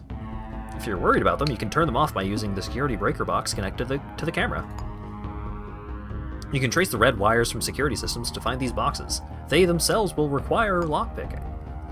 In residential properties, it's worth checking under the doormat for a key. Most rooms have some kind of ventilation system. When struggling to find a safe entrance, this could be a great way in. If in a rush or out of other options, you could break down the door. This might take several attempts and is very noisy.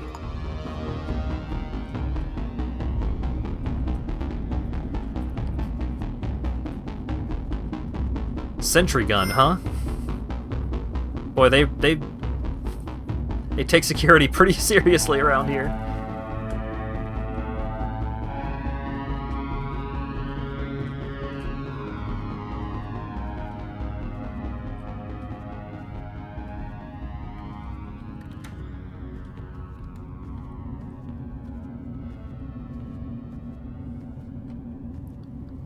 If I just turn the lights off.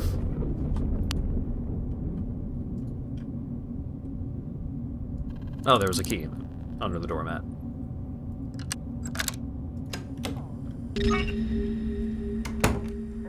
You didn't see shit. If you find yourself somewhere you shouldn't be, you'll gain a trespassing status. If it appears in orange, citizens with authority will ask you to leave immediately. If it's red, they will attack. So just as you may want to be careful about entering, it's often a good idea to identify means to help you make a safe escape. Keep an eye out for air ducts you can escape to in a hurry, as well as hiding under places like beds.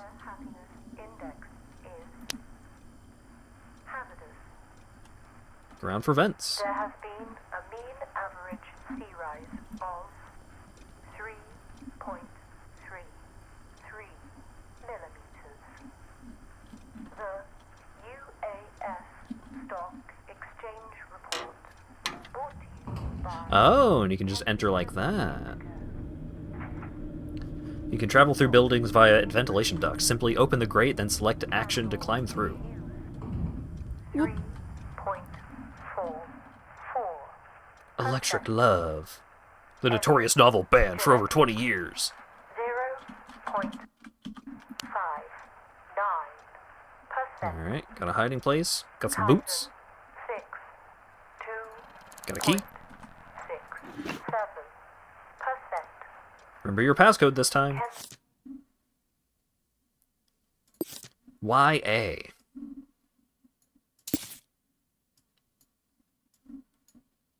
Alright, I don't need you anymore.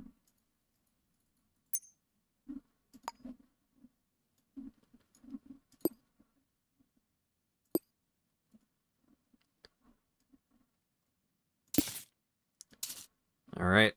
We got a note in the building.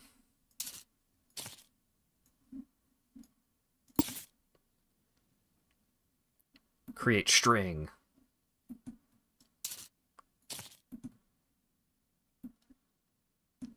Haha! Mentioned in note.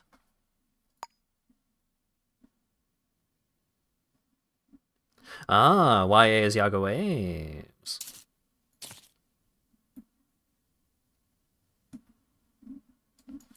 Is.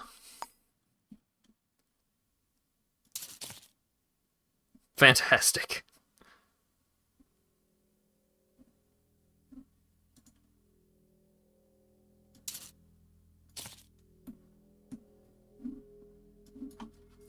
Mentioned.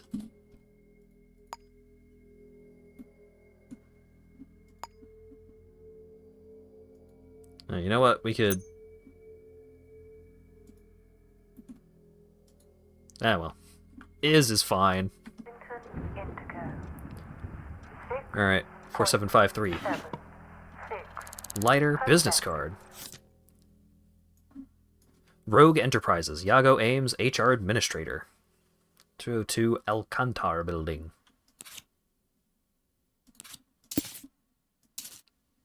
Fantastic. Starch Cola 7.1. Alright. Whoop. Printed V-mail. New policy. Dear Mr. Y. Adames. Thank you for recently contacting us to request a life insurance policy. Unfortunately, our checks indicate you do not meet the required social or economic requirements to be approved for one of our policies. Why not check our range of alternatives for ex-offenders and those less fortunate, such as the salary requisition scheme?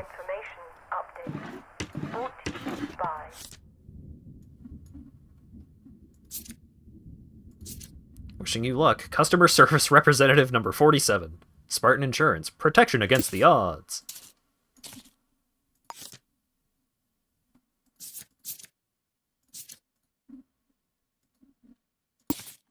Okay. Candle news. Weather. Your Crumpled paper. The New Leaf Association for the Legally Challenged. We are a friendly, non-judgmental group welcoming all those who wish to become productive members of society. Our advisors can help you to return to work and begin making social restitution payments with our fabulous New Leaf Me 6-step program. Oh, New Leaf New Me. Join one of our chapters today. Kindly sponsored by Kensington Indigo. Yeah, I want to take this item. Candle weather station. Heavy fog. I probably don't actually need to take the item. The candle air happiness Put it back. index is moderately hazardous. There has been Sync a mean disk upgrade average vial. sea rise Take this vial to a local sync clinic to upgrade one of your installed sync disks. of Fantastic. 1.0. Commemorative Bazboul. An ornamental and or collectible Bazboul. The owner is probably a fan.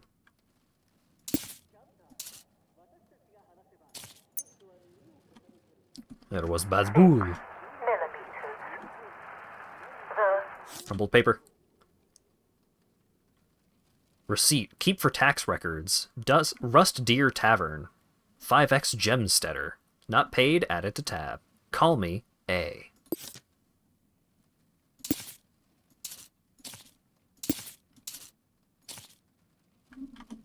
Alright. UAS Stock Exchange Report.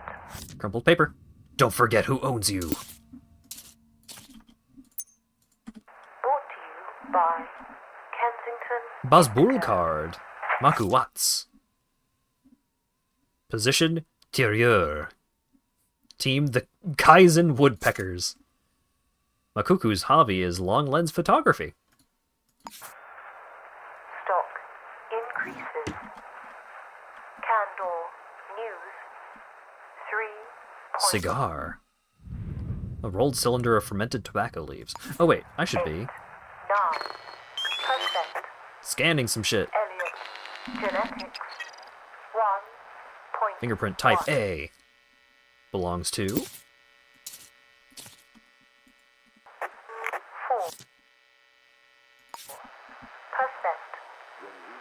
Kaizen 6. 3. Okay, also type A. 1%. Also type A. Kensington Indigo 1.97%. Got a good feeling that this fingerprint belongs to 4.75%. one a dames. Today's sponsored product brought to you by Starch Cola. Inventory full. Oh, this thing takes up an inventory slot? Ah, bummer. Since pork, why waver on flavor? This is your daily Big Bazbul information fan around here. update, brought to you by Yago Ames. Employment agreement. Rogue Enterprises. Okay.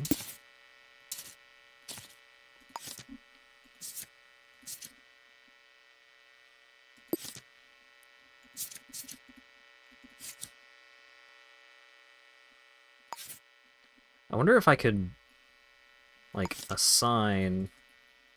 So I'm pretty sure I know who it belongs to, but I guess I don't have literal hard evidence. weather. Your local candle Okay. weather station predicts fog. The Oh wait, there's more? Oh, there's more! Carl Henderson.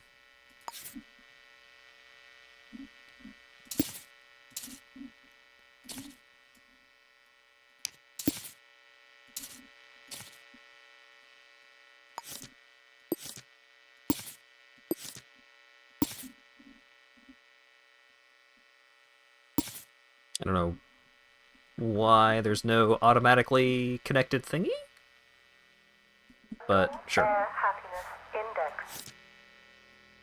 Birth certificate. Ah, love this.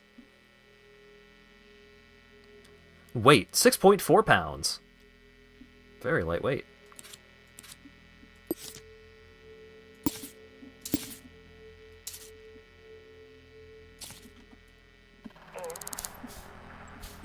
Alright. We're learning a lot about this person. There has been a mean average sea rise of 2.17 Ah! millimeters. Yo, what up? How you doing?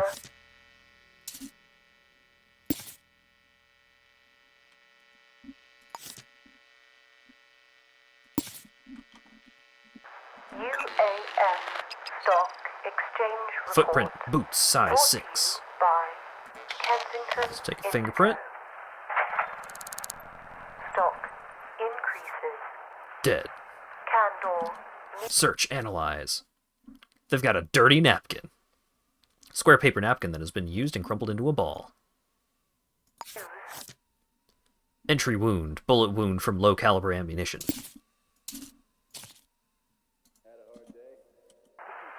Zero. From examining the body, it appears the victim has been violently shot to death with a pistol or revolver. I can determine the time of death is between 23:15 and 0:30 January 3rd. Oh, this happened like a little over 4 hours ago. All right.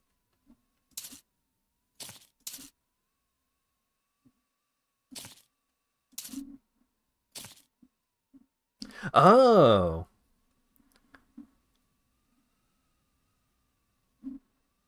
Wait.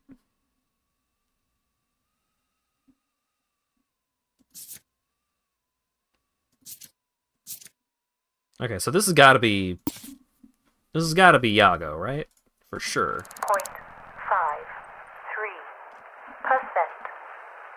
Elliot genetics. Starch candy. 4.62%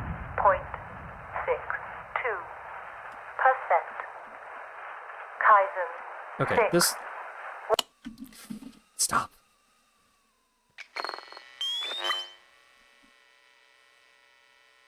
Work Rota. Yago Ames Work Rota HR Administrator. Fantastic. We've got so much info. We're learning so much.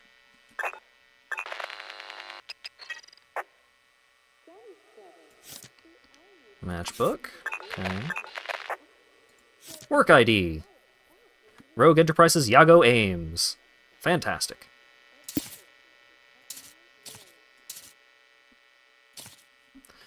Each citizen in the city has a unique fingerprint. You can scan for them using the fingerprint scanner device in your inventory. Point the scanner where you want to scan. Almost all surfaces can contain fingerprints. Unknown fingerprints will be found in sets, with set A being the first you find. Any matching prints will also be labeled to that corresponding set. For example, you find set A at an apartment and subsequently at a bar. You can prove a citizen was in both locations at some point. Use right-click to inspect fingerprints. After you've found them, to pin them to your caseboard. Fingerprints may disappear over time.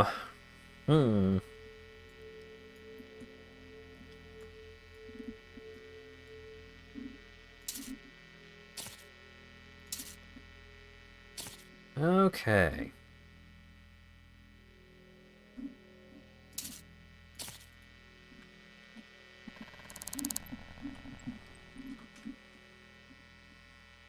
I should search the place for clues, and also steal the lockpicks.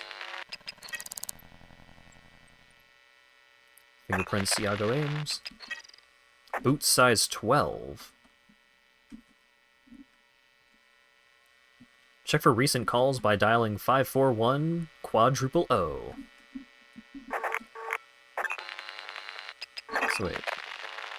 Size 12, but weren't there size 8s somewhere around here? Size 6. Blood on the floor.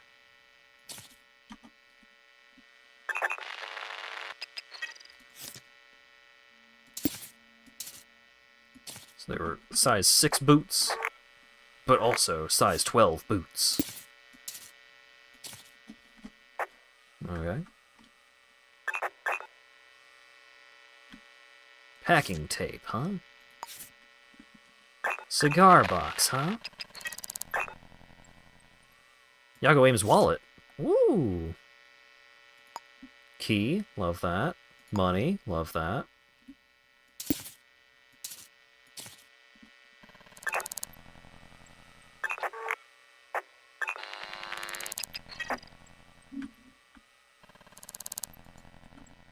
Books? He's got books? Probably just for show. Meant to impress the ladies.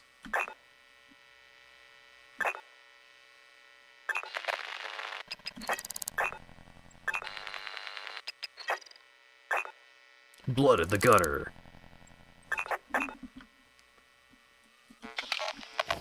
Okay. Dial. Identify last caller. Last caller was 5993039.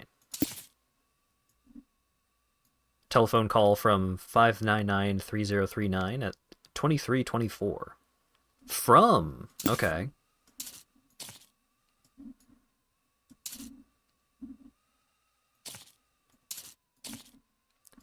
Okay, so personal information.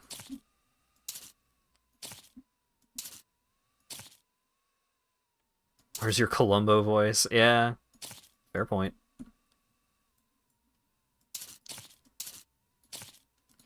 What was the note?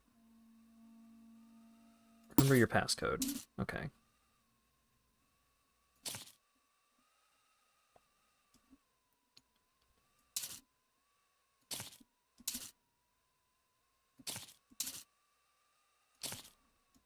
Alright.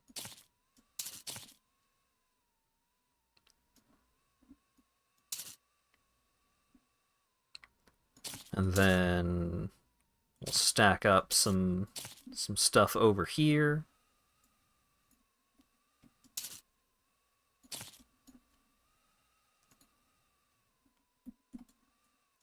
This doesn't actually matter. Unknown citizen. A. First name initial. Okay.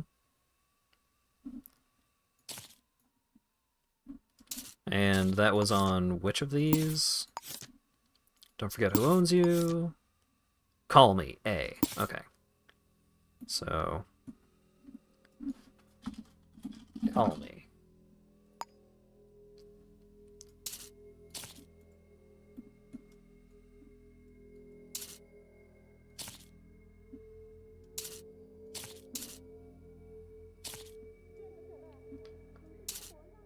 So we don't know how big the, we don't know how big Yago's boot prints are, but I feel like I can probably hazard a guess. Let's identify number. Alright. So we now know the telephone number of this apartment. Okay.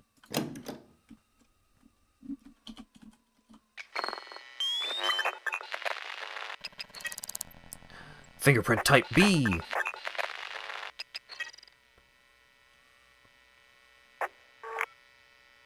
It's worth checking out the address book. Okay. So it seems like size 6 might be the intruder.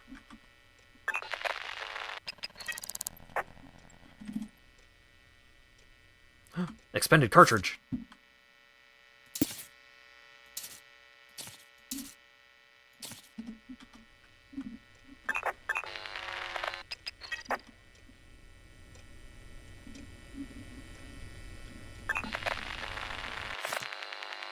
Safe code 4753. Don't we already know that from the other note? Yep. Got a knife. Sometimes it's useful to search the trash. Will do. Coffee. A brewed beverage prepared from roasted coffee beans. Okay. Dirty napkin. Okay. Empty can of starch cola. Receipt from Fat Pelican.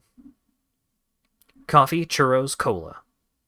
Paid by Y8 a Dames.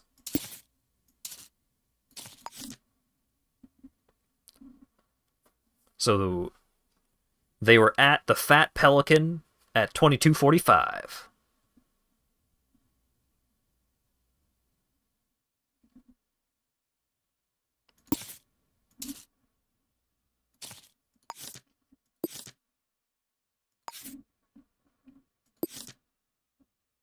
Paid for Y a Dames. What do you mean?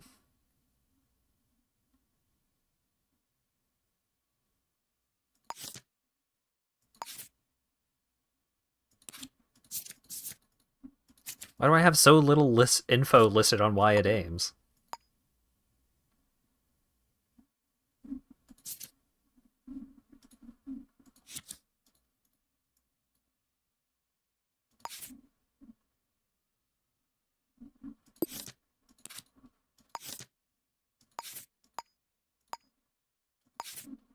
Anyways.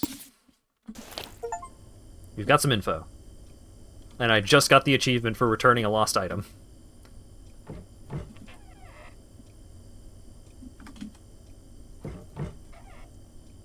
Tinned foods.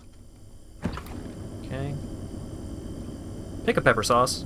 Gemsteader.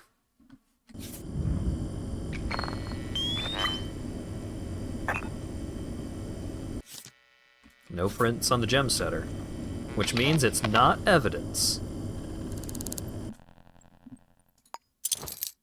Once you figured out the culprit, you may want to perform a citizen's arrest. You need handcuffs. You can find them at the vending machines at City Hall. To cuff, you need to approach the citizen from behind and focus on him. Once arrested, citizens are much more likely to answer your questions. After about 2 hours, any handcuffed citizens that are not reported as part of a case submission will be freed. You also need to acquire their name for the case form objective to recognize that you've completed the arrest objective. To free a citizen, focus on the handcuffs and you'll get the option to release. Okay. Drop the pills. Take the beer.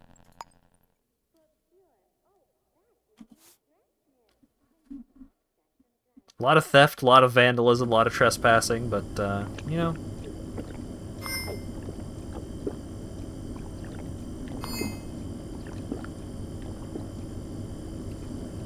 Fantastic.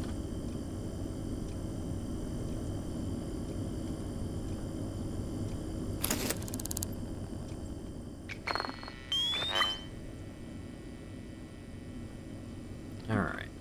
Scan for prints, scan for prints.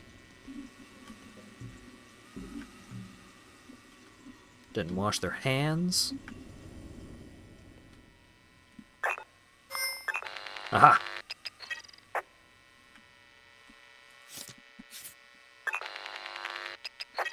More Gemsteader.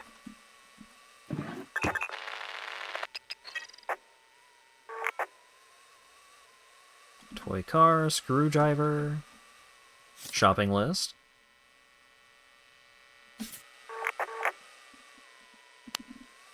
Oh, search the trash. Nothing. Buzzbulbat.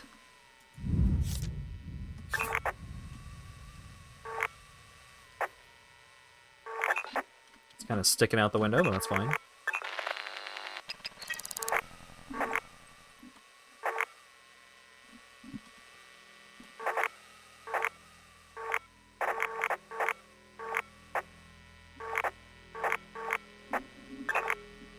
I wish I could, like, check the boot sizes.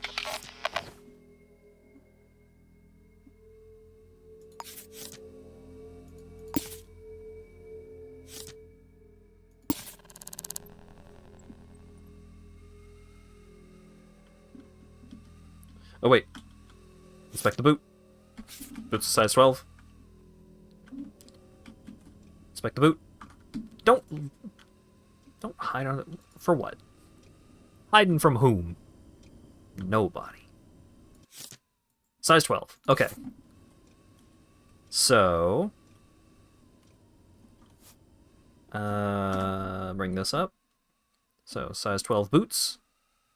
So we know... Iago Ames is the size 12 boots.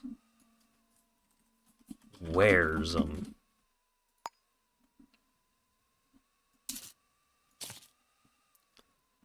So these, the size 6 boots, are from the perps.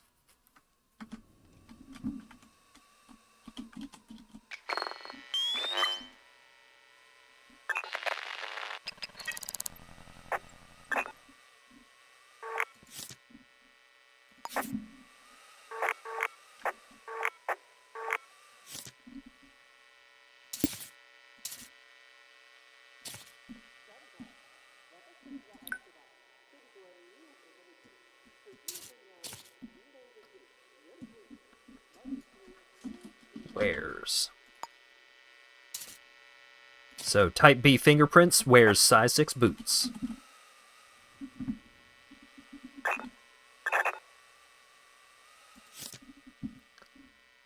Oh shit. So much info. Okay. So we've got the address book.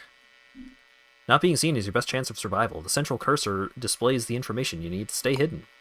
The dot in the middle of the screen displays how hidden you are. A hollow circle means you're completely obscured, and others will only notice you if you get extremely close. A filled-in circle means you are completely visible. The color of the outer eye shape displays if someone or something can see you. If it turns red, a citizen or security system has spotted you, so it's time to run.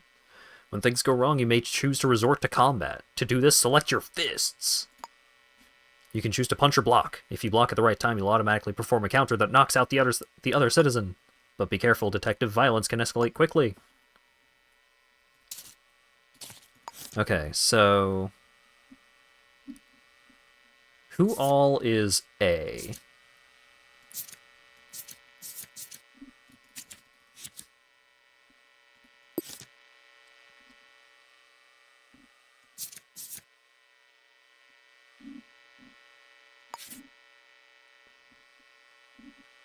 We know Aya, we know Auto.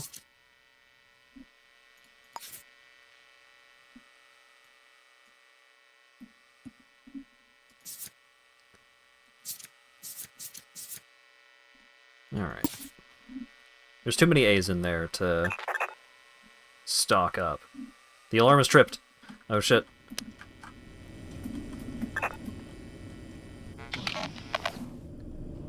I'm out of here. Can't be seen here, they'll take me down.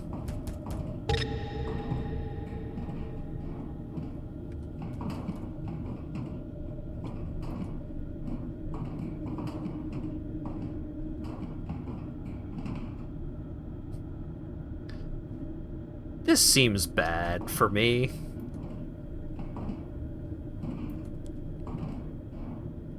Is there a less drastic way to get out of these vents?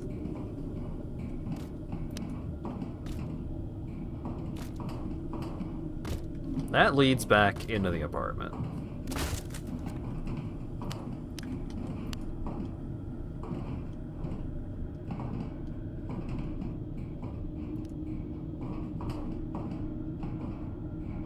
What was that noise?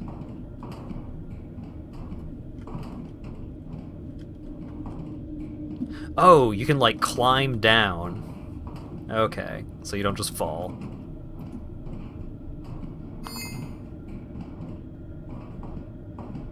I'm cold. I gotta get warm.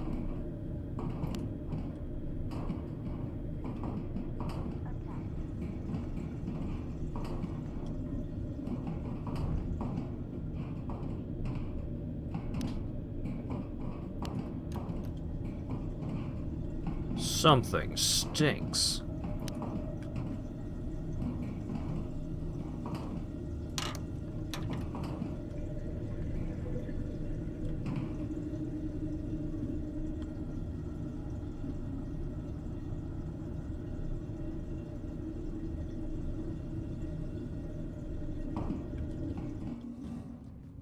Ow.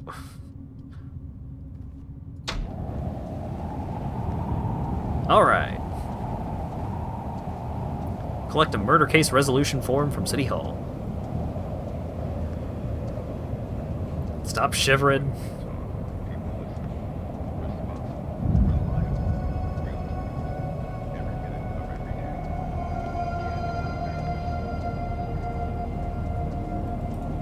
Oh god. Is it warm in here?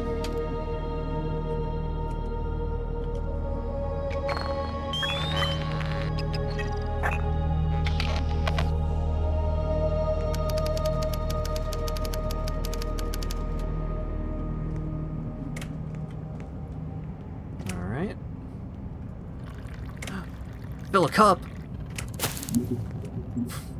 Great. Alright. Get resolution forms. View your case objectives by using the resolve button in the top right of the board screen. Resolve. Okay. What is the name of the killer? I don't know. Arrest the killer. I don't know. I do have fingerprints. Where does the killer live? I don't know. Have I located the murder weapon? No.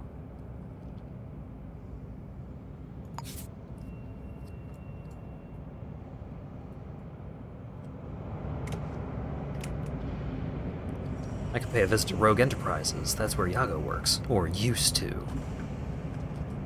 Or I could check that Fat Pelican Cafe. Yago must have been there recently. Ooh.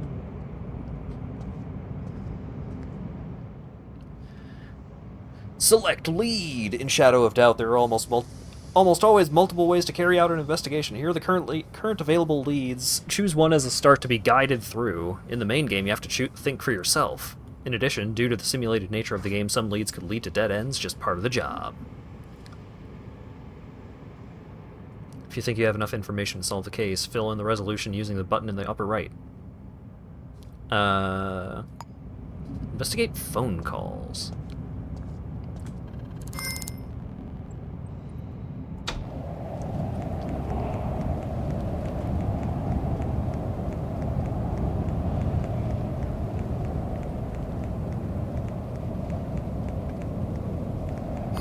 Oh wait, Sync Clinic. Vending machine. Insulin injector. Sync disk upgrade. Okay, so, hang on. Not inventory. Okay, what is this? Okay, I have one available upgrade, but I have no discs.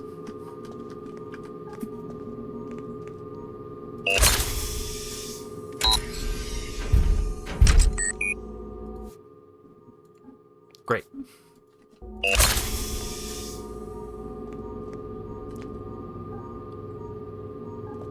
Excuse me. What's your name? None of your business. I'm trying to... Okay, whatever. I'll give you money for your name. No, I'd like to buy something. Vigor. Barging doors always takes only one attempt, or remove all fall damage. Removing fall damage sounds pretty cool, but I can't afford it. Thanks.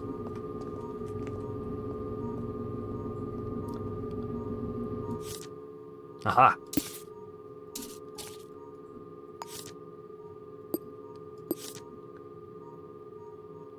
Geronimo Santos, I know the door code to your office. What are you gonna do about that?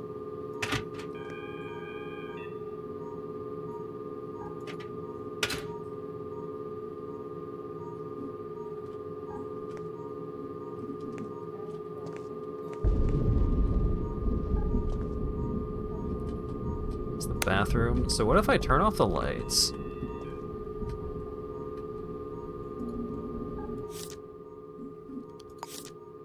This was 0419.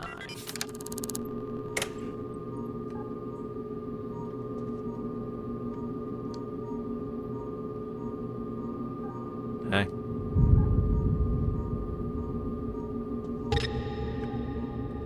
What?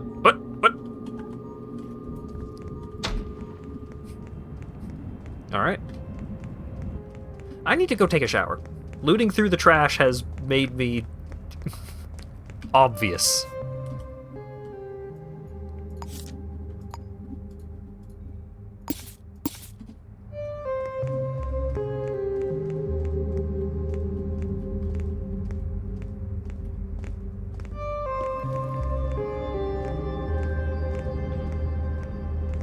Hello, Soapy. Excuse me, pardon me. In a real rush to go take a shower. Everybody get the fuck out of the way.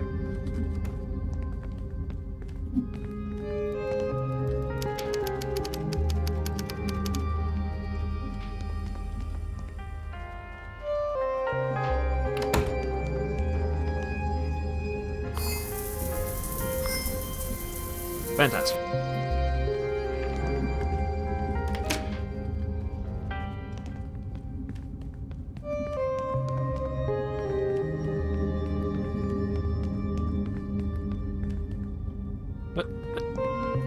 Air seems bad today.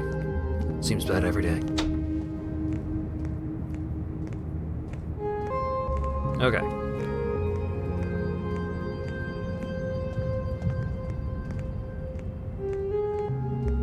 You know my productivity is up by 12%? Are you impressed?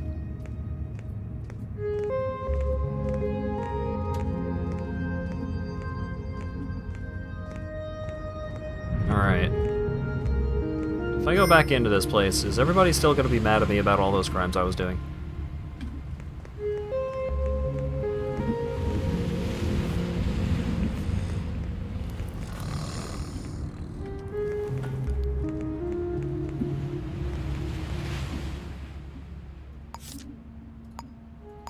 Guide me back to the Atlanta building.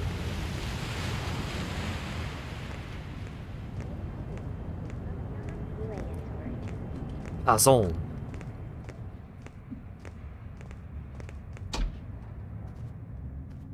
Everybody forgot all about my many crimes. This is great news. Blitzkrieg. Okay.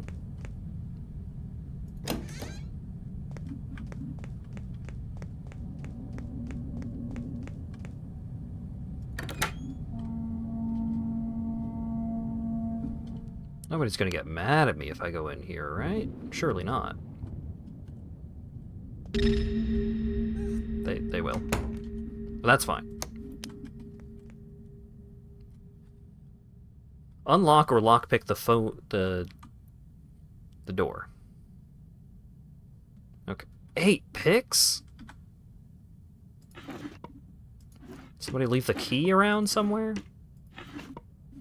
I don't have 8 picks. You think I'm made of lockpicks? What the hell?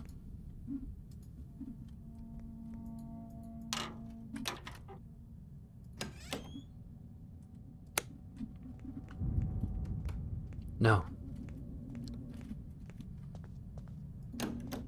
Well, I'm gonna have to find another way to deal with that. To find the locations of crimes. Oh wait, hang on.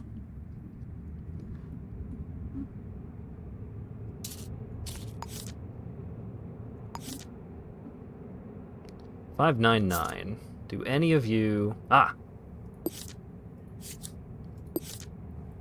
Hey, auto!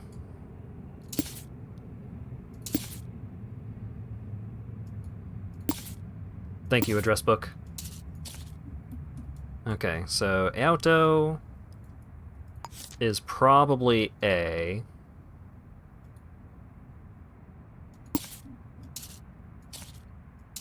And lives at 202 Rees Terrace. Take me there.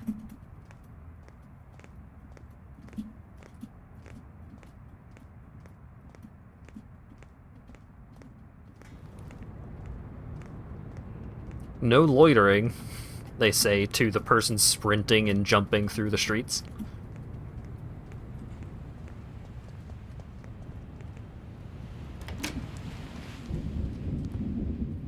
Cool front door. Okay, 202.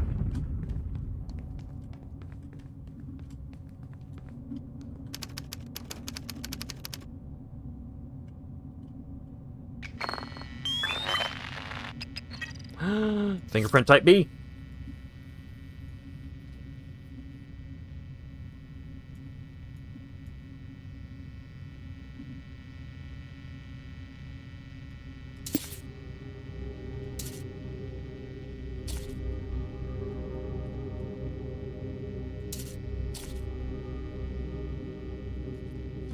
Found at.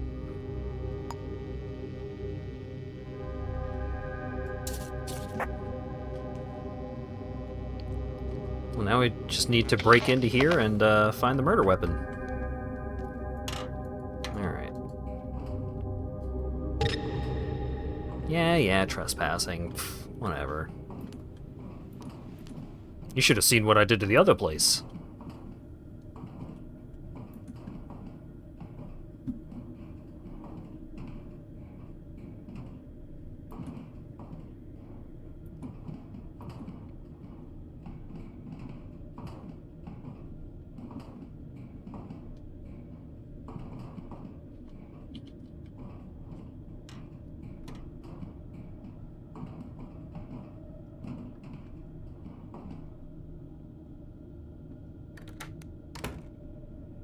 Mm-hmm.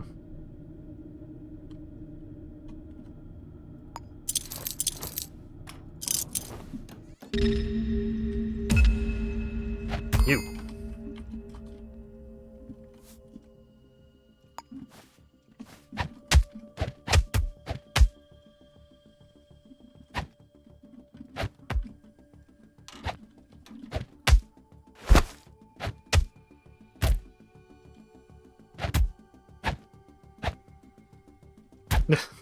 The combat, little jank. Alright. I'm taking your fingerprint.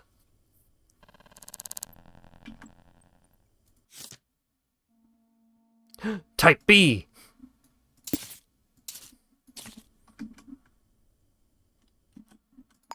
Alright, mister.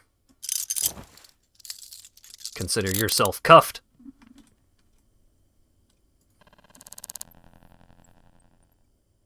Help, sound the alarm!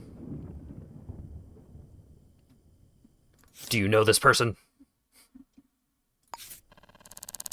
That's my friend, Iago Adames. Loves nature. I saw them today at 202 Alcantar building around quarter past midnight. Seemed in a big hurry to get somewhere.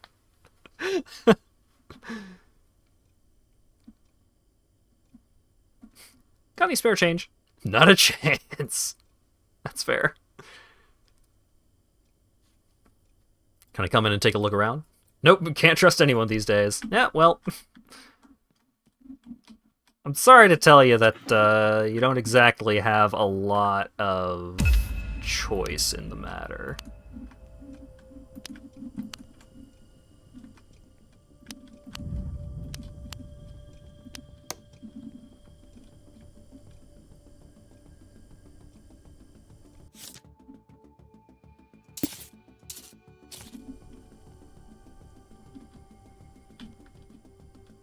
Just gotta find that gun. $6. Knife, scissors. Hiding place. Oh, can I inspect? Shoe size 5 to 7. I'm searching you. Dirty napkin. Yeah, that's fine. So you don't have the gun on you.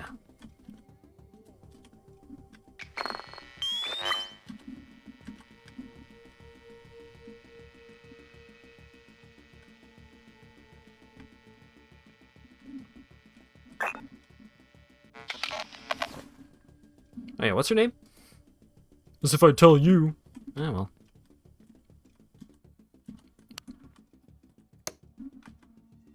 Oh wait. We got some size 6ers here?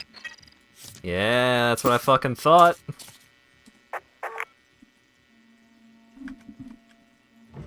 Anything cool in your drug cap? Do you got a safe? Paperclip. Love to see that.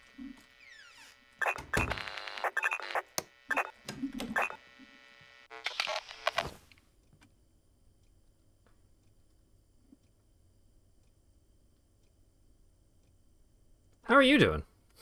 Could be worse, I guess. Have you seen or heard anything unusual? Other than you bothering me? No.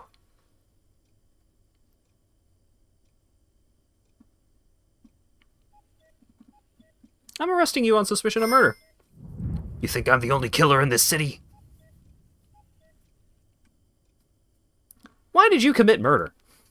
I'll never tell. Never. Why did you commit murder? Just because I could.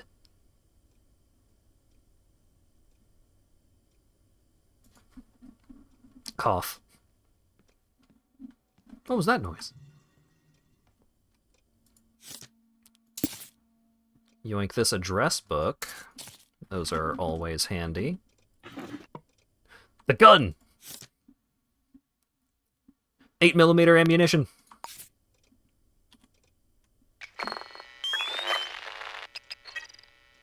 Inspect fingerprint type B. Yes.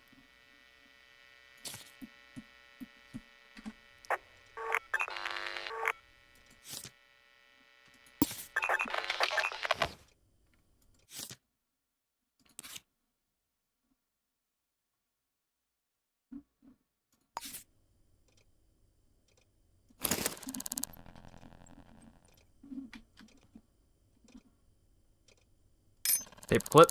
Love that.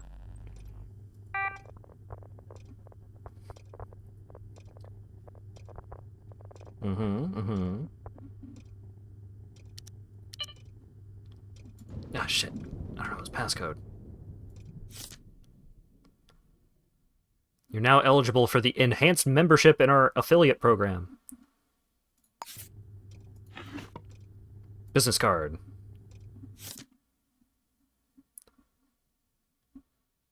Executive assistant to Mr. Sharp.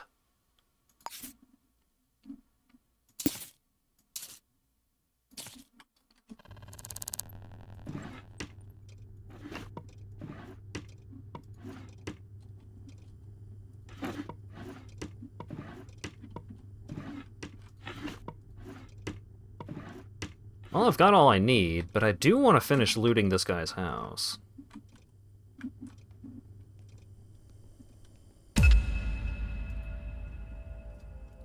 Who's that? What was that? What was that?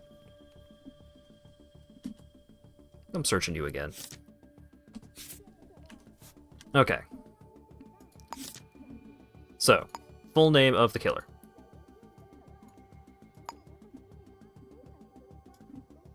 That would be Aoto Uchida.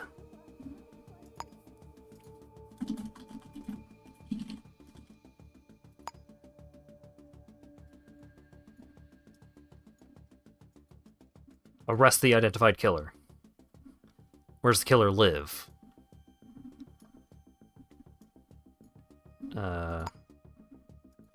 202 Rees Terrace. Have I located the specific murder weapon?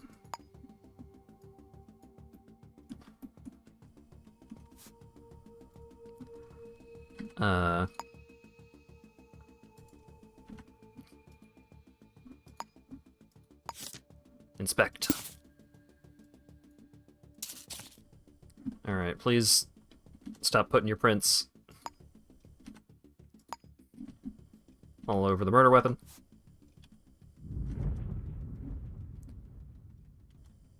Alright. Resolve, so... Murder weapon.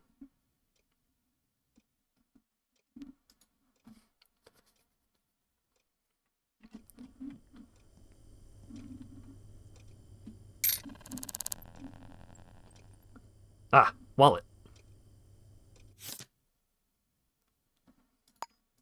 Takes money, takes cash. Okay.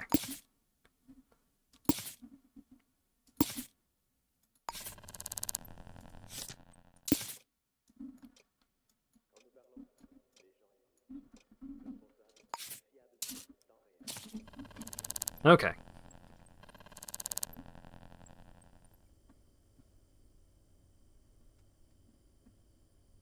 Why did you commit murder? I don't know, but I'd do it again! Okay, so... Does that resolve... Okay. Arrest the identified killer. Fantastic. Let's go hand it in. Oh wait, no. I need to figure out his safe code.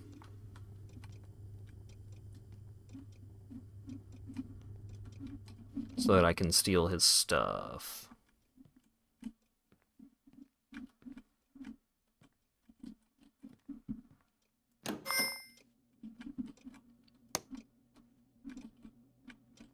Vase, cabinet, bloodhound tracker. What's that?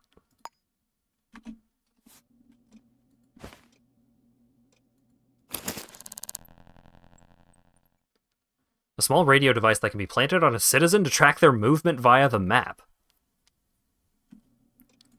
Huh. Praise Uncle, he will lead us to Eden.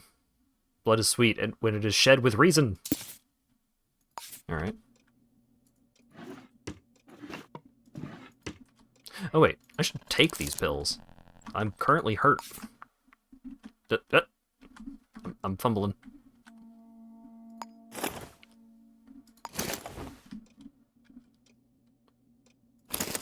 Take. Take one.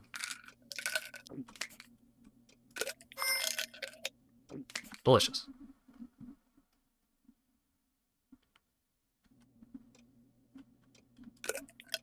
I didn't mean to take another one.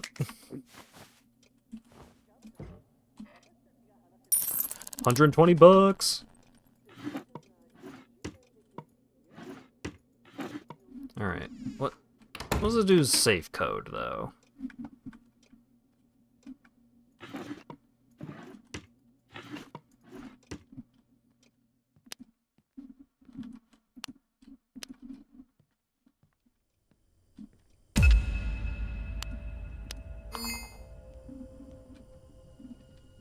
Chess set.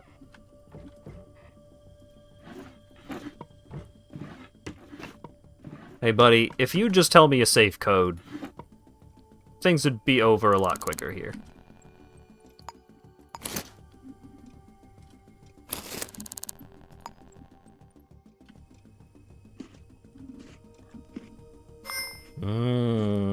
This candy bar from your from your drawer is so good. Haha. What are you gonna do about it?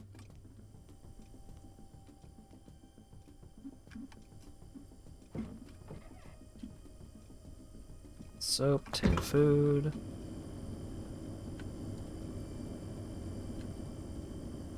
Pick pepper sauce.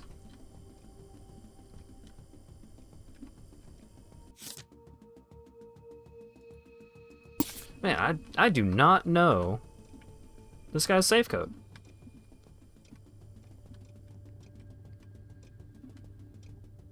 Oh wait, have I been through these drawers?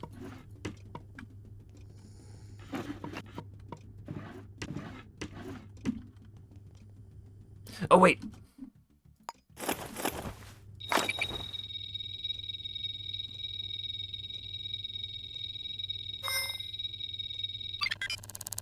$4005. Oh wait, used. Oh. Fantastic. Ammo, a diamond.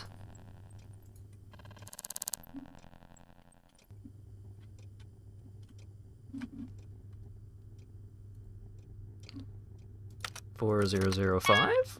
Hey. Check your profile. Wonderful. Check your mail.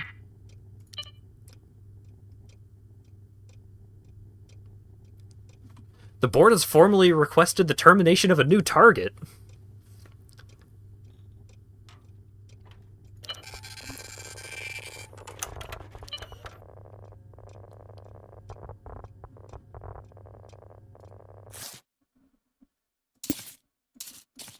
Hold up.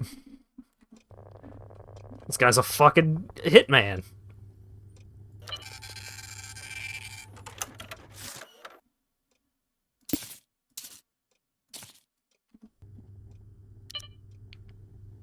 Iago Adamas.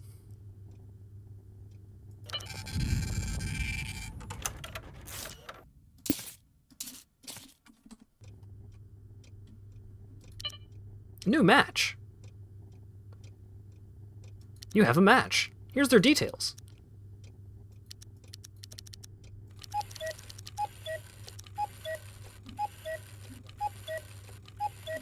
What?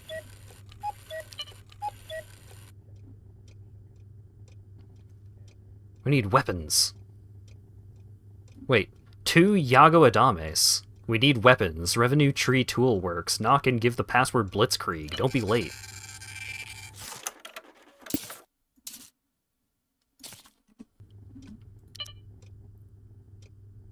Your reservation. Reservation at Fat Pelican Cafe. Booking Ref History Club.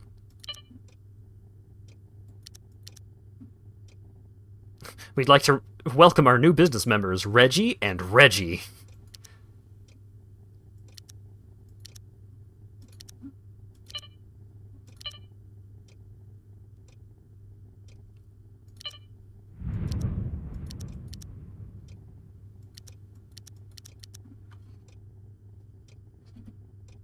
First name, Reggie. Last name, Reggie.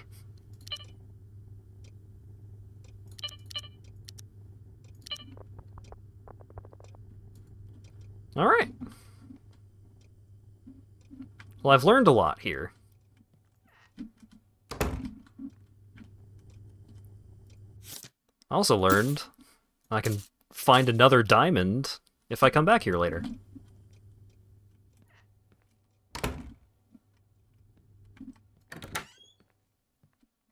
Oh shit, there's more stuff? Overdue payment. Fine for misdemeanors.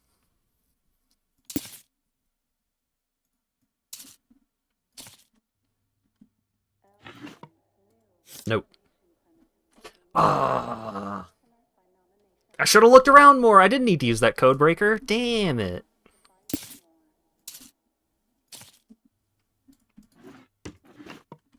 I didn't realize that there was more apartment to explore. I thought I kind of found it all. You know what? Hang on, let me put this diamond down.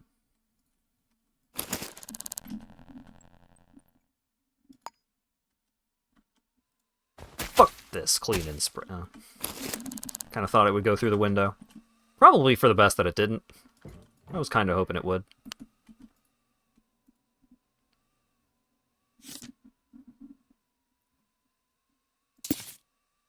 Alright. Tenancy agreement.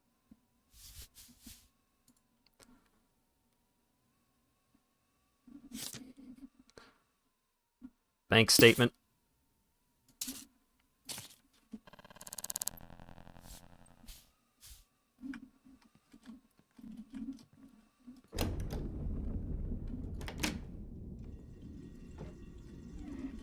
Oh, wait.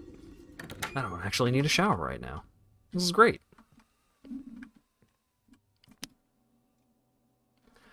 Boy, I got a lot of fines stacked up here.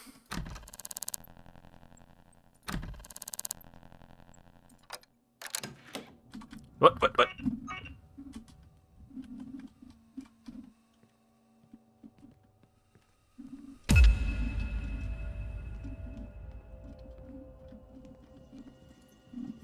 Huh?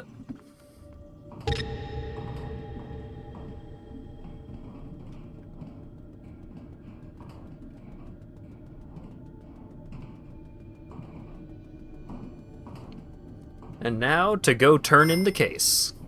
This this game is interesting for sure.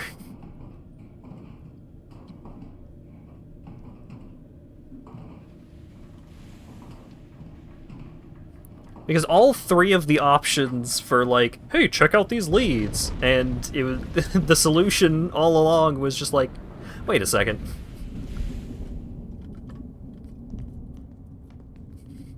We had a phone number. Is the phone number in the address book? Oh, it is. Oh, I went over to where the address book pointed me, and there was the dude just in his apartment waiting to get arrested.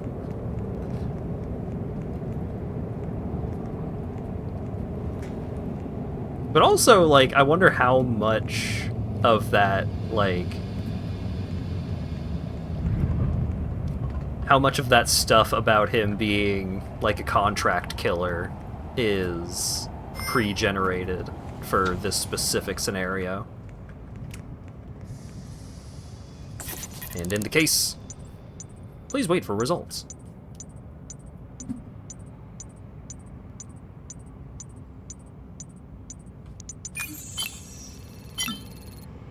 Arrest the... What do you mean arrest the killer? I arrested the killer!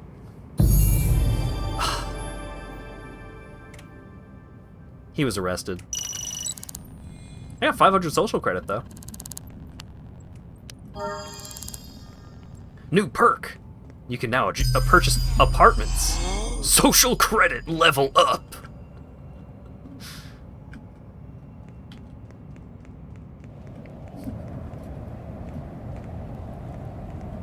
Incredible bit of UI there. Alright.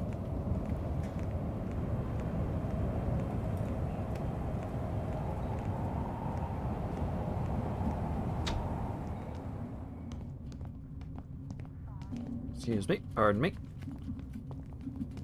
Oh my god.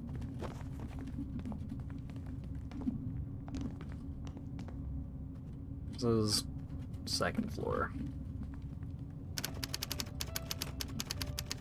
Can't believe this. Repossessed. No, my apartment.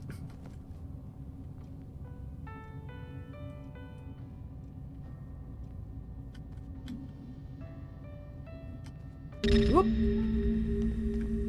What are you gonna do about it? Ooh, I'm back in my apartment. Ooh, what are you gonna do about it? Ooh.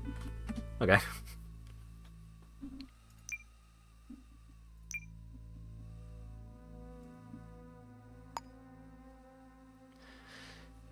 Very sloppy eviction, too. It was just like, yeah, put some tape over the door.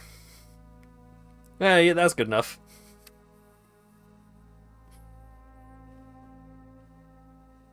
Everything is exactly the same, but... Anyways. Oh, I dropped a lot of frames at some point there. Yikes. Alright. That is it for this evening's stream. No Baba, sorry. But Shadows of Doubt is pretty fun. I might play more of that. Like, I want to play more Shadows of Doubt. I might play more Noita. Cool games. I had a great time playing these games today. I think this was a pretty good collection. So... surely somebody who just leveled up their social credit wouldn't break back into their apartment. So, upcoming streams. Tuesday, more Like a Dragon Infinite Wealth. Thursday, more Nine Sols. Saturday, more The Big Catch / Celeste. And next Monday might be another variety stream.